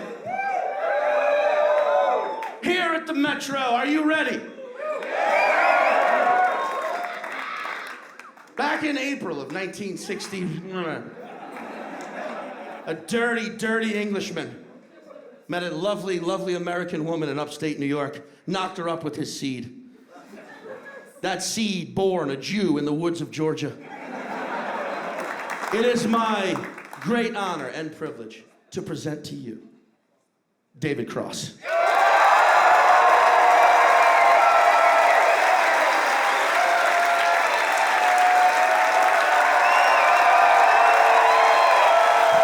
Hello. Oh, come on now. I haven't even done anything yet. Come on. Thank you. Thank you. All right, it's gonna be good. It's gonna be good. It's gonna be real good. You know why? Because the first show kicked ass, so now I don't have to worry about covering another thing. So, please, another round of applause from Mr. Sean Patton.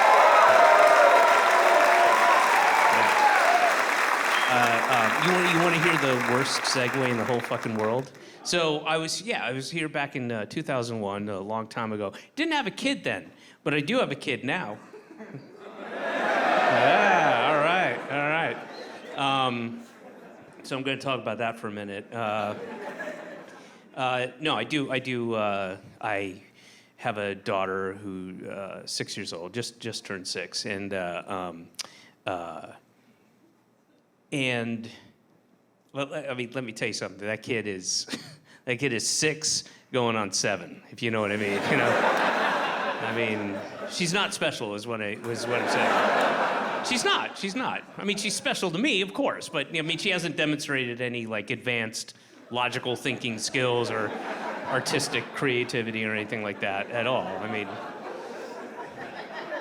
she hasn't, you know. If you saw her and you'd be like, how old is she? And I said, 6, you'd go, that sounds about right. But just turned 6, yeah? Okay. Whew. I was gonna say, otherwise her verbal skills are a little on the lower side, yeah. And I've learned so much from being a dad. It's all new to me, and you know, and I'm an old dad. You know, I'd say older, but that seems to be sugarcoating the reality. I'm old. I'm an old dad, and there are truly so many awful things about having a child, but there are. But one of the worst is I now have to engage in small talk and chit chat that I never would ever give the time of day to, you know? Like, and you have to do it all the time. And like before I had a kid, you know, if I was hanging out at the playground and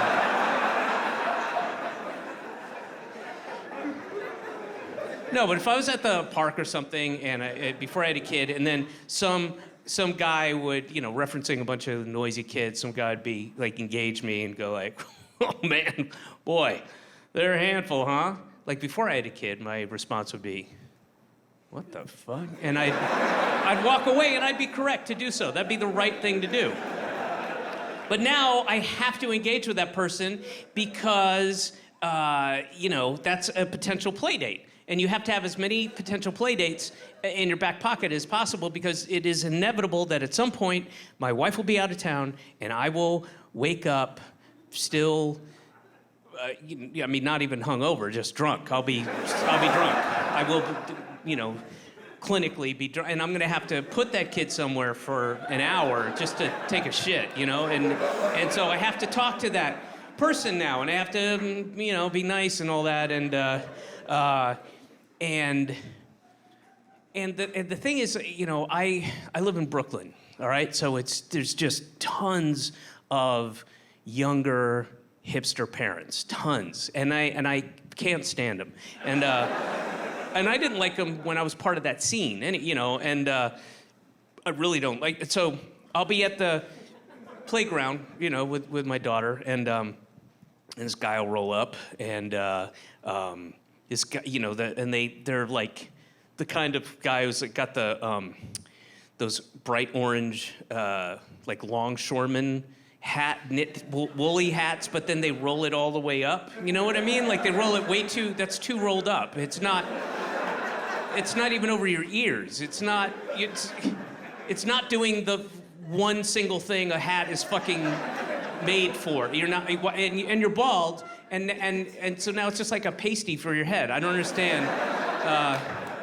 And so like a guy with that hat, and then, you know, one of those like, you know, 23 skidoo mustaches, and like a full sleeve of like, you know, retro toasters or some shit like that, and then a skirt and culottes and a big whetstone, an oily, glistening whetstone that's like dangling off a sheath, right? This thing, and you're like, what the, what, who, when, how, why, you know? Oh, the whetstone, oh, yes. Oh, yes, well, I just got back from crafting. Me and the gang get together and we'll craft, and I'm making, I make bespoke, handcrafted, artisanal, farm-to-table marbles. And well, here's the thing. So the gang and I will get together, and we'll craft, and we'll make you know, knives from Mumbly Peg and jacks, and we get to, because I think we've lost the connection, the joy that we had as youth. I think we've gotten so cynical in the last 4 or 5 years, you know. just, with COVID and he who shall not be named. And so we play the games of our youth. Well, not our youth, but the youth of our fathers' games, which are, and it's harkened back to a simpler, innocent time. And so that's, and right now I'm working on an ethically sourced paddle ball that I think is going to be. Anyway, that asshole will come up to me, and I'll be at the playground with my daughter, and I'll be minding my own business, and that guy will come up going, "Oh man, boy, they're a handful, huh?"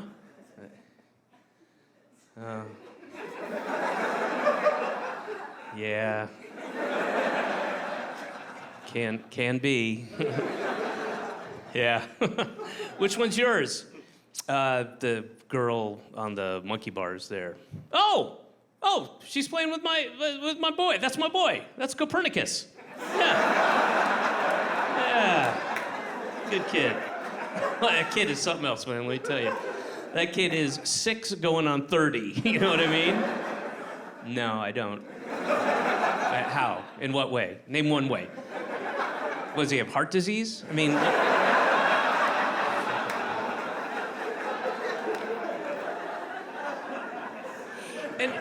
And one of the things that I learned is when you have a kid, you really are forced to confront and do something about your bad habits and your bad traits, and really do something. Like it's not like, when you get married and you're like, you know what, I'm gonna be a better person and I'm gonna learn how to do this and I'm gonna express myself. And a month later, you're like, nah, fuck that.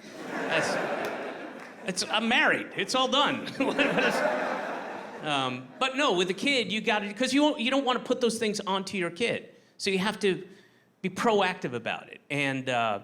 And one of the worst things about me, I have a lot of problems. I have a lot of issues, and I do a lot of bad habits, and I'm so sorry.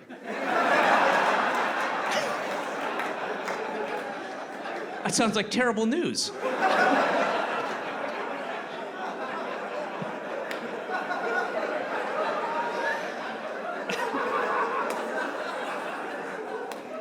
All right.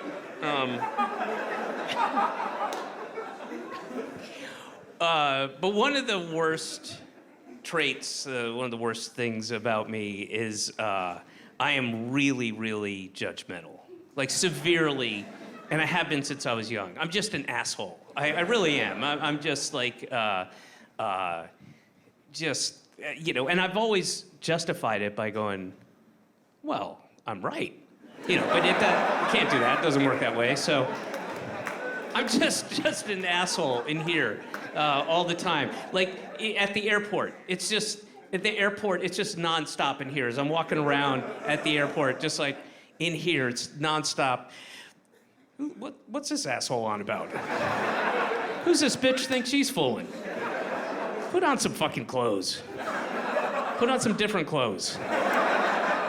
That's not a service animal.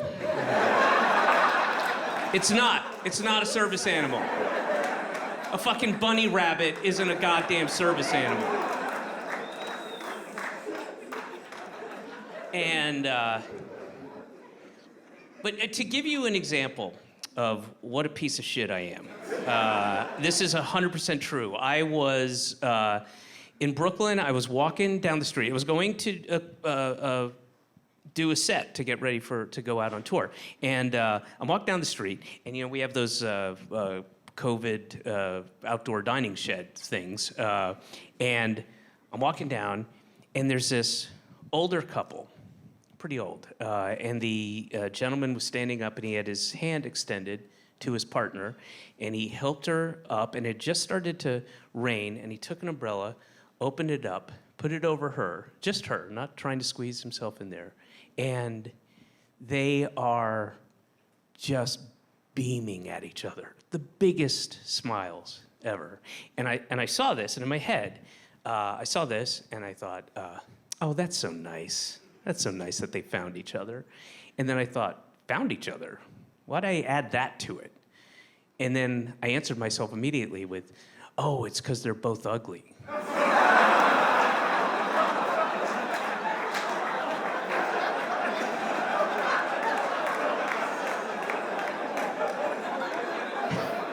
I'm looking at pure love. Pure love. And my fucking shitty take on this is, good for you, you ugly fucks. That's nice. That's nice that you found each other. Because if you had, nobody else would ever have you, so, otherwise you would have, died alone with a cat eating your corpse or something.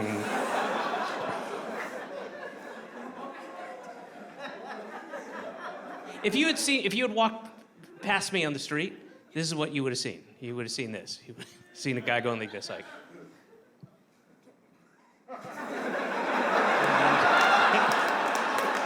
And now you know.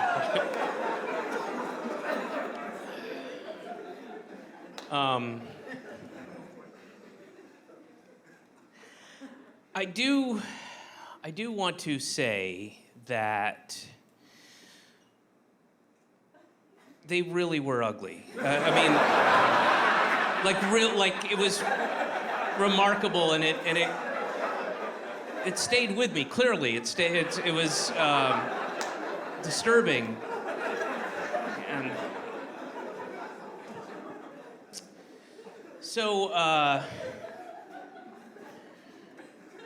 last year, for her birthday, I took my current wife on a trip.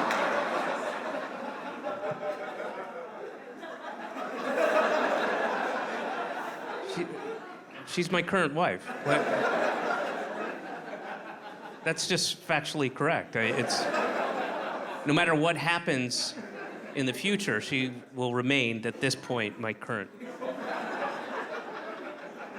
wife. Sounds like a diss, but it's not. It's not. I think y'all should start doing that too, by the way. Just going. Y'all know my current husband, Jerry, right? Jerry, get over here. I want you to meet some of my coworkers.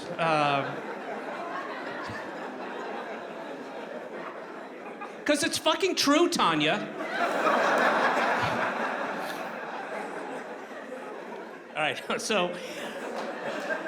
so yes, last year for her birthday, I took my wife to Bologna, Italy, a trip, and it was awesome.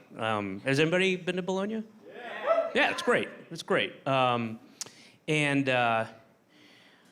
we only went for 5 days, which I know it's a short amount of time to go all that way, but I felt very strongly, and I'm well aware that everyone has their own different opinion about this, but I was adamant that 5 days is really the maximum amount of time that you want to leave a 5.5-year-old at home by themselves, I think.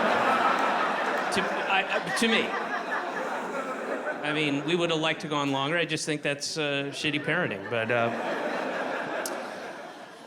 So we went, it was great.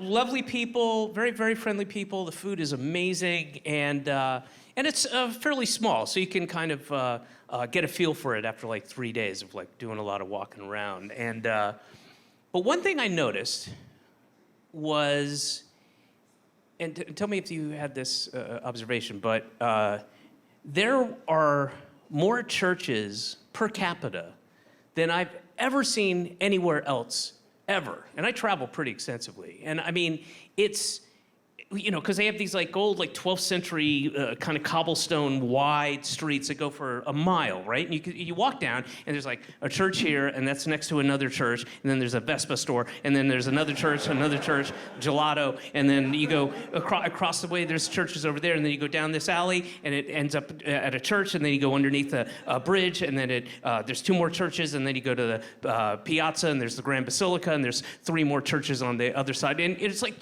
churches everywhere.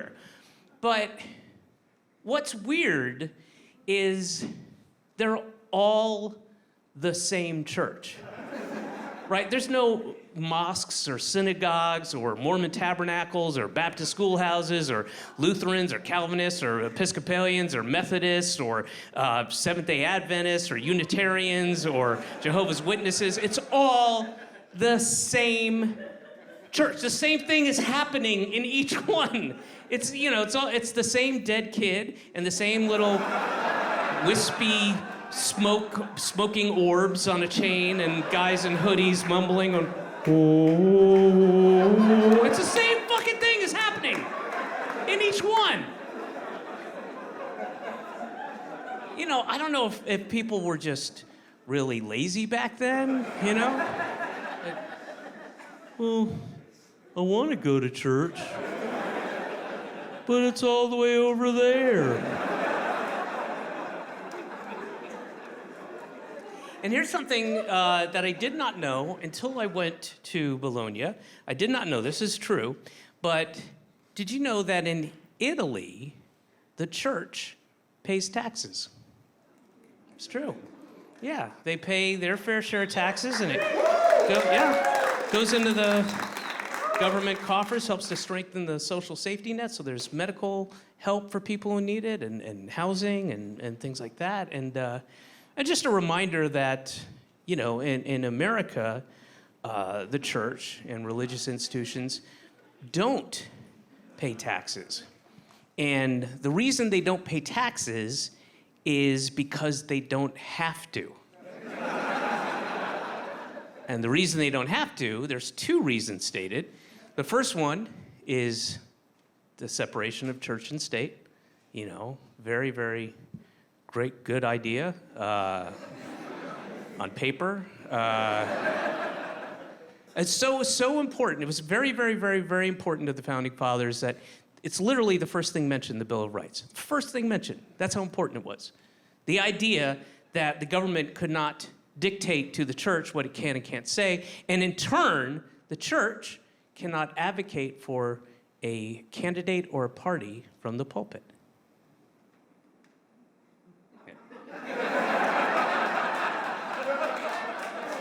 That's the idea. That's as stated. Now, come on. There hasn't been a true separation of church and state in this country before the ink was dry. Before Thomas Jefferson got home to fuck his slaves, that wall crumbled. That was just dust. There's no separation. There's not even a Venn diagram. It's just two circles right on top of each other. It got so bad that in 1954, they had to create an amendment called the Johnson Amendment that they stuck on there that said, guys, seriously, no electioneering. That's what it said, no electioneering. Now, come on, we all watched the January 6th Fun Time Hour. We all saw that.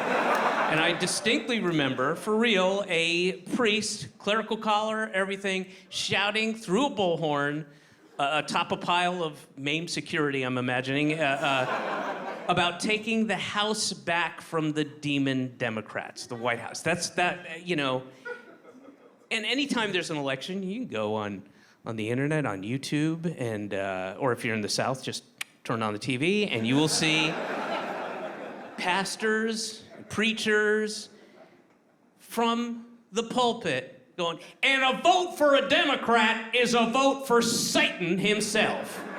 Yes, if you vote for a Democrat, you are lower than a burr on the testes of the taint of the ring around the bum of Satan's asshole. And you will burn in hell for all eternity, gnashing your teeth and gnawing on your limbs, because the Democrats want to take your children, drink their blood so that they can engorge their genitalia so that they may engage in orgies with drag queen black mermaids or whatever fucking nonsense they think. And so yeah, hardly a separation of church and state. Hardly. And the other reason, as I said, there are two. The other reason that the church doesn't pay taxes is because they are not-for-profit organizations.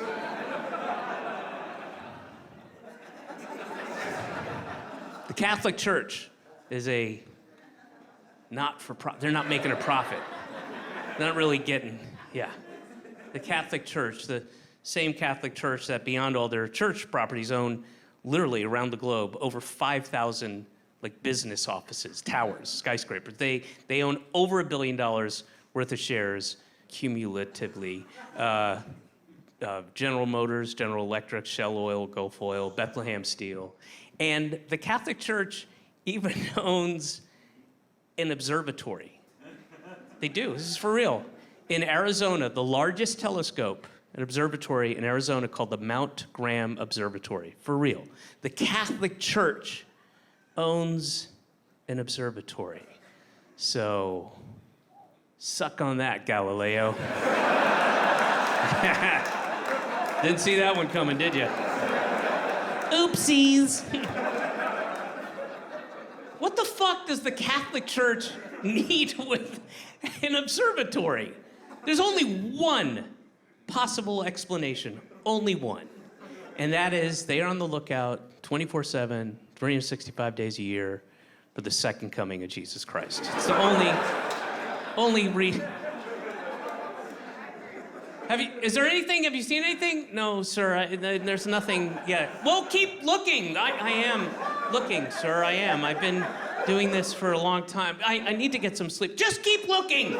Stop, don't talk to me, keep looking. Make it spin. We paid for the one that spins. Make it spin it up and down, spin it around. Yes, okay. Journal entry 22,509. Still no sign of Jesus Christ. Lost? Question mark?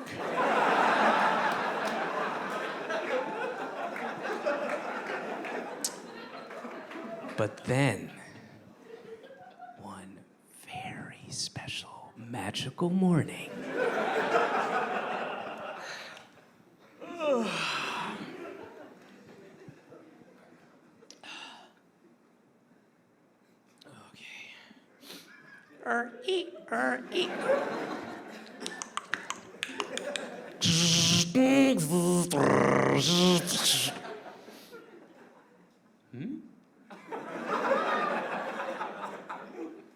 What? Oh my goodness. Oh my goodness. Boss, get in. Get in here. What is it? It's him. Oh my goodness. It's Jesus Christ. He's coming back for it. Oh, wait. False alarm. It's just Muhammad on a winged horse.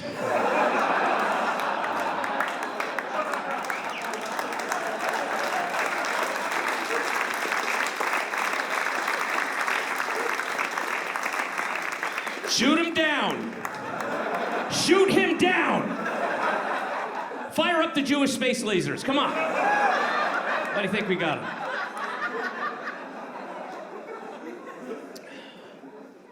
And I think if the church or religious institutions aren't going to have to pay taxes, then I think they should be homeless shelters, at the very least. And I don't mean turned in. Hang on, I don't mean turned into homeless shelters. I mean also be simultaneously be homeless shelters. Every church. So there's church, and then there's also so that while the pastor is up there and he's preaching the words of Jesus Christ, the Prince of Peace, words about charity and kindness and sympathy and empathy and forgiveness and tolerance and love. While he's doing that, there can be a little soup kitchen kind of thing where people are getting some food and maybe some clothing, medical attention, maybe some diapers for the kids, some toys, some books and things, and clothing, and maybe just even a shower just for some basic human dignity, And so while they're up there, the preacher's going, and in Matthew 11:18, Jesus says, "Bring to me all ye who are weary and burdened, and take my yoke upon you, so that I may ease your suffering and your soul can be at rest. And Jesus is telling us to help those who are in need of help. We have a good thing. They don't. Let's help them out. Yeah, praise Jesus. Yes. Amen. Amen. Yeah. And in Matthew 25:35, Jesus says, "For I was starving, and you gave me food. For I was thirsty, and you gave me drink. For I was a stranger, and you let me in." Yes, praise Jesus, praise Jesus. So that while that's happening, the people are there, they can be doing that, and then they can look over and be like, "What? Oh, you've got to be, that's what you meant the entire time? Oh my goodness, I have been coming here for years and I never made the connection. Oh. Well, thank you for the visual aid, because now I get it. Old mush brain over here. Yeah, because there's no hypocrite like the American Christian. It is literally the height of hypocrisy, the zenith. They have set the bar so high for hypocrisy. And you know the ones I'm talking about, the ones who are pious, holy, righteous. They go to church every Sunday, and they know good from bad. They know immoral from morality. They know what's love, what's right, what's correct, what's not correct. No gray area, just black and white. They know. They know. And they're up there, and they say these words, these things, these ideals. And yet, something happens once they cross the threshold of the church. This transformation occurs. It's almost magical. So they'll be in there going like, yes, we need to treat others the way we should be treated, and we need to treat others with sympathy, empathy, and kindness, and love. And oh my God, it's a Mexican rapist. There's Tucker, give me the phone. There's a Mexican rapist. Hang on a second. Yes, police. Yes, I want to report a Mexican rapist. I'm standing outside the Church of Selfless Benevolence, and there's a Mexican rapist here. What? I don't know. She looks like she's 9 or 10, but she's pointing to her belly and crying. So please send one of your tanks. Send one of your glorious taxpayer-funded tanks. But I think if we went to the church and we said, hey, you know, because of the stuff that we've just been talking about, which, you know, is not applicable in any way, shape, or form anymore, we think you should start paying your fair share of taxes like any business. And I think the church would say no. And then I'd say, well, why not? Well, how come? Well, because we need the money. You know, we couldn't afford to pay taxes. We would just crumble as a business. We're just scraping by here. You know, we're just a little mom and pop. And Holy Ghost. We're a mom and pop and Holy Ghost little startup, you know, that's,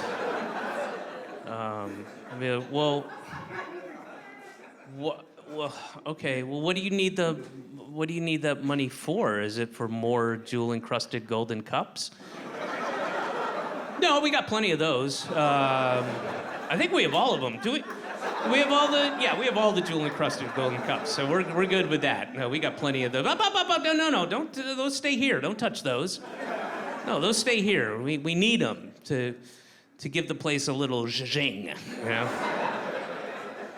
Well, I don't understand then. Why, if it's not for, so why do you need the extra money? Well, I'll tell you, okay? And it's not cheap. It's quite expensive, but every year, literally, every year, we have to pay tens of millions of dollars in settlements to the people that we've raped and molested. Every year. It's a lot of money. And look, no one's happy about it, you know? Everyone's got their damn hand out, and,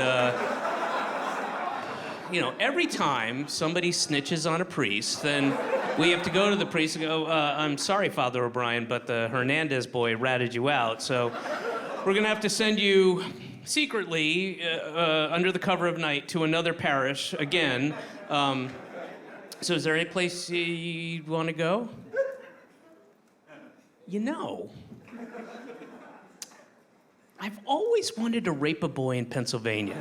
All right, Pennsylvania, wants to go to Pennsylvania. So send him to Pennsylvania. Don't tell anybody, don't tell the parish. Loose lips, huh? And then I might say to the church, well, okay, but, okay, I mean, pardon my naivete, but what if, I'm just crunching the numbers here, but what if you stopped raping your children? You didn't hear what he said, somebody? Yeah, no. That's, yeah, you probably think that's easy. That's the easy thing. No, that's not, we're not gonna stop. That's what we do. That's kind of our brand, you know? That's our thing. We've been doing it since before Christ was born. I mean, you figure that one out. No, we're not gonna do that. That's okay, Captain Obvious. Yeah. It's literally the first benefit listed in the job application for a priest. Yes, right there. You get to fuck your flock. Yeah. Go to fuckyourflock.com. It's all there. Scan the QR code, please. And speaking of unwanted pregnancies, you know, I live in New York. I live there by choice, and I pay for the privilege of living in a liberal, progressive city that shares the ideals of my wife and I,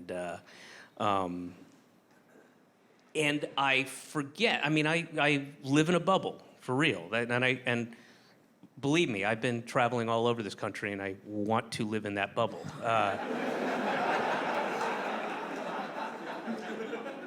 Because of so many reasons, but like what's going on with the anti-abortion movement? Like, you forget, in New York, we don't have to deal with any of that nonsense. So you forget about the ferocity of it, but I'm from the South. You know, I grew up in Atlanta. My family's still there, and I go back 3 or 4 times a year, and I just forget until I go home, and then you start seeing the anti-abortion billboards, and especially as you start getting out, you know, becomes more country, they become more frequent, and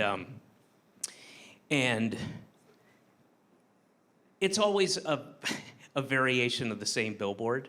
You know, it has been for decades now, where it's just on one side there's a photo of an adorable baby, right? Adorable, cutie, 6-month-old. You know, adorable baby, and look, all babies are adorable, you know, except for the ones born with a weird thing. But they're not going to put that up there because that kind of fucks up their all life is precious. You know, they're appealing to emotional heartstrings, right? So you gotta. So you know, they'd be like, get that fucking monstrosity off of there. What are you doing? I'm trying to make some money. Let's go.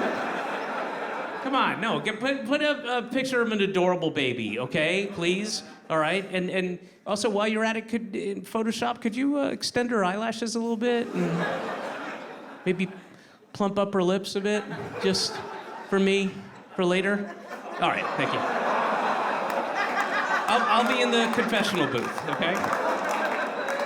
Yeah, we know where the real pedophiles are. We don't have to look too far if you truly want to find them, but.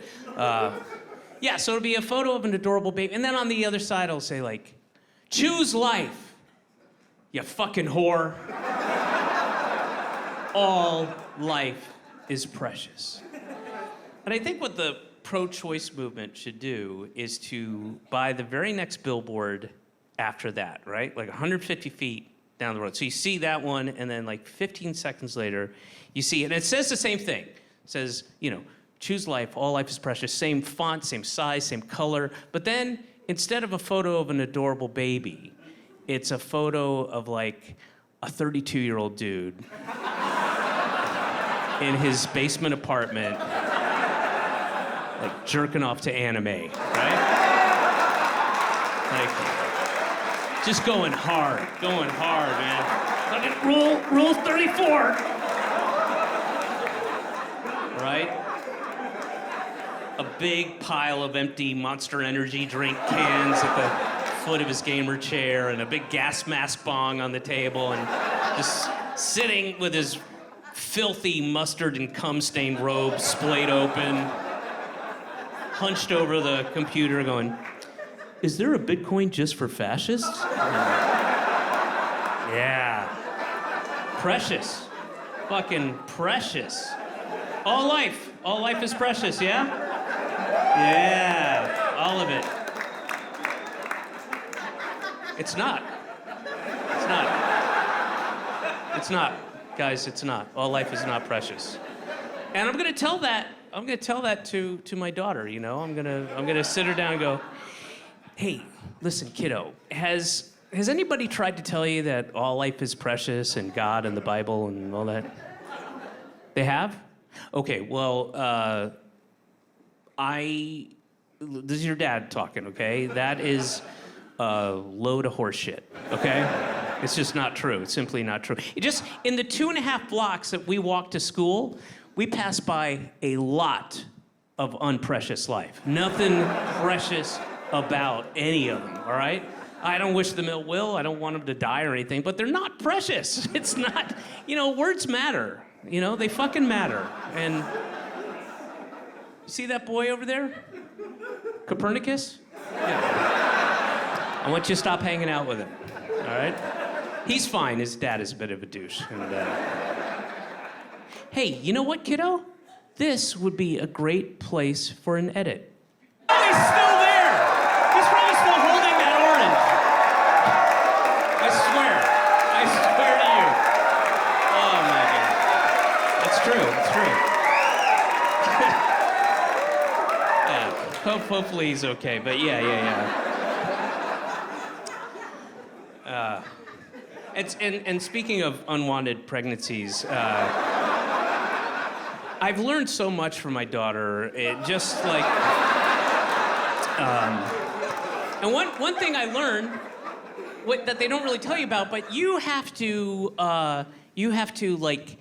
constantly censor yourself, edit your responses to the kids, because kids will often say some really funny shit, just some gems, right? But you can't laugh because they didn't intend for it to be funny, so it's upsetting to them. It seems dismissive, and they're trying to be sincere, and so you can't laugh. It's they take it poorly, and a good example of this, this is 100% true. So when my daughter was about 4.5, my wife was out of town, and we were having breakfast, and there was a little lull in the conversation, and I'm over, cleaning up some dishes and stuff. And then after about a minute, she says to me, and apropos of nothing, we had not been talking about anything like this at all. So she just comes out with this. She goes, "Daddy, I'm sad you're going to die soon."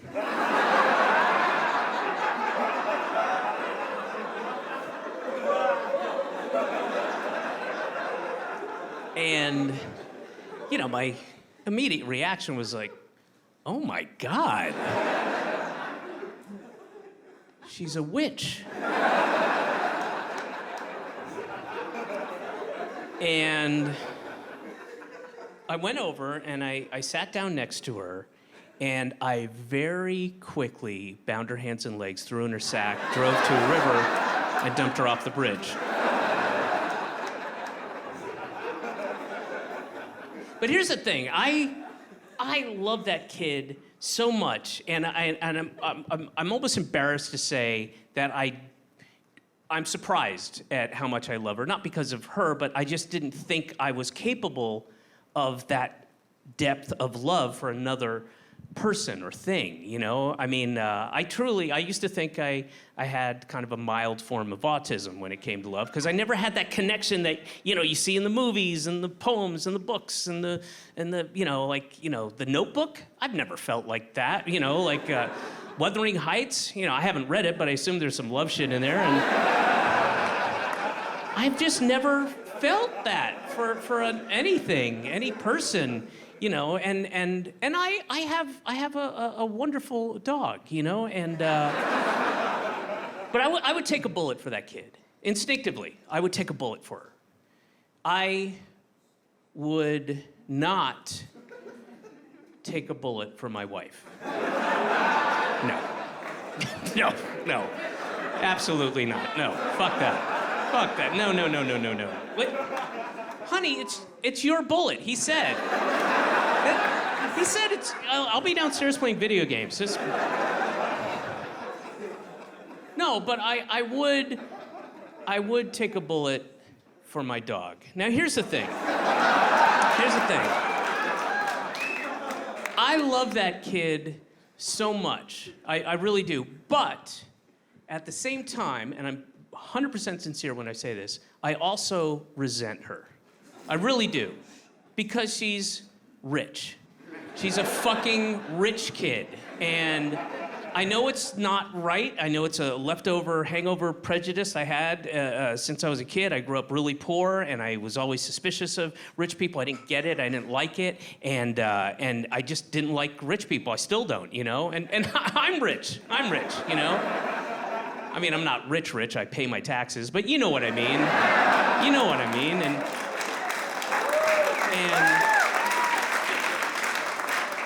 when that kid is whining about dumb shit, I'm like, oh, stop it. You're fucking rich. Stop, you know, you have central air. Do you understand? Are you hot? Push that button, you'll cool down. Are you cold? Push that button, you heat up. You have a teepee in your playroom that's not your bedroom. Can you conceive of how fucking rich you're sitting there eating an organic banana that your mother made me go to 3 fucking places in the rain to get you an organic banana. Like that fucking matters. It's the biggest scam in the world. It's bullshit. Anybody can throw an organic sticker on anything. Nobody does their due diligence. It's all. Also, are you eating the peel? All right, then who gives a shit? Why do I have to pay a 500% markup for a fucking organic banana? You're not gonna eat.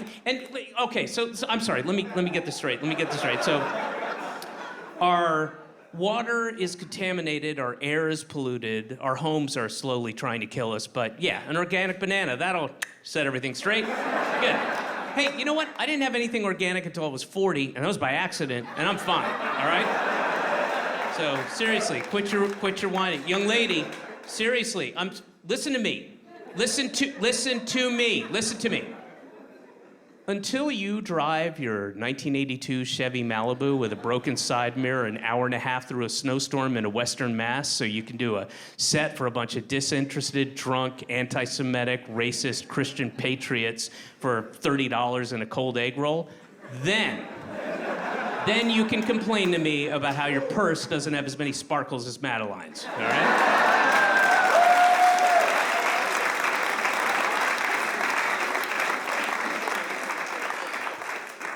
Also, that purse, that was made by prison labor. That's right, an innocent man was framed by a bunch of dirty cops. They planted drugs on him so they could boost their gotchas, right? They knowingly, and because he was black and indigent, they were just like, oh, this'll work, and they planted drugs on him. Then, when the rest of the precinct found out about it, you know what they did? They all covered up for him. The whole thing is corrupt. From top to bottom, they're all corrupt pieces of shit. And then those cops perjured themselves on the witness stand and in cahoots with a crooked prosecutor and a crooked judge knowingly sent an innocent man to prison, ruining generations of lives. He made your purse.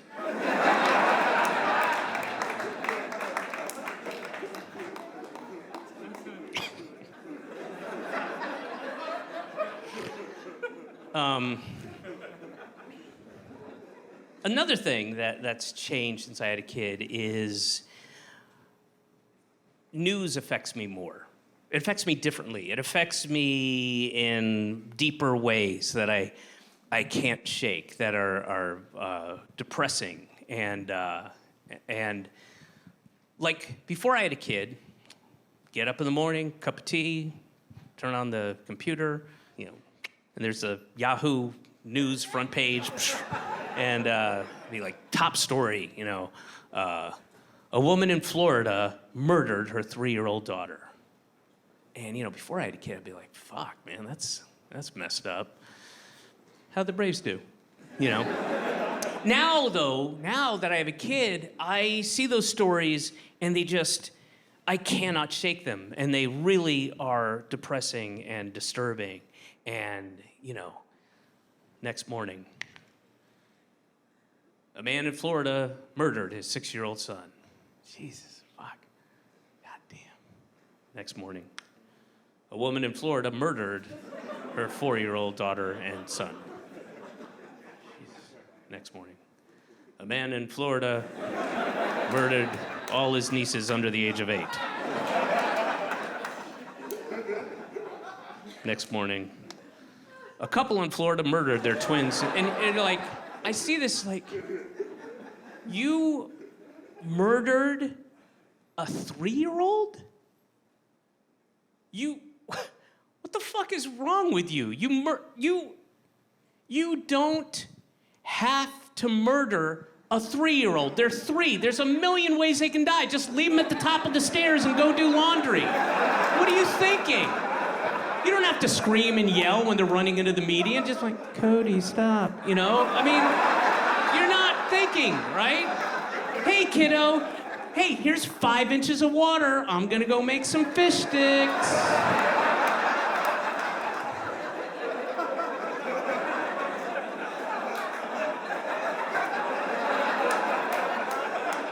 Oh no, I'm free. You know, what the fuck? And now you're gonna go to jail for the rest of your life. It's it's depressing. It's really disturbing and depressing. And also, you live in Florida. Avail yourselves of the services there. Just be patient. You know, there's like a 32.6% chance they'll be shot to death by the time they're in 8th grade. Come on now. Is your kid black or brown? The cops will murder him for you. I mean...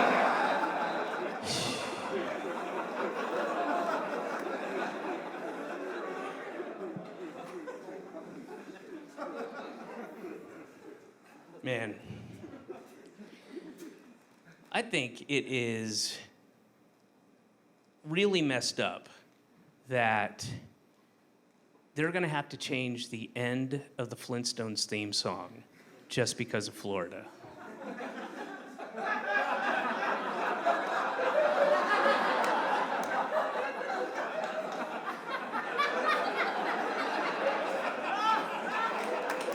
You get it?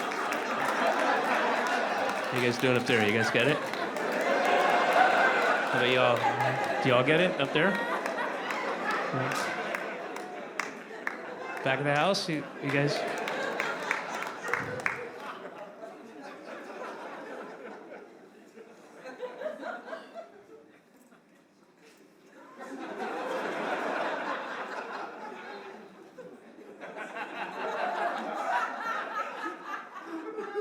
All right, that's enough time. Man, what is going on in Florida?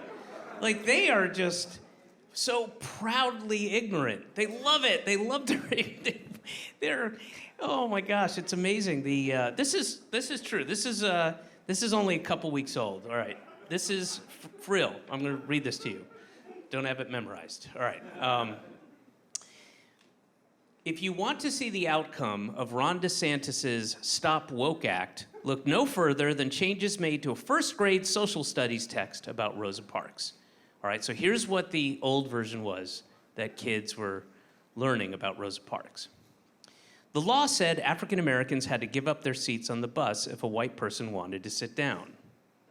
Well, that's pretty much what it was. But apparently that was causing the youth of Florida to just, I don't know, just become heroin addicts. It's tough. It's tough news to process. So they had to change it. Stop woke. So they changed it. So they changed it to, she was told to move to a different seat because of the color of her skin. All right, it's pretty much, well, I mean, it's less specific, but that's not incorrect. And but apparently too much. Again, the kids were committing mass suicide, just jumping in a trains, and it was just awful when they were told that. So they changed it further. What I'm going to read to you is what they are currently teaching kids in Florida about Rosa Parks. She was told to move to a different seat. She did not. She did what she believed was right. Yeah. That's, I don't know if you noticed, they leave a little wiggle room in there. She did what she believed was right. We're not saying it's right, because, you know, she should have just moved and listened, you know, obeyed her superiors, and she didn't. Sounds like somebody was getting a little too big for their britches, and she wouldn't move. And she did what she believed was right, and now we got to deal with all these vape stores. The Rosa Parks story.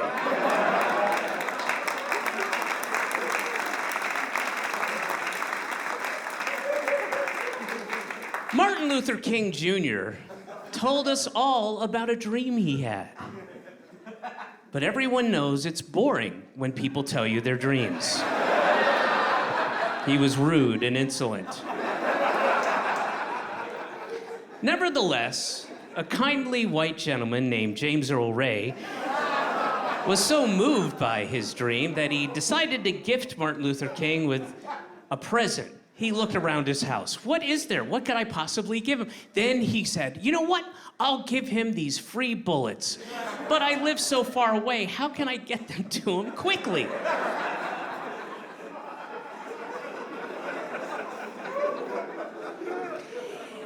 In Germany in 1932, a confused but well-meaning young man tried to come up with a solution to a problem everyone had. He tried everything, but nothing worked. And he was forced to use his final solution. And although there were very fine people on both sides, two wrongs don't make a right.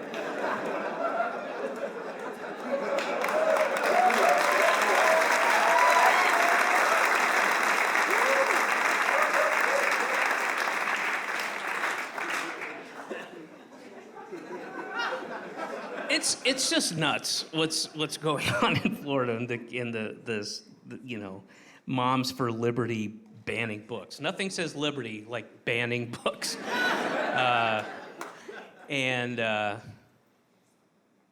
You know, as I said, I live in New York. I live there by choice. I live in a place that shares the values of my wife and I, and I'm thrilled that I can raise a kid there in Brooklyn. I'm thrilled, where it's you know, the exact opposite of my shitty fucking childhood. And you know, we live in a very diverse neighborhood, culturally, ethnically, economically. It's diverse. There's, you know, and it's great. And she goes to a great school down the street, public school, great public school, and she's in the minority. She's in the minority at that school, and I mean, don't freak out. She's got white friends, but we made sure of it. No, it's awesome, and but what's going to be weird is, you know, at some point, she's inevitably going to have a conversation with a kid who is educated in Florida or Georgia or South Carolina or North Carolina or Kentucky or Virginia or West Virginia or Tennessee or Alabama or Mississippi or Louisiana or Texas or Oklahoma or Arkansas or Idaho or Iowa or North Dakota or South Dakota or Arizona or Utah. And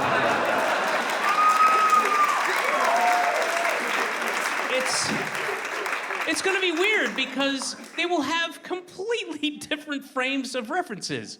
You know, they'll be understanding completely different worlds of what is real and what's not, what occurred, what history is, you know? And, you know, my daughter will be there on the playground, you know, and be like, hi, I'm Marlo and I'm 6. Oh, I'm Eve, I'm 6 too, I'm from Florida. My mom's making fish sticks for dinner. Hey, you wanna play on the monkey bars? Yeah. You know what, there's a better way to do this. Yeah, this makes more sense. Is there anybody who's willing to come up here and read something with me? Oh, ma'am. Okay. Yeah. Come over. Enter this way. And be mindful. Don't step on this. That's a light. That's glass. Okay. Great. What's your name? Jackie. Jackie. All right. Thank you. Okay, Jackie. All right. Yeah. There you go. What's your name? JP. Okay, let's figure this out. This will be, I'll put you over here. Here, step up. Yes. A bit more. Thank you. Okay, good. Now, Jackie, I have to ask you because everyone will, this is like the, 56th show we've done or something like that, and I know people are going to ask you, they'll ask me, are you a plant? Am I a plant? Oh, like a shill in the audience. No. Right. No. Okay. Okay, yeah, I think this will be better. Do it this way. This will make more sense. If you see 2 lines next to each other, then we both read them at the same time. That's called dual dialogue. What? 2 lines where the highlighted ones or the? No, just if you do. Wait, go start. All right, I'll start again. Okay, I'll start again. We'll start from in the part. Start from the top. David is you, right? No. Yeah, I should have.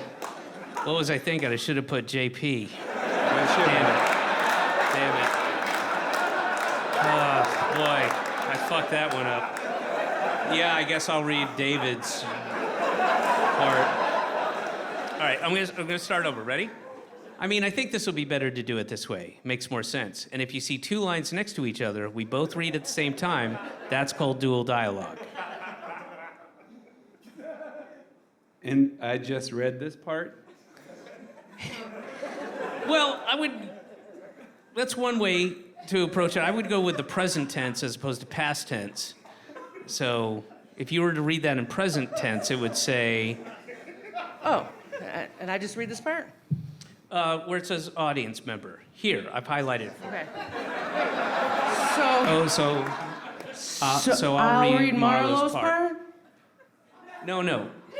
You read the part of audience member. You're audience member. Hello, I have a name. Maybe you would call me by my name instead of the insulting and dehumiliating audience member. Or dehumanizing. But whatever. You can make up words. You can make words. Make up words. Okay, well, look, I'm going to be doing this, reading this all over North America and Europe. Probably not Mexico. But anyway, I can't anticipate every person's name. I have a very common name. It's Shandavich Amarillion. Oh. Yeah. What kind of name is that? It's Roman for lightheaded. Roman, you mean Latin? Nope. Okay, well, all right, you're the other kid. Let's just read the script, okay? Yes, I'm really excited to tackle this truly important work. What? Are you being sarcastic? Yes. Well, then fucking act like it. Deliver the line the way it was meant to be delivered. I'm really excited to tackle this important work. Wow.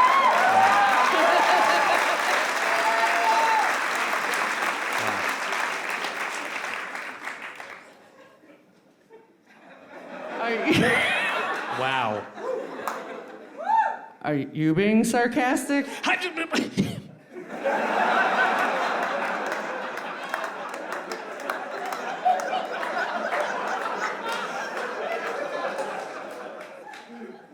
Look, can we just do the script where your kid talks to the homeschooled kid from Florida or wherever. I need to take my insulin shot pretty soon. Oh, I'm so sorry. I didn't know you had diabetes. I don't. I just really love glucose. Can't get enough of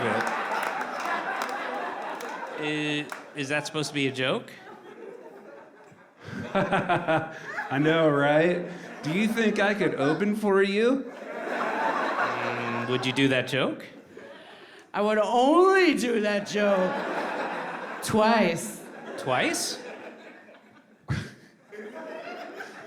Once in Mandarin. Look, are we going to do this thing or not? Yeah, sure, but I want to hear you do that joke in Mandarin first.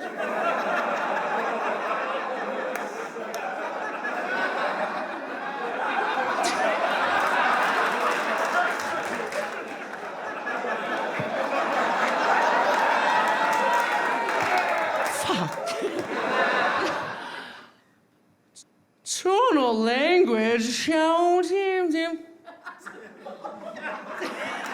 What was that? All right, yeah. Okay, well, that's Cantonese, so that's not. Hey, you're going for it. That's fine. A lot of people will. All right. All right, ready? Okay. That wasn't the script. This is the script. Oh, sure. Oh. No, that wasn't the script. No, this that is was the the script about the script. Yeah, well, Okay. all right. You ready? Yeah. Okay. Hi, Hi, I'm Marlo, and I'm 6. I'm Eve. I'm 6'2". Want to play with me on the monkey bars? Yeah. Okay, we have to pray the Pledge of Allegiance first.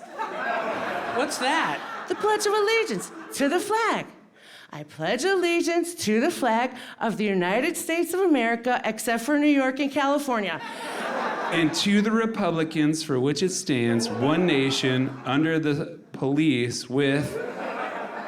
Aren't you gonna do it? I don't know what that is. It's the official saying of America. I do it at school. Oh, what school do you go to? I go to PS 62. You call your living room PS 62? No, that's my school. Miss Clavin is my teacher. She also plays piano there, too. My school is at home and my mommy teaches me. Oh, your mommy is a teacher? Well, now she is, because the old school was teaching us lies. Oh, I know what a lie is, like 2 + 2 is 5 or something like that. 2 + 2 is 5. No, a lie is like saying that black people didn't want to be slaves or that there are Jews in heaven. Made up lies like that. Like when the old school tried to teach us symbol rights. What's symbol rights? Symbol rights is a trick of the devil to get us to like other people. Did you know that Jews are the devil too? And gays?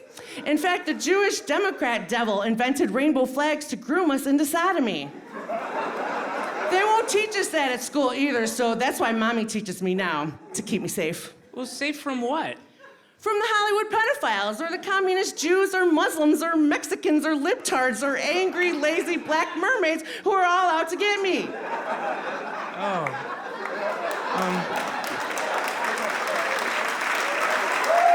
Okay. Well, can we play now? I have to make sure you're not vaccinated first. Because of the boogies in the air? No, because George Soros and AOC and the liberal woke fake news. Sorry, I'm not really that comfortable with this. Oh, just read. Okay. Look, I thought you were gonna do Tobias jokes. That's why my mommy and I came down here. That's why we entered the contest. We weren't expecting a whole diatribe about the limitations and dangers of homeschooling. Wait, what contest are you talking about? Yes, at Panda Express. They had a contest to win a free packet of soy sauce. Yeah, ticket of soy sauce wouldn't make much sense. But you'd get a ticket and then you'd go. That's what I thought I Yeah. was getting today. So you would get a ticket, and then then you'd go back to the same person and say, "Can I turn your this?" packet of soy sauce? That makes no sense to me. Or would you just, would they go, here, can I have some soy sauce? Well, we'll give you a ticket for some, and then and who do I give this to? Me? Okay. And then they give, it seems extraneous. It seems like an extra step. It is. Anyway, continue.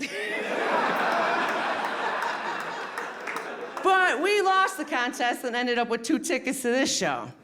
My bad, I thought you were Dave Attell.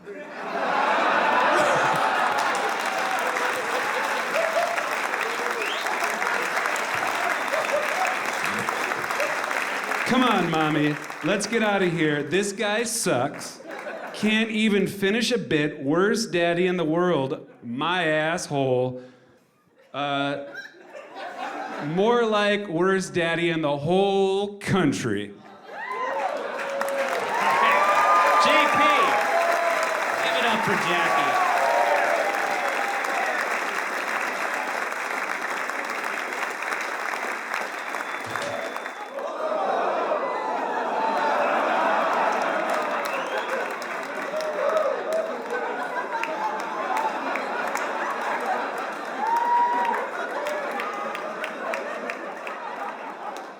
Before I go, I want to talk about something real quick. I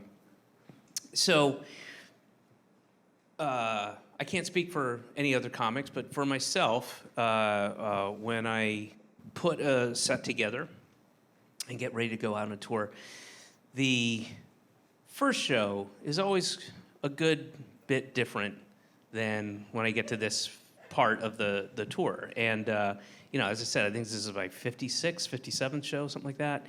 And as you can tell, I'm pretty extemporaneous, and I write all my stuff on stage, so I'm riffing a lot. And then the show kind of evolves and changes, and I have to drop some bits because it's just too fucking long, and then other bits kind of evolve, and then new things happen while you're on tour, like the Ron DeSantis thing that was pretty new, and sometimes, like, a theme will present itself, right? Which I think has happened in this set. And unintentional, never intended for it, but I want to speak to that just for a second. So, as I said, I've been all over the country, and it's really, really, really ugly out there. It's bad. I mean, there's some bad.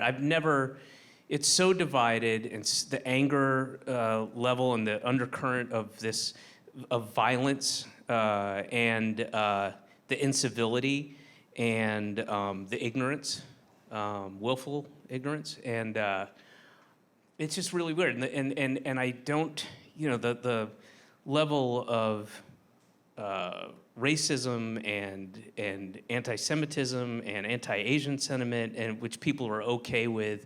And see, it used to be if you were going to run for office and you said, if you elect me, I will usher in a white nationalist Christian theocracy, people would be like, no, thank you. But now, like, absolutely, go, yeah. Can you sit next to the neo-Nazi and you guys do it together? And it's crazy. It's crazy. And I don't ever remember the level of giddiness, just the joy and the gleefulness that people have knowing that other people are suffering. Like, they're psyched. Like, if somebody commits suicide, like in the trans community, and what's happening to them is horrific, there's people are high-fiving, thumbs up emojis, yeah, fuck that, and it's just ugly. And look, America was never great, but it was hopeful. There were periods where there was progress being made. There was more, we were trying to be kinder, more inclusive, equal rights for everybody. And I think if America wants to get back to that place, then we need to build a time machine. and go back and kill the person responsible for the mess we're in now. And I'll do it. I will do it. And I understand the canon of how this works. Once you use the time machine, then you've altered the space-time continuum and the fabric is ripped and torn and the time machine can't exist anymore, so it stops. But I'll do it. I will go back and I will kill Jesus Christ. Right? I'll do it. I'll do it for you. I'll do it for all the kids out there. And I'm not gonna go to like when he was 30, because he was kind of ripped, as I understand, Dude was cut and had like a 12-man security detail with him at all times. So I wouldn't go there.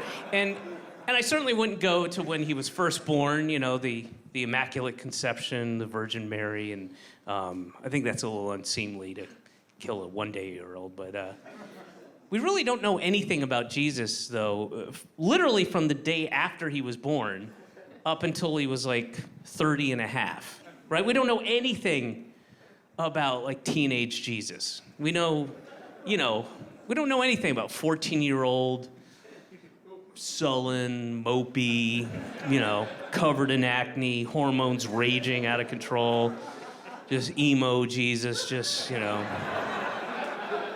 school's a prison, right? Just constantly jerking off, right? Constantly. 14-year-old boys jerk off 7 times a day minimum, all right? And Jesus is no different. And they didn't have Nivea back then. There was no lotion. So 14-year-old Jesus' dick looked like an overcooked hot dog that had been left in the rain for a week and then discovered by a pack of rabid raccoons. But yeah, so, and we all know the story about the, Immaculate Conception, right? That's heartwarming story where God implanted his seed into the Virgin Mary, right? So he could give us his son, right? God took his seed, seed is cum.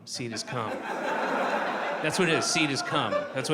So God took his cum and he put it in the Virgin Mary. And here's the thing, he's everyone's God, everyone on the planet. He's everyone's God, so he had to figure out which cum he was gonna put into the Virgin Mary, because he's got literally thousands and thousands of different cums. So he had to go, which cum am I gonna put inside the Virgin? Should it be Indo-Asian, or Nordic, or Mayan, or Aboriginal, or Namibian, or Incan, or Arapaho, or...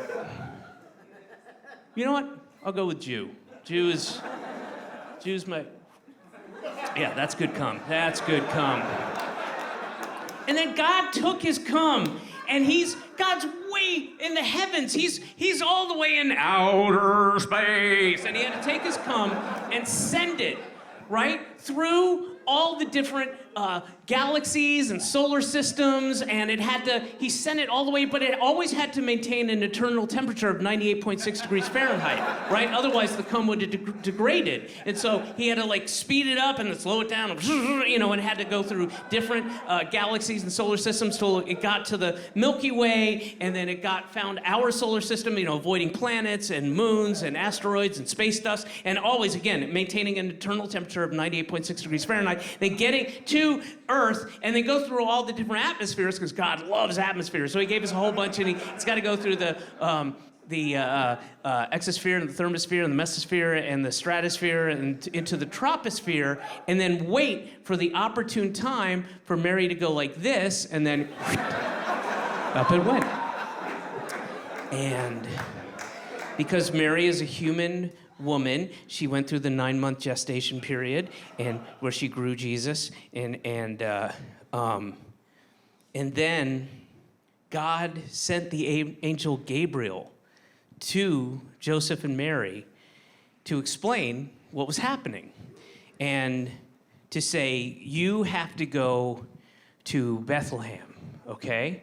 Either to be counted for the census or to not be counted for the census. It's a little vague, and historians aren't really sure of exactly what, but we need to get you, for the sake of the story, we need to get you to Bethlehem, okay? It's called a writer's device, all right? So we need either for the census or to not be, it doesn't matter. You need to go to Bethlehem, and then,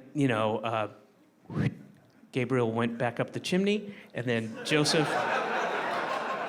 put Mary on their donkey, Dinkles, that was the name of the donkey. It's in the Bible. Joseph, Mary, and Dinkles the donkey.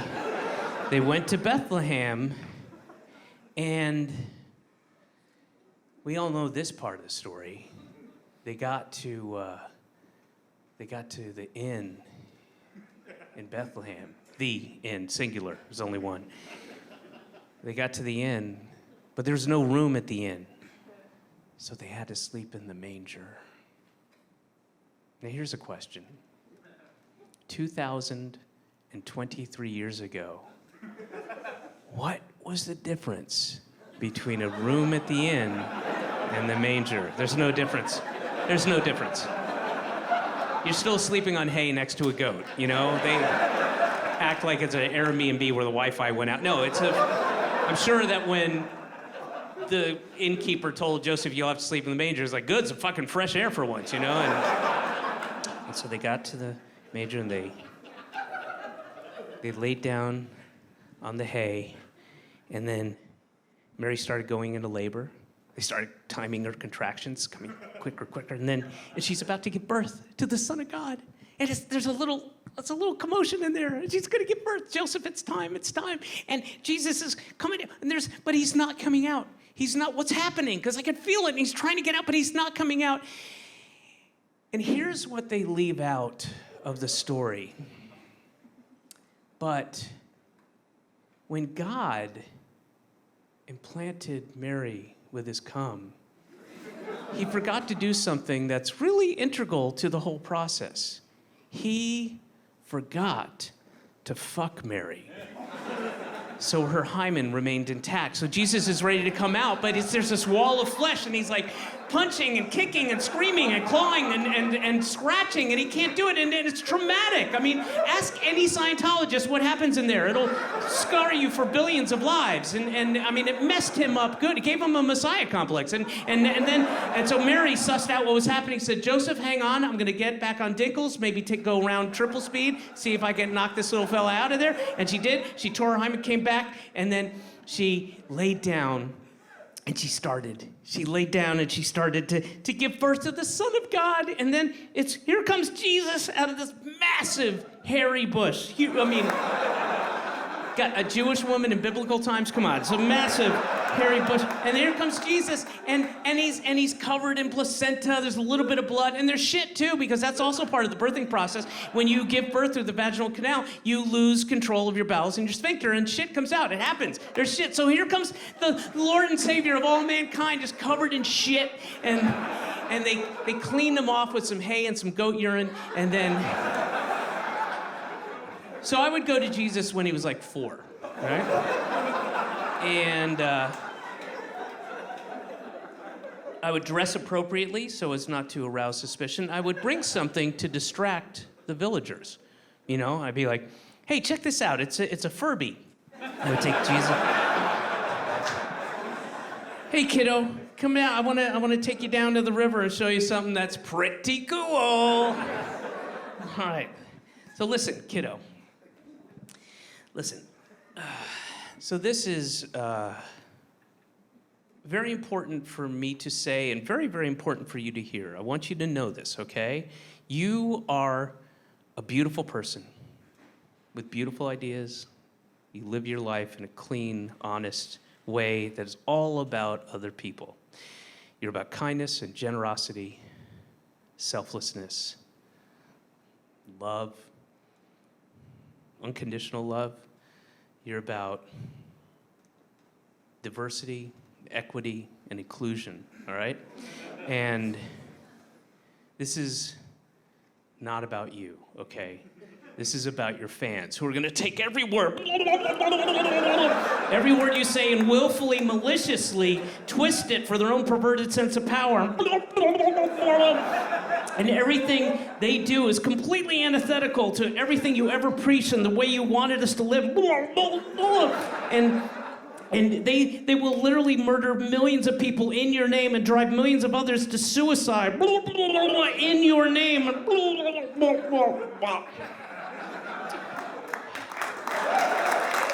All right, Chicago. Thank you. Thank you. Thank you, guys. Thank you so much. Really, you guys were awesome. Thank you so much.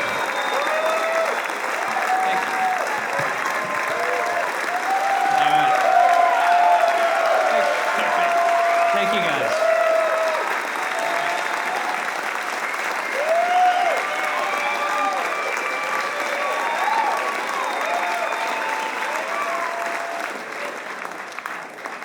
Oh, I know what a lie is. Like 2 + 2 is 5 or something like that. 2 + 2 is 5? No. No. What the? Okay, so just punctuation-wise, so this is... Like I should really emphasize the 5. 2 + 2 is 5? No, you would emphasize...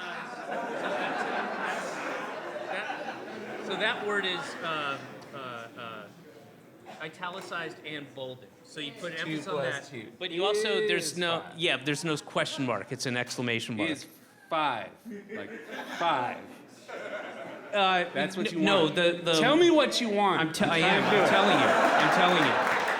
I'm in the process of telling you. So the word is italicized and bold. So you would put the emphasis on that, and then you wouldn't say it as a question because there's no question mark. It's an exclamation mark. So I'll go back and I'll do it. Okay, you're back. Okay. You go. Oh, I know what a lie is. Like 2 + 2 is 5 or something. 2 + 2 is 5.